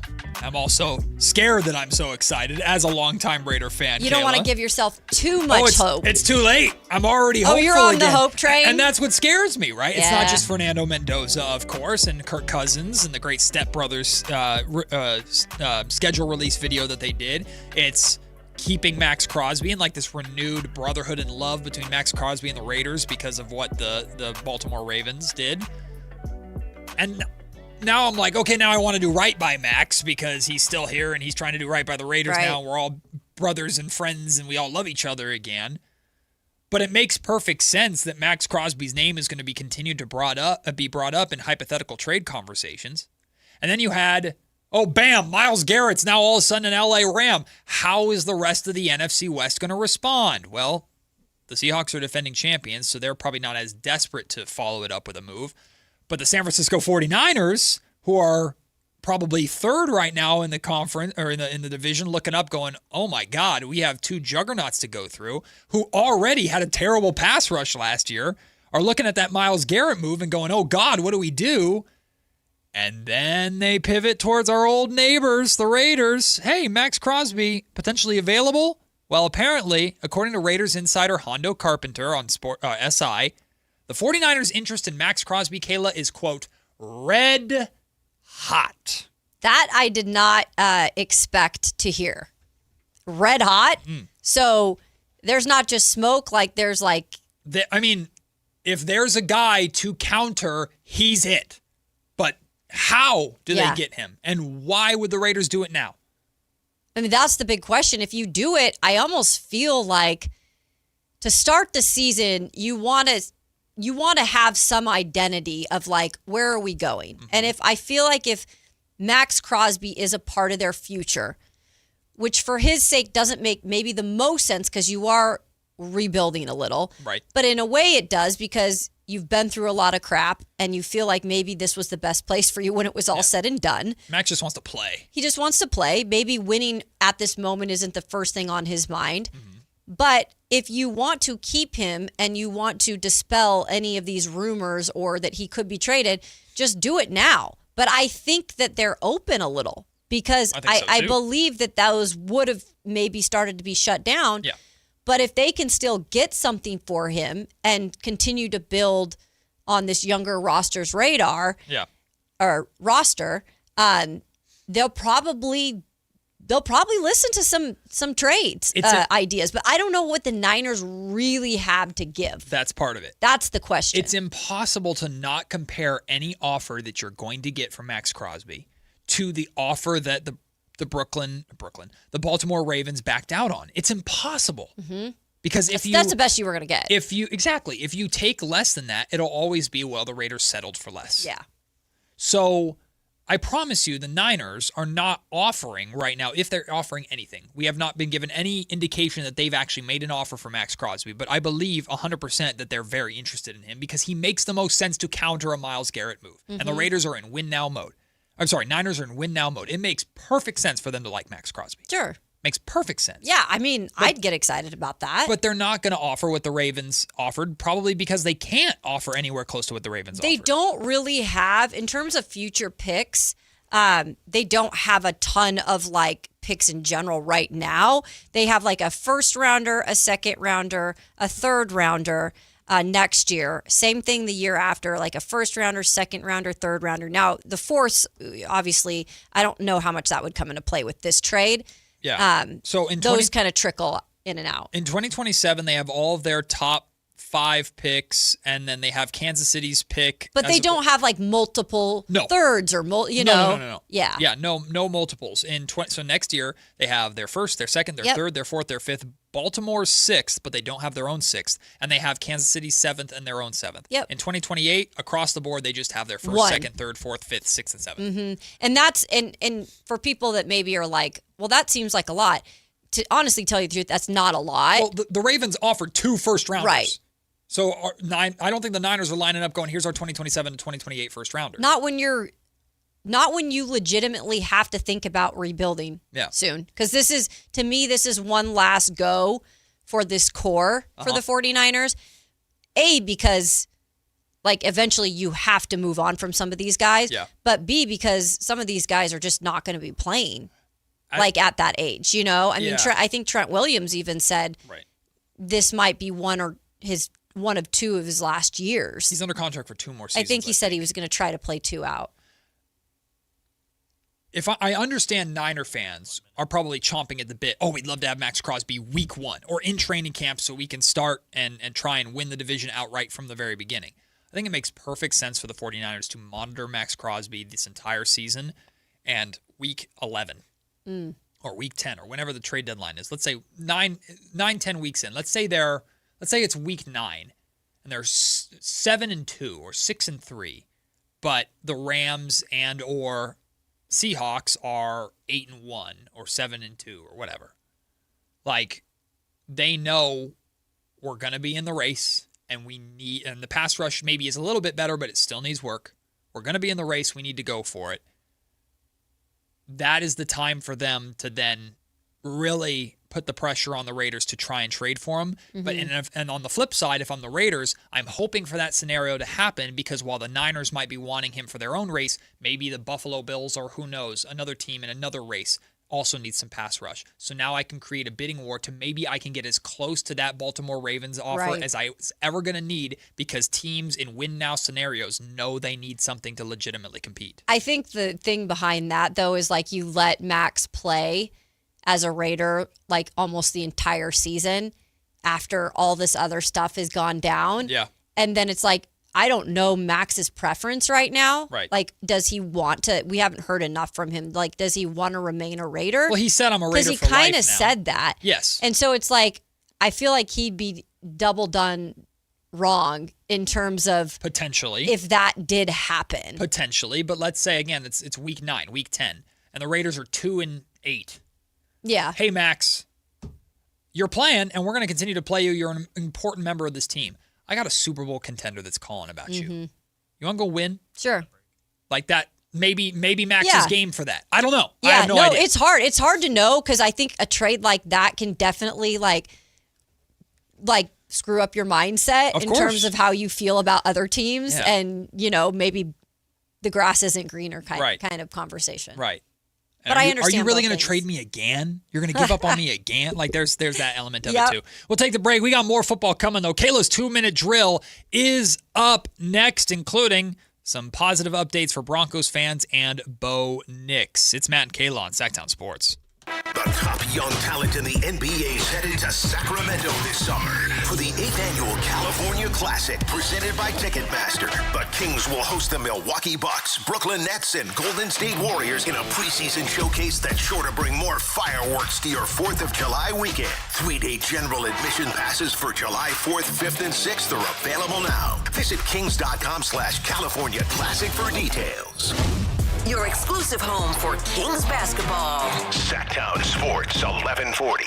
If you have unfiled taxes or are in debt to the IRS, this is important news. Did you know the IRS has programs specifically designed to help people struggling with tax debt? Powerful tax assistance programs that can save you thousands if you qualify. No one knows these programs better than the experts at Optima Tax Relief, America's most trusted tax resolution firm, A-rated by the Better Business Bureau. Their award-winning tax attorneys and licensed professionals have resolved over $3 billion of tax debt for their clients. One call to Optima can start the process, helping to put an end to your worries about wage garnishment, asset seizure, and other aggressive IRS actions. Find the best options to solve your tax problems. Call the experts at Optima Tax Relief today for a free consultation. Call 800-375-2922. 800-375-2922. 800-375-2922. Optima Tax Relief. Some restrictions apply. For complete details, please visit OptimaTaxRelief.com. This is the story of the one. As a maintenance engineer at a beverage manufacturing plant, he starts his day knowing every line is ready to run, because Grainger delivers the industrial-grade products he needs to keep mixers, conveyors, and packaging equipment moving. With Grainger's vast selection of bearings, belts, and motors, he keeps operations running smoothly, so nothing grinds to a halt. Call 1-800-GRAINGER, click Grainger.com, or just stop by. Grainger, for the ones who get it done. I know that hiring can be challenging. You need someone to match your role perfectly. Well, now you can meet them fast on ZipRecruiter. Build your team, build it sooner. Meet your match on ZipRecruiter. Just head to ZipRecruiter.com/free right now to try it for free. That's ZipRecruiter.com/free. Meet your match on ZipRecruiter. Try it free. At Folsom Chevy, they're making it easier to get a new truck. From how you're treated to sweet new deals. Swing by the Folsom Auto Mall, ask about their incredible new finance offer on every new 2026 Silverado half-ton truck in stock. Folsom Chevrolet. Together, let's drive. This is the story of the one. As a maintenance engineer at a beverage manufacturing plant, he starts his day knowing every line is ready to run, because Grainger delivers the industrial-grade products he needs to keep mixers, conveyors, and packaging equipment moving. With Grainger's vast selection of bearings, belts, and motors, he keeps operations running smoothly, so nothing grinds to a halt. Call 1-800-GRAINGER, click Grainger.com, or just stop by. Grainger, for the ones who get it done. With Progressive's Name Your Price tool, you can choose the best coverage option for you. Because you know you. Like, you know that hiking isn't for you. Sure, it sounds nice to be in nature while exercising, but that's what a gym and houseplants are for. I mean, you don't even like walking upstairs. So why would you walk up a hill for miles? To what, end up high in the air? Come on, you know you're scared of heights. Only you know you. So get coverage options within your budget with Progressive's Name Your Price tool. Progressive Casualty Insurance Company affiliates. Price and coverage match limited by state law. Hi, this is Adam Johnson, owner of Golf Fitness Solutions. Exercise and golf have been two important activities in my life. I opened Golf Fitness Solutions in 2013 to help my fellow golf enthusiasts improve their posture, relieve their pain, gain strength and endurance, and most importantly, hit the ball farther. From beginners to professionals, I've had success working with all ages and all skill levels, and I can help you too. Located in Carmichael, call us at 916-802-5175 or go to golffitnesssolutions.com. Skeeter here, my card. Field Tech, Sacramento Yellow Mosquito and Vector Control District. I never met a Culex terrasalis I didn't want to smack. That's Latin for mosquito. Hey, it's time again to fight the bite. Time to protect yourself from West Nile virus by applying insect repellent. Once a week, drain stagnant water and report dirty green swimming pools. Ew. They're breeding grounds. The Sacramento Yellow Mosquito and Vector Control District reminds you it's time to fight the bite. My card never gets old. For more information or to report problems, go to fightthebite.net. It's time for the 2-minute drill. Kayla Anderson has the ball, and she's taking us around the world of football. It's Kayla's 2-minute drill on Matt and Kayla. Hey, Kayla. Yeah. I know it's the quietest time of the offseason. Yeah, it is. But the NFL never really sleeps, right? Not technically. We got something going on, Yeah, right? They gotta sleep at some point. Nah, it's just a little snooze. Just a little nap. Have a little nap. Speaking of which, did you see that line Nike did for the New York Championship where they were like, never slept, always dreamed? Yeah, no, it's cool. yeah. No, it's cool. I always wonder, It's gotta be though, fun right now to be a New Yorker. there is an edited version somewhere of what the Spurs one would have been. And I guarantee you it's like Wemby related. And It's like something with a UFO. The one they did after OKC was crazy, where it was I don't like remember that one. It was like the light, the sky lit up like a UFO, and then like the beam came down, and they were basically like, he's arrived. Interesting. Oh, for SGA? No, for Wemby when they beat the Thunder. Oh, that's cool. Well, it is time for the 2-minute drill. Let's get some football in here. Let's get it in here. Just in the nicks of time. We're talking about Bo Nix. I like that one. Thank you. He is saying right now that his timeline is right on track. Everything is on track for him. Of course, he underwent right ankle surgery. He fractured that in the AFC divisional round. What could have been. And then he had that cleanup surgery, which we were kind of like, oh, wait a second, is that going to push back the timeline? He had a bone spur. Ugh. And I'm not a doctor, so I don't know exactly what that means. Doesn't seem like it's like the most comfortable thing. So obviously getting that second surgery was needed. Yep. He did some limited work in the first mandatory minicamp practice, but I do believe he says he's going to be all the way on track for being back in terms of training camp. So I don't think there's anything to worry about for the Broncos in terms of their quarterback. Of course, when you first come back from an injury, what does that look like? How does he get his confidence back? And I think ankles are probably a little bit more less worrisome than an ACL or something or a shoulder. But the Broncos are going to be a really weird, and Bo Nix by proxy, are going to be a really interesting case study in expectations. Because you could argue they were ahead of schedule last year, just like the Patriots were arguably ahead of schedule last year. Mm-hmm. They were so close to making it to the Super Bowl and never got Bo Nix to in the NFC Championship or AFC, championship game. Like, what are the expectations? In Denver, they always expect the Broncos to be good, so I'm not necessarily talking about internal expectations, but the Kansas City Chiefs are expected to get back to some extent, so you can't just label them as the favorites to win, the Broncos as the favorites to win the AFC West. But I think they are labeling themselves as they expect that. Well, no, I'm not talking internal, I'm talking external. Like, where do we put the Broncos? I mean, I put them right back up there again. And to be a Super Bowl team? Uh-huh. Really? Yeah, because their defense has been obviously the story, as Seattle's defense had been the story.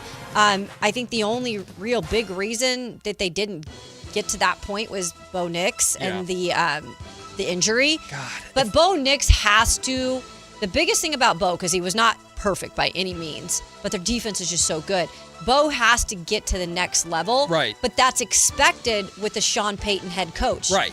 Who is known for molding those quarterbacks to get to that point where they can For be sure. Super Bowl contending quarterbacks. Listen, I hate the Broncos, so it brings me glee to be able to even say this. Not that I'm ever rooting for Bo Nix to get hurt, by the way, but I do not like the Broncos. I'm a Raider fan. But if I was a Broncos fan, I feel like I would be we should ask Richie this. The Buffalo Bills, fell on their face. Yeah. And the Chiefs weren't the Chiefs. That was your opportunity. And now, are you expecting both of those to not be the same, or to be the same thing again? It just feels like they might have missed their window. And that's crazy to say for an up-and-coming team like the Broncos. But, God, last year was just that ripe opportunity for them, and it slipped through their fingers because of an unfortunate injury. Also, the Ravens are back now, too. The Ravens are back, I'll believe that when I see it in terms of... The problem's gone. Bye-bye, John. Head coach, Bye-bye, all John. of that stuff. Oh, so you just don't believe in the Ravens? I don't really know what to do with them. Is it Lamar or is it everything else? I like Lamar. It's not necessarily all on Lamar. It's on, what is this new staff coming in? Can I trust, that they're going to be the Ravens that they've been? Is it really... But to a different level where they can actually get past the hump? Because that's always been the Ravens thing. Your skepticism is with, just all the changes. Was John Harbaugh really the problem to where now the Ravens are suddenly going to perform because he's gone? And they might. Oh. But they might not. But also... And their defense, again, I'll give, the Ravens a little credit. Maybe the defense was starting to not be what it needed to be. But I don't know if that's all on Harbaugh. Their thing always, too, is they always lose the one-score games. Yeah. Oh, I don't know if... I don't know if a Yeah. coach changes that because one-score games are kind of coin flips anyways. Yeah, it's a weird thing. And then we could talk about Buffalo. What's making us think that Buffalo's getting another... Buffalo does it every year. They fall short. Yeah. So you could just say, Right. well, Buffalo's back in it. Okay, cool. Well, we're back in It's the new stadium. New Was that new stadium dad vibes. strength? New stadium Josh strength. Allen's got new dad energy. Yeah, That's there you go. true. He does. He is new dad. That is true. Well, let me ask you this before we move on Yep. really quickly. Between the Ravens and Broncos, though, who, as of right now, would you The trust? Broncos. You'd trust the Broncos more? Right now, I gotta see all the change with the staff and stuff. Perfect. But I'm Broncos not. have the Penguin now, too. Yes, that is right. Waddle. And I guess he looks pretty good. I believe it. He's awesome. Jalen Waddle. They took everybody out of Miami and gave Malik Willis no weapons.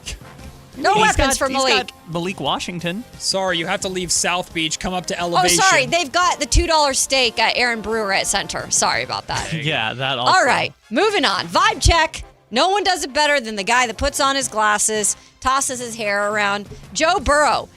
He said some crazy stuff in this offseason. I like it. So Joe Burrow has said this week that he feels that this Cincinnati Bengals team feels familiar to him.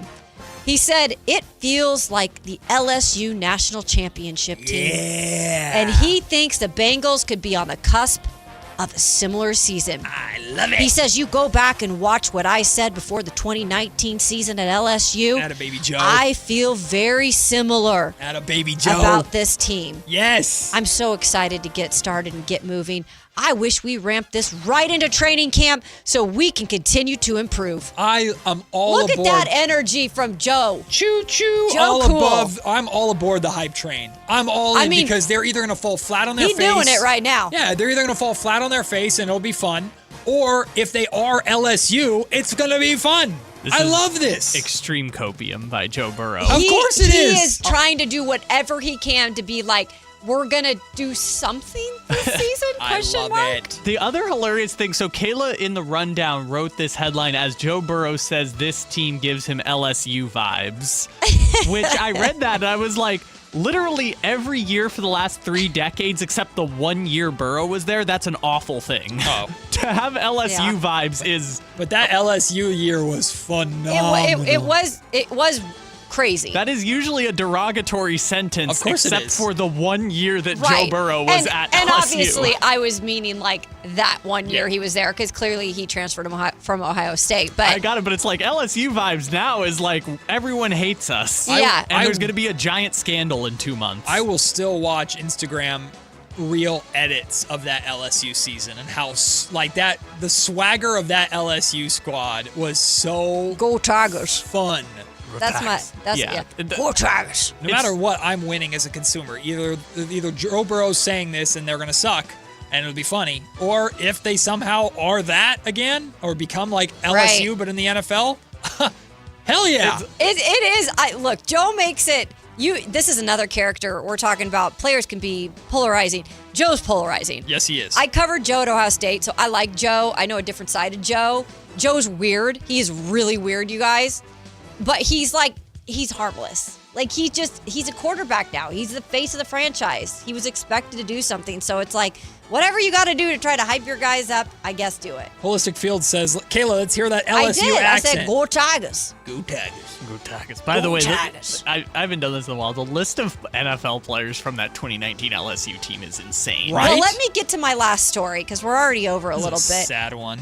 Rasheed returns. We're talking about Rasheed Rice. I didn't even put this together. He just served his 30-day he just got out. Time in jail, and he just got out. He didn't talk or anything, but we don't still know if the league's going to suspend him because they could still technically suspend him. I haven't heard anything with the OT or like with mandatory minicamp if he'll be there yet. But again, just like an ongoing situation where I'm sure he'll play this season, but he still is coming off of the knee thing too. So there's a lot going on with Rasheed Rice. I just don't know how good he'll be this year, even if he's on the field. Did you guys see the actual video of him leaving? I did. He was sprinting. Crazy. So he gets his stuff, and there's obviously reporters there filming on his camera. And to avoid the reporters, he just starts sprinting out the building. I mean, he had his bag of stuff, and he was booking it. Hey, they ain't catching him. No. Great joke. That deserved a symbol. Thank you. Board is considering. There we go. Thank you, board. I wouldn't have given it to you, but the board says That's crazy, Kyle. That's crazy. You don't know comedy, even though you're a comedian. We'll take the break. When we come back, I got 3 Sacramento Kings draft day scenarios. Let's talk our way through these 3 scenarios. We can rank them. Mm-hmm. We can talk about what's most likely to happen. But there's one in particular that I think is screaming at us is going to happen. Some might call it boring. I might call it necessary. We'll talk about it. It's Matt and Kayla on Sactown Sports. Take Sactown Sports with you everywhere you go with the Sactown Sports app. The most in-depth coverage of the Kings and 49ers. A library of written and video content. And all your favorite personalities all in one place. Download the Sactown Sports app today and get in on the action. Your local sports leader. Sactown Sports 1140. This is the story of the one. As a safety manager at a manufacturing plant, he does everything he can to keep his coworkers safe. From finding ways to reduce risks to keeping safety supplies in stock. And for that, he relies on Grainger. Grainger offers a broad range of quality products and next-day delivery, so he can always play it safe. Call 1-800-GRAINGER, click Grainger.com, or just stop by. Grainger, for the ones who get it done. This feeling is brought to you by Aleve for back pain relief. What feeling is that, you ask? Well, it's the feeling you feel when you have relief from back pain. That move how you want to, not how you have to feeling. That keep going through your day without slowing down feeling. The kind that brings you back to yourself all day long without interruption. Oh yeah. Because Aleve offers long-lasting pain relief. Feel up to 12 hours of back pain relief with one dose. Feel Aleve. Use as directed for minor aches and pains. Having insurance isn't the same as having State Farm. It's like needing a lawyer, but getting some guy who just watches courtroom dramas. How does the defendant plead? Guilty. Wait, what? Also, objection. You object to what? Erroneous. Counsel, approach the bench. Hey, can I get a whack at the gavel? You wouldn't settle for just any lawyer, so don't settle for just any insurance. Get the real deal with State Farm. Like a good neighbor, State Farm is there. The Los Angeles Angels arrive in West Sacramento for a high-stakes 4-game AL West rivalry series beginning Thursday, June 18th. Don't miss your chance to experience some of the most intense, high-energy baseball the division has to offer all weekend long. Grab a Jacob Wilson bobblehead on Saturday and celebrate Father's Day with an exclusive Hawaiian shirt giveaway. Visit athletics.com/tickets to grab your seats today. Sacramento's best selection, best quality, and lowest prices on kitchen and bath products are at the new Anova Cabinet and Stone. For a limited time, get stunning new quartz countertops starting at just $159. That's right, only $159 for gorgeous quartz countertops. Listen to this. For a limited time, cabinets for kitchens and bathrooms are up to 50% off. Yes, up to 50% off new cabinets. It's a must-see, the new Anova Cabinet and Stone at Florin Road and Highway 99. Learn more at AnovaCabinetStone.com. Card collectors know there's nothing as special as a rare one-of-one card. And now you can hear a very rare one-of-a-kind sports card show right here on Sactown Sports. Whitey Gleason here inviting you to join me and Mr. True Sports Cards himself, Imran Pilati, for the True Sports Card Show every Saturday morning at 10 on Sactown Sports. It's the only sports card radio show in the nation. For all your hobby needs, get to True Sports Cards, 6661 Stanford Ranch Road in Rockland. And for hobby, insight, and fun, join us for the True Sports Card Show Saturday mornings at 10 on Sactown Sports. At Power Business Technology, we're not another big box corporation. We're your neighbors, locally owned and operated. We know what businesses like yours need, from reliable printers to high-performance copiers. We'll help you find the right solution with personal service you just can't get online. Need setup or support? We're just down the road and always happy to help. Power Business Technology, family hometown service with big-time solutions. Contact us today for all your business printing needs at 844-POWER-BZ. That's 844-769-3729 or visit us at powercopiers.com. Don't miss out on the biggest action sports event happening in Sacramento this June. Tickets are now live for MoonPay X Games Sacramento 2026. See nearly 100 of the world's best skate, BMX, and Moto X athletes compete at Cal Expo June 26th through 28th. Music performances featuring electronic music icon Cascade on Friday, June 26th, and Grammy-winning producer and artist Mustard, and music producer DJ Subtronics on Saturday, June 27th. Score your tickets today at xgames.com. For many people living with hemophilia, everyday activities can sometimes come with a risk of unexpected bleeds, and over time can lead to lasting damage, impacting mobility and independence. Today, the conversation around care is shifting from bleed management to proactive protection and joint health. Experts say treatment advancements are helping patients maintain higher levels of clotting factor for longer, reducing the risk of breakthrough bleeds that can contribute to joint damage. While some approaches focus on less frequent treatment, doctors emphasize that protection between doses and maintaining sufficient levels of clotting factor may be key to helping patients stay active long-term. To learn more about a different hemophilia treatment option, visit managinghemophilia.com and talk to your healthcare provider about whether it is right for you. Sponsored by Sanofi.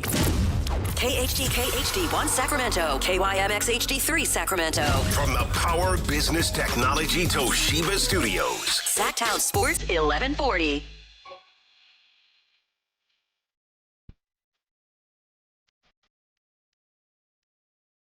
It's Matt George and Kayla Anderson on Sactown Sports 1140. Final hour of the show today, and we are underway. I think this is at AT&T Stadium, right? England, Croatia. I learned that in Matt's World Cup date. It is. Very see? nice. I'm glad somebody learned Look at something that. from that, whatever the hell I put together. If you're listening to this right now, you're probably not at Super Taco watching this match right now in one of Sactown Sports' World Cup watch parties with our own Chris Verlade. Vamos, Mexico! But the good news is that there are future watch parties for you to go to, including USA's match against Australia on Friday. And this Father's Day, you can treat your dad to something delicious, myself and Kayla, out of the goodness of our hearts. Because we're such good people. We are giving you a chance right now to win $100 for Dad from Super Taco. We're looking for lucky caller number 3. at 916-339-1140 to win a $100 gift card to Super Taco. That's caller number 3 right now at 916-339-1140. Every time I talk about Super Taco, I just crave a taco. And I know you're juicing right now. So now I have to take this out, but in the break, I put gum in. Because now I'm at the point where I just am sick of drinking juice. Oh, are you one of these people who just will chew gum for like 4 minutes No, and I'm then not. get rid of it? Well, I'm not usually, but because I'm people? Juicing and I need to chew on something, I need something I had to chew carrots on. earlier. I'm still not satisfied. Are you saying that that's normal behavior to buy gum, chew it for 2 minutes, and then just throw it out? Well, it loses its flavor after 5. What? Mm-hmm. That's what mints are for. Just buy mints instead of gum. I'm not saying you're wrong. I know. I don't know why I couldn't find the right mints when I was at the store. Gum is for at least 30 minutes. I say an hour. Chewing flavorless gum is just dull. These are like the icebreaker cubes. I just feel boring. If I'm chewing flavorless gum, I feel boring. Like I'm just a boring person in a boring life. Yeah, it just gets old, so I'll just take it out. Oh, well, you didn't have to do that on the air. Oh, where else was I going to do it? I don't know. On video. Well, that's that. There you go. Gum chewers.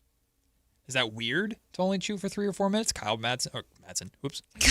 Kyle Ledbetter. Say what? Shout out Kyle Madsen, good friend of ours. Kyle Ledbetter says yes. I got 3 Sacramento Kings draft day scenarios for you. All right. None of them are.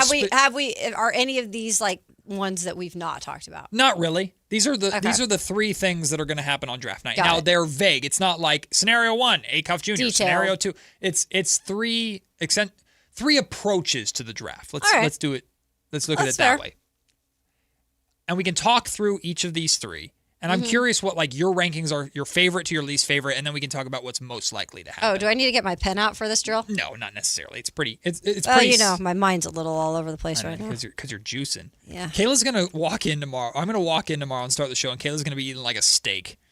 You're just gonna be just chowing. It's like steak and eggs. Do you have like a big breakfast planned for when you're done juicing? No, I'm not going to actually eat a big breakfast. Will that make you sick? Yeah, I'm probably going to have to ease as much as I want Mexican food, like I told you, I'm going to have to probably wait till Friday to do that. I'm going to have to ease my way Friday in. off. That's right. What if I have time, what would be a snack or something that you would like want to eat? Tomorrow? Tomorrow. Probably like our good old like crackers. Like Cheez-Its or crackers or something? All right. I think that's not too crazy, if I right? remember to get some, I'll bring some in. Look at you. You're a great And teammate. I'll eat them in front of you. Ha ha ha. Yeah, you'll be like, sorry, Kayla. Sucker. Can't have these. There's 1 carrot left, by the way. That's okay. for you. I'll take it. I'm done. She's You want my ranch too? No, I'm all right. Okay. Pretty good. Not really a ranch guy.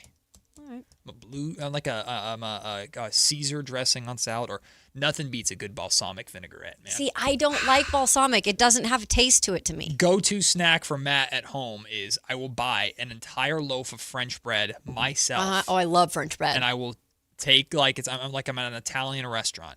And I'll go home, get a little bowl, base of olive oil, balsamic you're vinaigrette very in healthy. It. Well, dip. Is that healthy?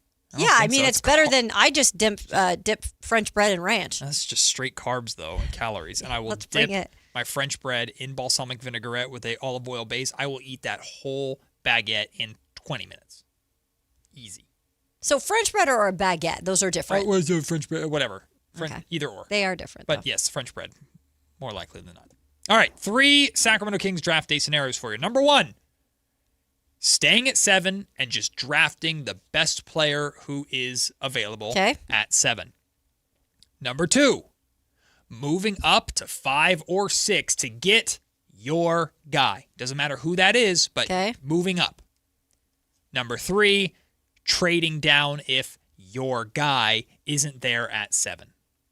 Those are the 3 scenarios that face the Sacramento Your guy Kings. isn't there. So, like, let's say the Kings like Acuff and Flemings. And basketball gods say, screw you, Sacramento, you don't get nice things. Acuff goes 5, Flemings goes 6. Mm-hmm. And the Kings are not that enamored with Keaton Wagler or Michael Brown Jr. Then in this situation, theoretically, they would trade down. I would still hate this scenario. Yeah. But that's a scenario where they might trade down in that instance. Or maybe they do see a big gap between Flemings and Acuff Goes 6. And they're like, well, we'll just trade down instead. Again, I hate this idea. but that's a scenario available to them. The only reason you trade down is if you're not enamored with what's available and you think you can still get good value plus pick up an extra pick with the Thunder, or who else was it? The Hornets. Thunder have 12 and 17, Hornets have 14 and 18, right? So like that's the scenario there. And I've been very vocal about how much I hate the idea of trading down. Yeah. Okay. So what I think is the best thing to do? Like in terms of your favorite, like what? Yeah. How much do you like the idea of trading up for your guy? I honestly, I feel like I'm a believer in things are supposed to happen where they're supposed to happen, unless it was some crazy situation where it was like a no-brainer. Sure. Like you could go get an AJ. Sure. You could go get a Caleb Wilson, type of player. Yeah. So in my eyes, I think there's enough there at 7, and there is still a chance that Acuff can come to you at 7. And if that does not happen, I feel Kingston Flemings is right there underneath him. And I don't think they're not going to get one or the other. So I truly feel like sticking and picking the best guy available is right now the best thing you can do. I don't want to overcomplicate it at this point. Sure. Because I just feel like once you get into the category of trading up, especially like what assets are you giving away? Like what does it involve a player? Like I just don't know if right now where the Kings are, that's worth doing. Worth it. Right. And it's the worth it element. And then there's also the optics element of you chose to win games at the end and then fell because of it. And now you're giving up an asset to move back up. That just seems so counterproductive. While you're also multiple years away from contending. Exactly. And you need those assets. Exactly. And we've seen Scott Perry in the year that he's been here, he's very sticky with his draft picks. He is not including draft compensation in trades to get rid of That's contracts. Not going to change just out of the blue. I don't think it would, unless like he truly is. This is where I'm at with this. England just scored, by the way. Wow, early goal for England. I saw they missed a penalty kick in the 12th minute. Big goal for England. Did Harry Kane score it? Yes, he did. Yeah. Yes, he did. Let's put it this way. If I'm BJ Armstrong and I'm the right hand to Scott Perry and we're sitting in the draft room, right, on draft night, and I know that Acuff's not going to be there. Acuff's going 6. We need to move up to 5 to get him. If I'm BJ Armstrong and Scott Perry's sitting there contemplating going, what do I do? I would ask him the question, like, in your mind, do you truly, truly believe that Darius Acuff Jr. is that good, that much better than Kingston Flemings? And if Scott Perry says, I think so, I would encourage Scott Perry, then do it. Use a asset, because it's not going to, I've seen some absurd things. It's not going to take like a unprotected a multiple unprotected first or thing. Like I think it would be the 2031 T-Wolves pick, or it would be maybe a lottery protected future first, maybe. I don't know. I have no idea what the Clippers would ask for. No clue. Maybe the 2031 lesser of the Spurs pick swap. There you go. That's a good one too. It could be that. Like you just don't know. I think Perry's smart enough to know I'm not doing something stupid and outrageous. Yeah, and he would not do that. Right. So we can take those scenarios. Like Perry's not going to get fleeced. He's not. If he thinks it's even close to fleeced, then he's not going to do it and he'll just move on. But if Perry is sitting there going, I really believe in this young man. I really think this is exactly what we need, but I'm going to have to use a future first-round pick, one of my treasure trove of assets, to go and get him. If I'm BJ Armstrong and he feels that passionately about it, I'm BJ, I'm going, Scott, you got to do it. Do it. Because you don't want to live with the regret of, I didn't make that move. And Kingston Flemings, let's say, turns out to be a good player, but Darius Acuff Jr. turns out to be a star point guard. And you're sitting there in a few years going, we could have had it. I had a trade on the table and I kind of chickened out of it. But you have to feel really, really strongly about it versus, I like both players. Then just take whoever's there. Yeah. Which is where I think the Kings are at. And I think that's what we're all kind of not knowing about what Scott Perry truly feels, and we're not going to know that until the draft happens. We just don't really know how he truly feels about Acuff, if that is the guy they'd be trading up to get. We know that they really like him, right? But we haven't heard any details about the interviews or, I mean, that's not going to come out. They're keeping everything very close to vest there. Of course. And as they should, in terms of where they're at in the draft, there is room for negotiating and possible scenarios to trade up or down. And I do believe Scott Perry, because he's a smart businessman, he is keeping all options open. Yeah. And I do even believe, while I don't like the trade down idea, I do not like it. Yes. I do believe he is still also keeping those options open. For sure. Because anything can happen in a draft. For sure. Anything can happen. And if you are a smart business person, but you're also having a player you feel like you could maybe get another one, and you're confident about those guys, it's not my team to build. Yeah. So, Brick Ripsaw, if Scott Perry trades up, he should be fired. Why? And I he's being kind of extreme here, but don't we want our general manager to go out and get the player that he feels most passionately will change this franchise? The Kings are going to need to take risks if we're going to get this organization out of the hell that it's in. They're going to have to take swings. They're going to have to take risks. If this is your chance to do it, like, if your take on this is it's a fireable offense to have prioritized winning games, so you had worse odds, you dropped to 7, then you had to use an asset to make up for your mistake, that's a perspective. The other perspective is Scott Perry felt that he and the Kings could prioritize winning games this past season and developing the current players and getting them experience trying to win, while also feeling that they had the assets that they needed to be able to still go and get the guy in the draft that they wanted if they couldn't get lucky. Why is it option A and not option B? Because it very easily could be, now we'll have to see if this plays out, but it could be that the Kings felt, we're good with winning games right now because no matter what, we feel we have a chance to get the guy that we want. And I would rather Scott Perry use an asset that he might not even see come to fruition in 2031 or wherever to go and get the guy that he wants, regardless of the optics of the draft lottery, than go, I can't do this, I'll get killed for it, so I'll just settle on whatever's there. Yeah. But that's only if he feels passionately about a player to move up to 5 to get, which... If I'm going with my gut right now, Kayla, I'm with you. I think it's clear that how much attention he's giving to both Kingston Flemings and Acuff, and Keaton Wagler sounds like is in that conversation too. I think all signs point to Perry's going to be more than confident going, whoever's there at 7, I'll take, and I'm going to be happy with it. Mm-hmm. But if he feels passionate about moving up, move up. Yeah, and I don't think you can. Now, can you say that a few years down the line if that draft pick doesn't work out? Yeah, absolutely. But he'll lose his job. We can't say just because if he makes the move in this draft to go up and get the guy that he wants, that to me is almost a bolder move for him to be like, I truly feel this was the guy. Yeah. And yeah, it does put more pressure on Scott Perry and his tenure here, and to also make sure, like, even from the get-go, that we're seeing something out of this pick. Mm-hmm.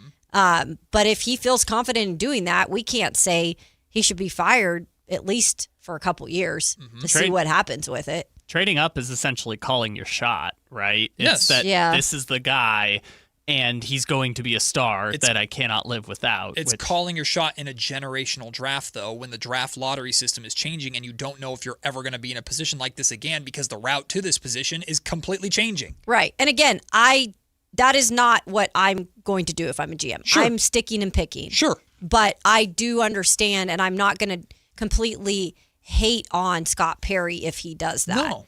At this point, I have to trust what he's doing. Right. Because if I don't, I'm going to drive myself crazy. Welcome to Kings fandom. Yeah. Part of it, too, is it's also hubris of being like, I know this guy is going to be the star that I can't live without. We've seen all the time, like, the Timberwolves tried it with Rob Dillingham, and it failed. The Pelicans tried it last year with Derek Queen, and it backfired because they lost their 8th pick in the generational draft. Sam Presti traded 3 first-round picks for Ousmane Dieng. People don't get these right all the time when they trade up. Of course not. But also, the reason why you have this job is because you are the most qualified for this job, and you're supposed to be the smartest person in the room. So you have to trust yourself, too, to some extent. There is absolutely no guarantee that he would get it right. And I'd go as far as to say, if he did trade up, and Acuff ended up being just a fine point guard, maybe he keeps his job. If Acuff becomes a bust, he's probably losing his job. So but that's the thing. Guys, the Kings cannot play it safe. They can't. Mm-hmm. They cannot. Now, you could say, I'd rather them play it patient. Mm-hmm. I'm totally game for that. If you think patience is the best way to go, and again, you feel there's not a big enough gap between anybody you'd have to trade up for and who would be there at 7, then there's Red. Hi, Red. Then you're good. Right. Then just wait. And that's probably where the Kings are at. But I think a lot of people, if we're sitting there all waiting and watching, and all of a sudden we hear the Kings have made a trade to move up to 5, I think some people would start freaking out going, what is Scott Perry doing? He's going and getting the guy that he wants. And as long as he's not getting fleeced for it, which I don't believe he would ever be getting fleeced, and in my opinion, giving up a 2031 first to move up 2 spots in a generational draft with draft lottery reform coming, that's not being fleeced to me. That's taking a risk. My initial response to that, an impulse to that, is going to be, I hope Scott Perry knows what he's doing, but I trust Scott Perry knows what he's doing. I don't think the initial reaction should be, the Kings are idiots. Why didn't they just tank in the first place? Like, we're past that. So would the reverse still be true if it was a trade down scenario? I would actually be a little bit concerned at first with. Yeah. Because I personally don't see the value of some of these other point guards right away, like to make a difference. Like, I think they need somebody that's going to come in here and do something to help kind of like show where they're going and what direction they're going. And I think with some of these other point guards that you get lower down there, those are like, in a way, you're testing them out. Like you're hoping that they'd work. And like hope is not enough at this point with some of those guys for what you need now. I just don't think that would be the right move with where the Kings are. I mean, 7 isn't horrible in this draft. Not at all. It's not horrible by any means. To answer your question, Kyle, on the surface, I'm inherently choosing to trust Scott. Whatever Scott does, I believe. Scott is the number one thing to believe in with the Sacramento Kings. If you don't believe in Scott Perry, you can't believe in anything with this Kings team. You genuinely can't. You have to trust in Scott or you have Maxime? No hope. No. Because who brought in Max? Scott. Like, you have to trust Scott or you don't trust the Kings. And if you don't trust the Kings, that doesn't make you a worse fan. I don't blame you. But, like, Scott is, if you're looking for something to put your hope in for the future of the Kings, it's Scott Perry. Scott has to get it right. Scott has to be the one that finally tells ownership to take a back seat. Scott has to fix the Kings' inability to draft correctly. Scott has to be able to attract free agents here. Scott has to turn this around. It's Scott or nothing. So, for me, I would inherently trust Scott. But where my concern would come in, where it's different versus trading up, to your point, Kyle, the difference to me is, again, now it feels like you're trying to get cute at a time where you just need talent. Mm-hmm. And that's a big difference from trading up to get the best talent in your mind versus trading down because you maybe get a fine. Well, and you might get a couple. Yeah. You don't need darts on the board. You need a star. Well, but the only difference this year, though, is that you have the Thunder and Hornets situation where you're getting multiple in the same draft, right? So you're bringing in multiple young players so that the roster inherently can get younger, too. Multiple young players, though, that you're hoping turn into a star versus a player that's more likely to, probably because of their position. Like, it's the gamble. Yeah, right? But it's all about talent development, right? And the reason you want to trade up or you want to stay where you are is that the higher you are in the draft, the more dummy-proof you are, essentially, with those prospects, right? It takes vision to develop Tyrese Maxey. It takes vision to develop Jalen Brunson. Yeah. But you just get A.J. Domantas, and it's like, boom, we're good. It's dummy-proof. Right. Exactly. I just think, one more thing. Yes. I just think because they've made it very clear that they need a point guard, then why would you not just take the best available in this draft? Precisely. You just don't draft. You don't go down to maybe find the guard. Exactly. Well, precisely. Okay. I don't agree with this, but the reason to say is that there is no difference between Mikel Brown and Braden Burries and LeBaron Philon and Kingston Flemings and Darius Acuff in your mind. No matter who you get, it'll be an all-star, so you're guaranteed to get one if you move down. And that, to me, is the Kings trying to be too cute versus just going more with the consensus, which I think the Niners, to some extent, even though their drafts have been bad, the Niners have earned that because they're a good organization. The Kings have not, because they've been a bad organization, regardless of how long Scott Perry's been here or not. I just don't trust the Kings to get that right. I just don't. Which is why you probably should stick and pick. Which is what I think the Sacramento Kings are going to do. Really quick, Man, said, it's only worth it if you move up to 3. Yeah, but moving up to we're not talking about the same thing. Moving up to 5 probably costs you a first rounder.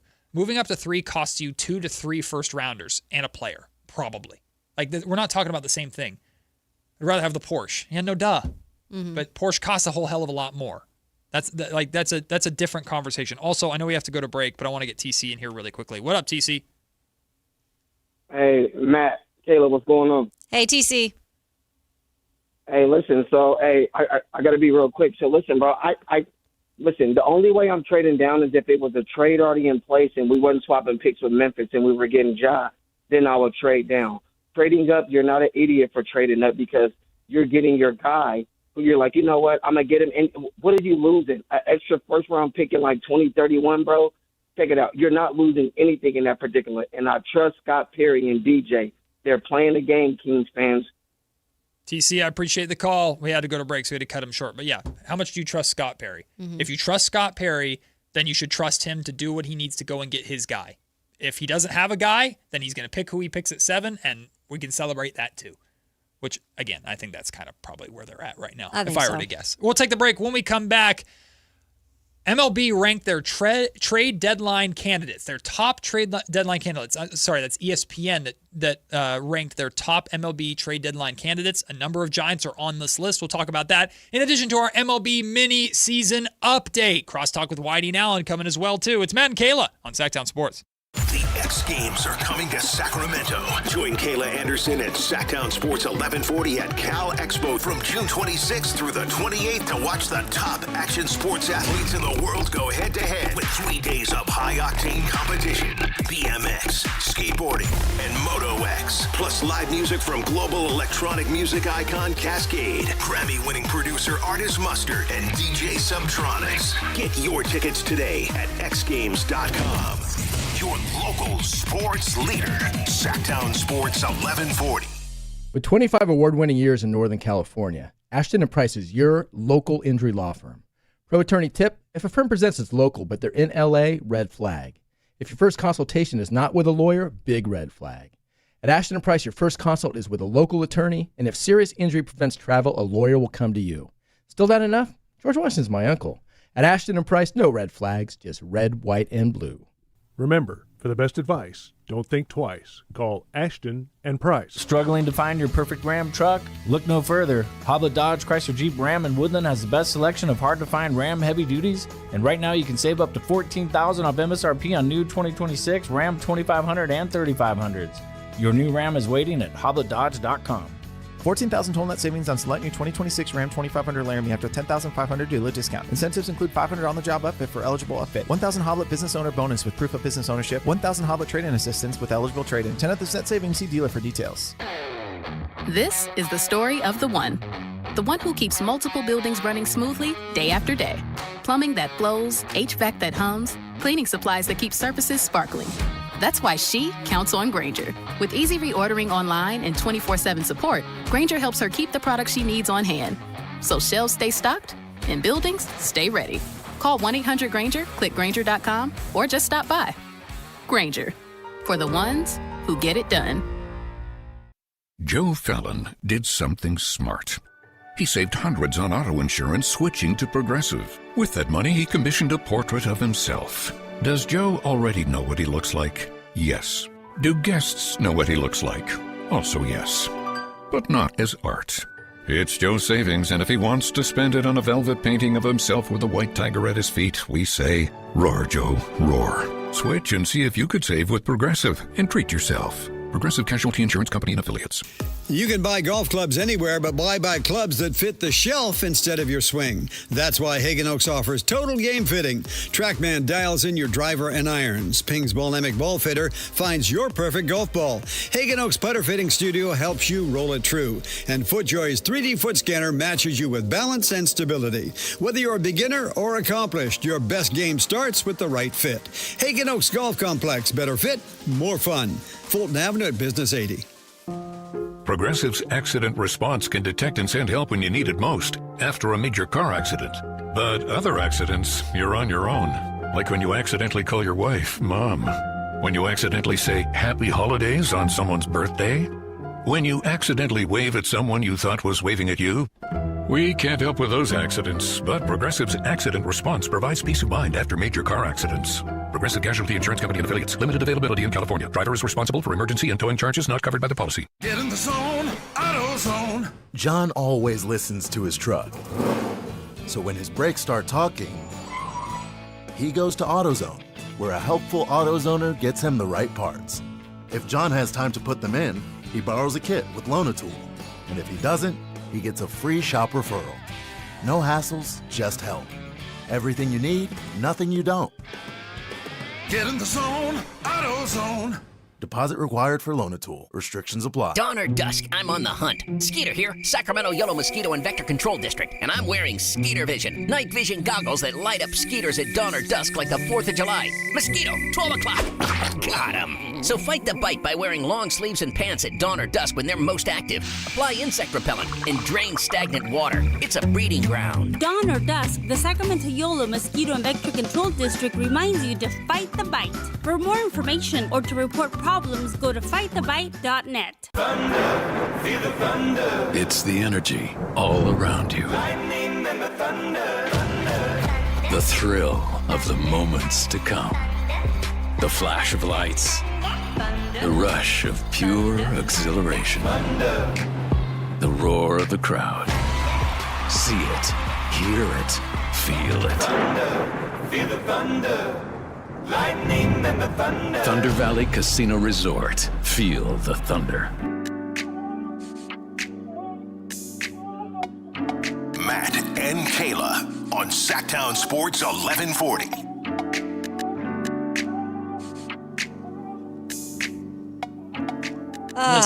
Only if you could have Listen. an ear in the conversations in the break. You thought this show was unbearable at times. We could be way worse, and I want to be. Oh. Because big friend of Alan and Whitey on the afternoon show, Mike Scotto, is reporting, and he's not the only one talking about this. The Atlanta Hawks are expected to explore the trade market for Jonathan Kuminga. Whoa, JK! Bring it all back around, baby. Bring it back around. Can I interest you in Zach LaVine or DeMar DeRozan? Well, they can't do DeRozan because then they'd be so far over the apron that it would be impossible to get out of it. Come on, why not? So at this point, do we feel like it's just too many forwards there? They didn't like Kuminga in terms of what he brought. Seeing what kind of value they can get, maybe? Yeah. I think they just chose DeAndre Hunter. Yeah. And by the way... or not. What are you talking about? I'd say the Kings could have gotten Kuminga before, and then they made the trade for DeAndre Hunter, and now they don't. But need I'm talking Kuminga. about Atlanta. No, he's talking about Atlanta. Yeah. Like what why the Hawks are Atlanta doing. is kind of like, we're exploring now. He's been here. Oh, well, that's because they don't want to pick up his team option. Right. Listen. And if they decline it, he becomes an unrestricted free agent. I won't just reopen that can of worms. Oh, really? I will rip the top off that mother, you-know-whatter. I will do it. Hey, I'm not against it. Bring Kuminga back. It just was delayed for a year. Got rid of the... Listen, the Warriors are gone. You don't have to worry about Joe Lacob anymore. You don't have to worry about, we don't want to send him to our neighbor. Fine. Hey, Atlanta, let's talk. I mean, they do have still that connection to him. Come on. Atlanta has cap space.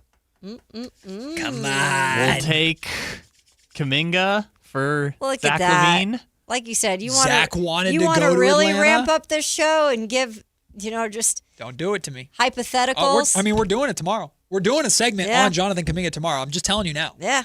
I'm telling you That's now. right. And also on tomorrow's show, Kayla, the return of the Lyrics game. The Lyrics game is back tomorrow. I'm pretty excited. Because tomorrow is not only Thursday Junior, but to us, it is our Friday. It is Friday. Mm-hmm. Wait, what? You said Thursday Junior. Friday Junior. Friday Junior. You know I'm what sorry. you meant. Yeah, so sorry. is today Friday Junior? Today kind of is Friday Junior. In a way. The vibes have been too... The vibes have been a little down for Friday Junior. That's because you're at the end of your juicing. Yeah. You're almost there. Ooh, tomorrow's going to feel like extra Friday vibes because you can eat again. I know. Oh, I know a pick-me-up for Kayla's vibes. Oh. Yeah, because guess what? Who's reading the results here?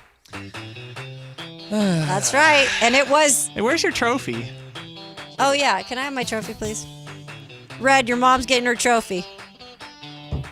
She has an Emmy at home, though. Don't forget about that. Kayla is our 3-time champion. Cute. Oh, cute. And yesterday, Kayla picked the Yankees over the White Sox, and, well... They demolished them. Yeah, you could say that. 12-2, the final score. So, Kayla's win streak has now hit 7 straight. Lego. Kayla's on a roll. I chose the Dodgers over the Rays. I was brave enough to pick the Dodgers. And they got me a win, but I'm still mad at them because it was 1-0. What the hell? I know. The hell? In run differentials, if we're going to go head-to-head at the end. So, Dodgers, like, you destroy everybody by 94 runs every game, but I pick you and you're like, 1-0. Isn't it you against Kyle? Yeah. Well, yeah, Kyle was the... Yeah. Idiot. Hey, but at least it was Only one run, though. as baby of a loss as it could possibly be. So, I'm 2-0. Your losses can't hurt me anymore. I was Yeah, forged right. in the fires of losses. I'm 2-0. Kayla's 2-0. Kyle is 1-1, but run differential, Kayla's winning by a landslide. Plus, we only have 4 games this week, not 5. It's a shortened week because no show on Friday. Ooh, let's go. I have the Pirates and Guardians to pick from. Kayla, you have the Mariners. I'm taking Mariners. Okay. Against? Against the Oilers. God. You did- Orioles. Thank you. Keep calling them the doing Oilers. that. By the way, Cal Raleigh returns. And what did he do? Well, no, he returned. He already played. Returned. Yeah. What did he? Didn't he do well? I don't know. I didn't see the score yesterday. Wow. Real Mariners fan over here. Sorry. He got the game-winning hit yesterday. He did.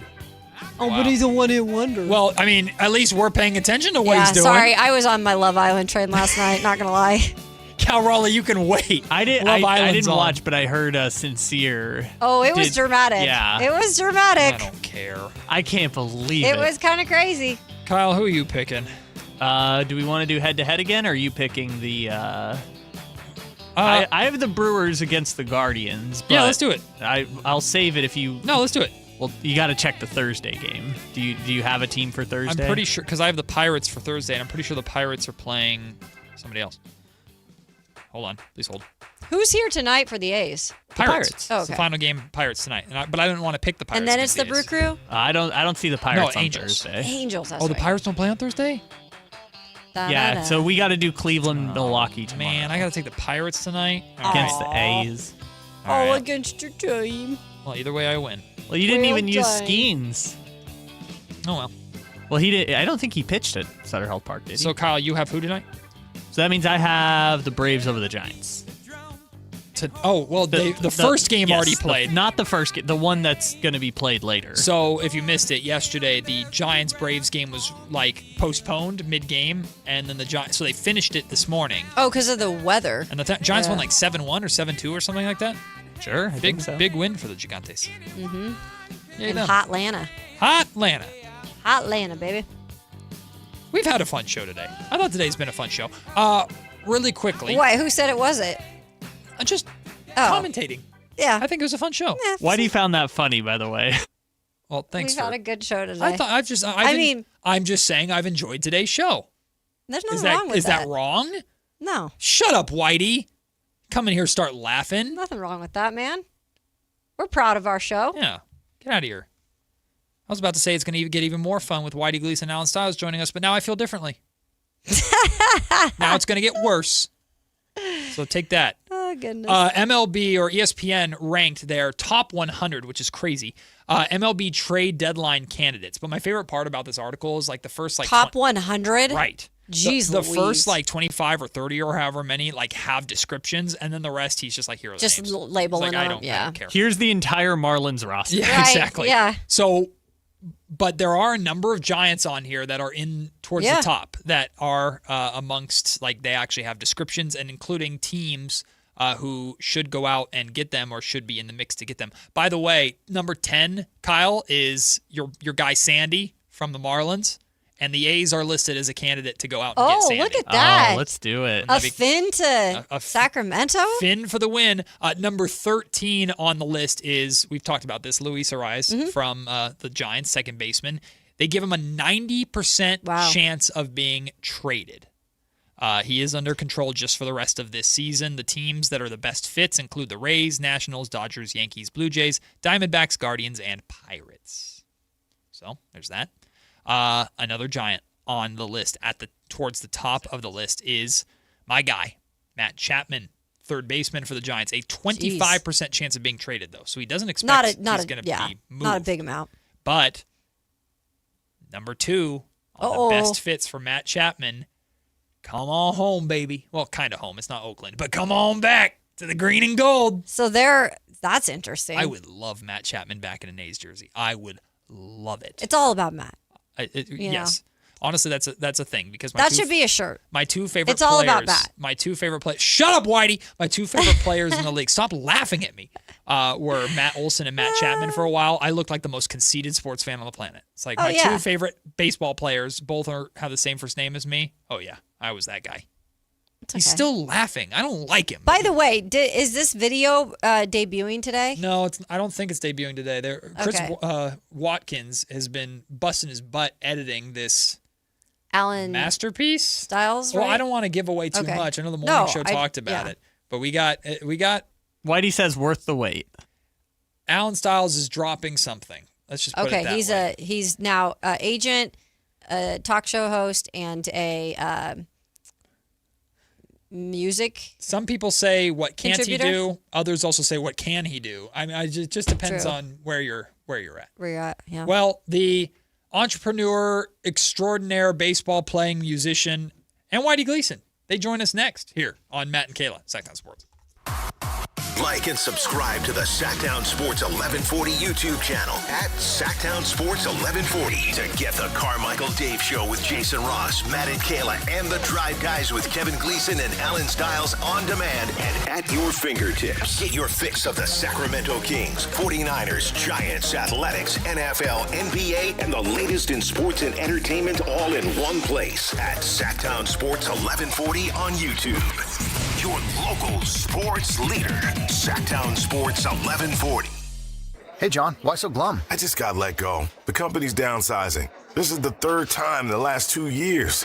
I'm done with this. Have you thought about My Computer Career? I've heard they can train you for a career in IT in just a few months, including cybersecurity and the basics of AI. And you don't need prior training or experience. Now that's a recession-resistant career. Wow, thanks. I'll check them out. Go to mycomputercareer.edu and take the free career evaluation. Mycomputercareer.edu, an Elite CompTIA certification partner. Financial aid is available to those who qualify, including VA benefits. So Ryan and I came to the decision to get life insurance when I was pregnant with our first son. He really wanted us to be taken care of if something happened to him. He provided for our family in life and also after his death. I think that would make him proud. Ethos makes it fast and easy to get life insurance. Apply in minutes and get same-day coverage. Get your free quote at ethos.com/music. That's ethos.com/music. Paid testimonial. Time spent on application may vary. Online health questions required. Congratulations, New York. The Knicks did it. Through battle after battle, they dominated to become this year's NBA champions.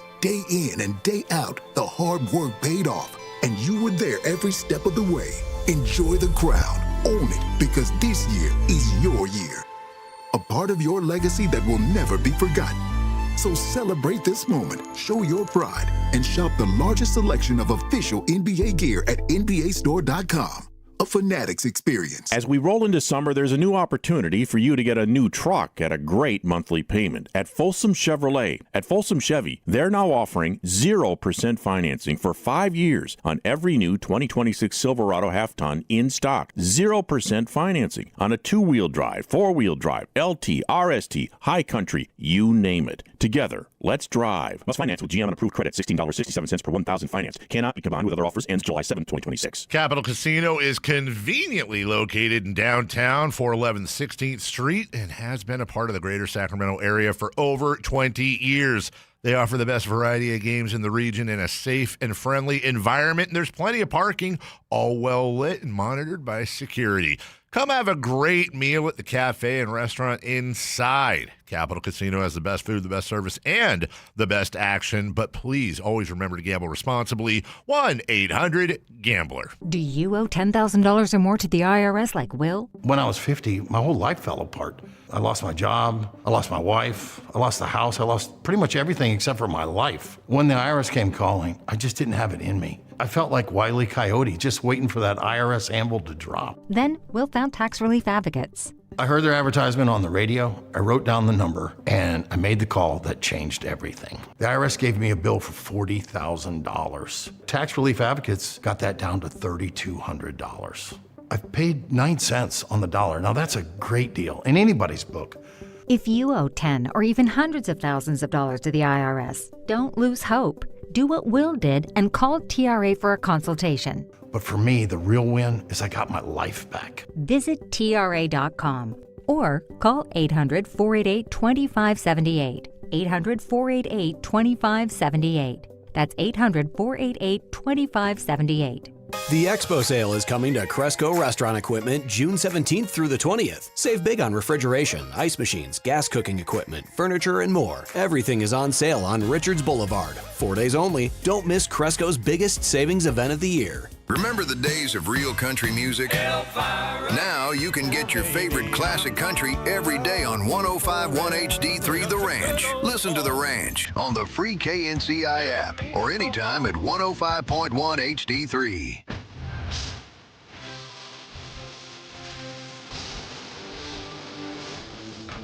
It's Matt George and Kayla Anderson on Sactown Sports 1140.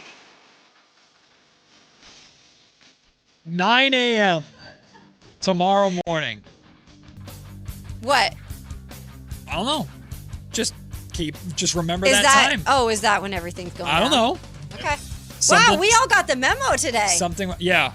Mm-hmm. We all Everything's got it. going down 9 a.m. tomorrow. Man.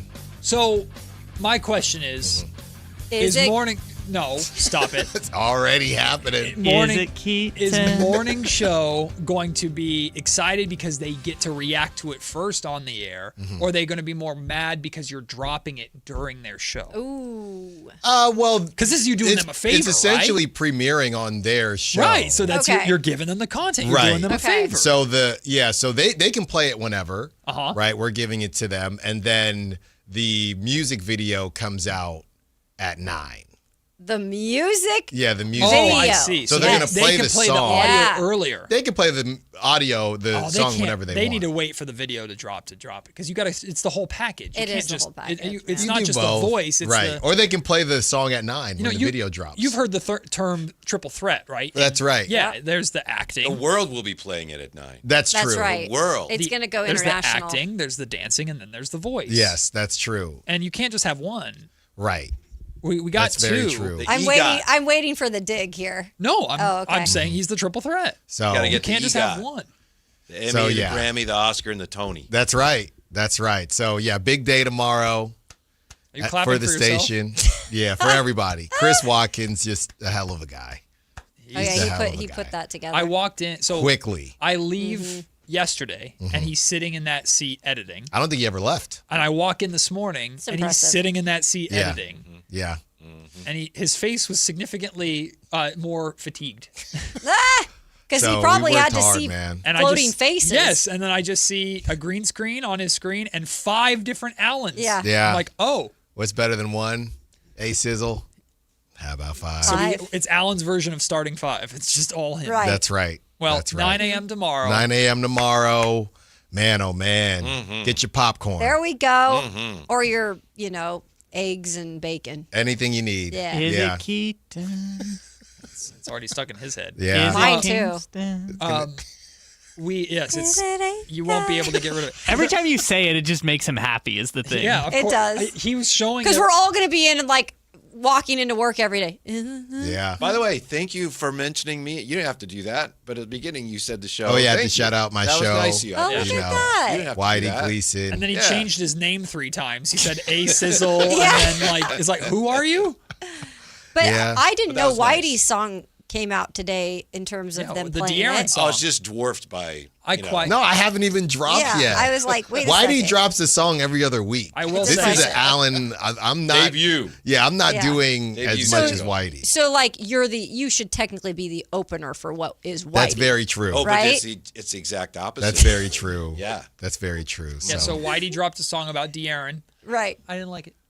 You did? I didn't think you would. I heard I it didn't like yesterday. it. The beginning to me, I didn't like it. the turnover line. I can't tell you really why I didn't like it. I just didn't like it. Oh, something I'll about it was, tickled me. Something about it was Why off. do you like it? I'll have to Why do you listen. like it? You know, when lyrics are just false and not true, it just hurts. Hey, I didn't make it. I think you co-wrote it. No, I promise you I didn't. I think Whitey had writer's block and called. He's like, I need someone who doesn't like De'Aaron. Yeah. Alan. The biggest De'Aaron Fox hater. I'm definitely not me. Alan, I need a rhyme for Definitely not Fox me. hater. Do you have a rhyme for No, Fox I got hater? no credits, no writing credits on. Nothing. Well, because you're on too busy Whitey's. dropping a banger. That's right. 9 a.m. tomorrow. Watch out, 9 a.m. Drake. tomorrow. Move over, Drake. Move over, Drizzy. Yeah. It's a Sizzy.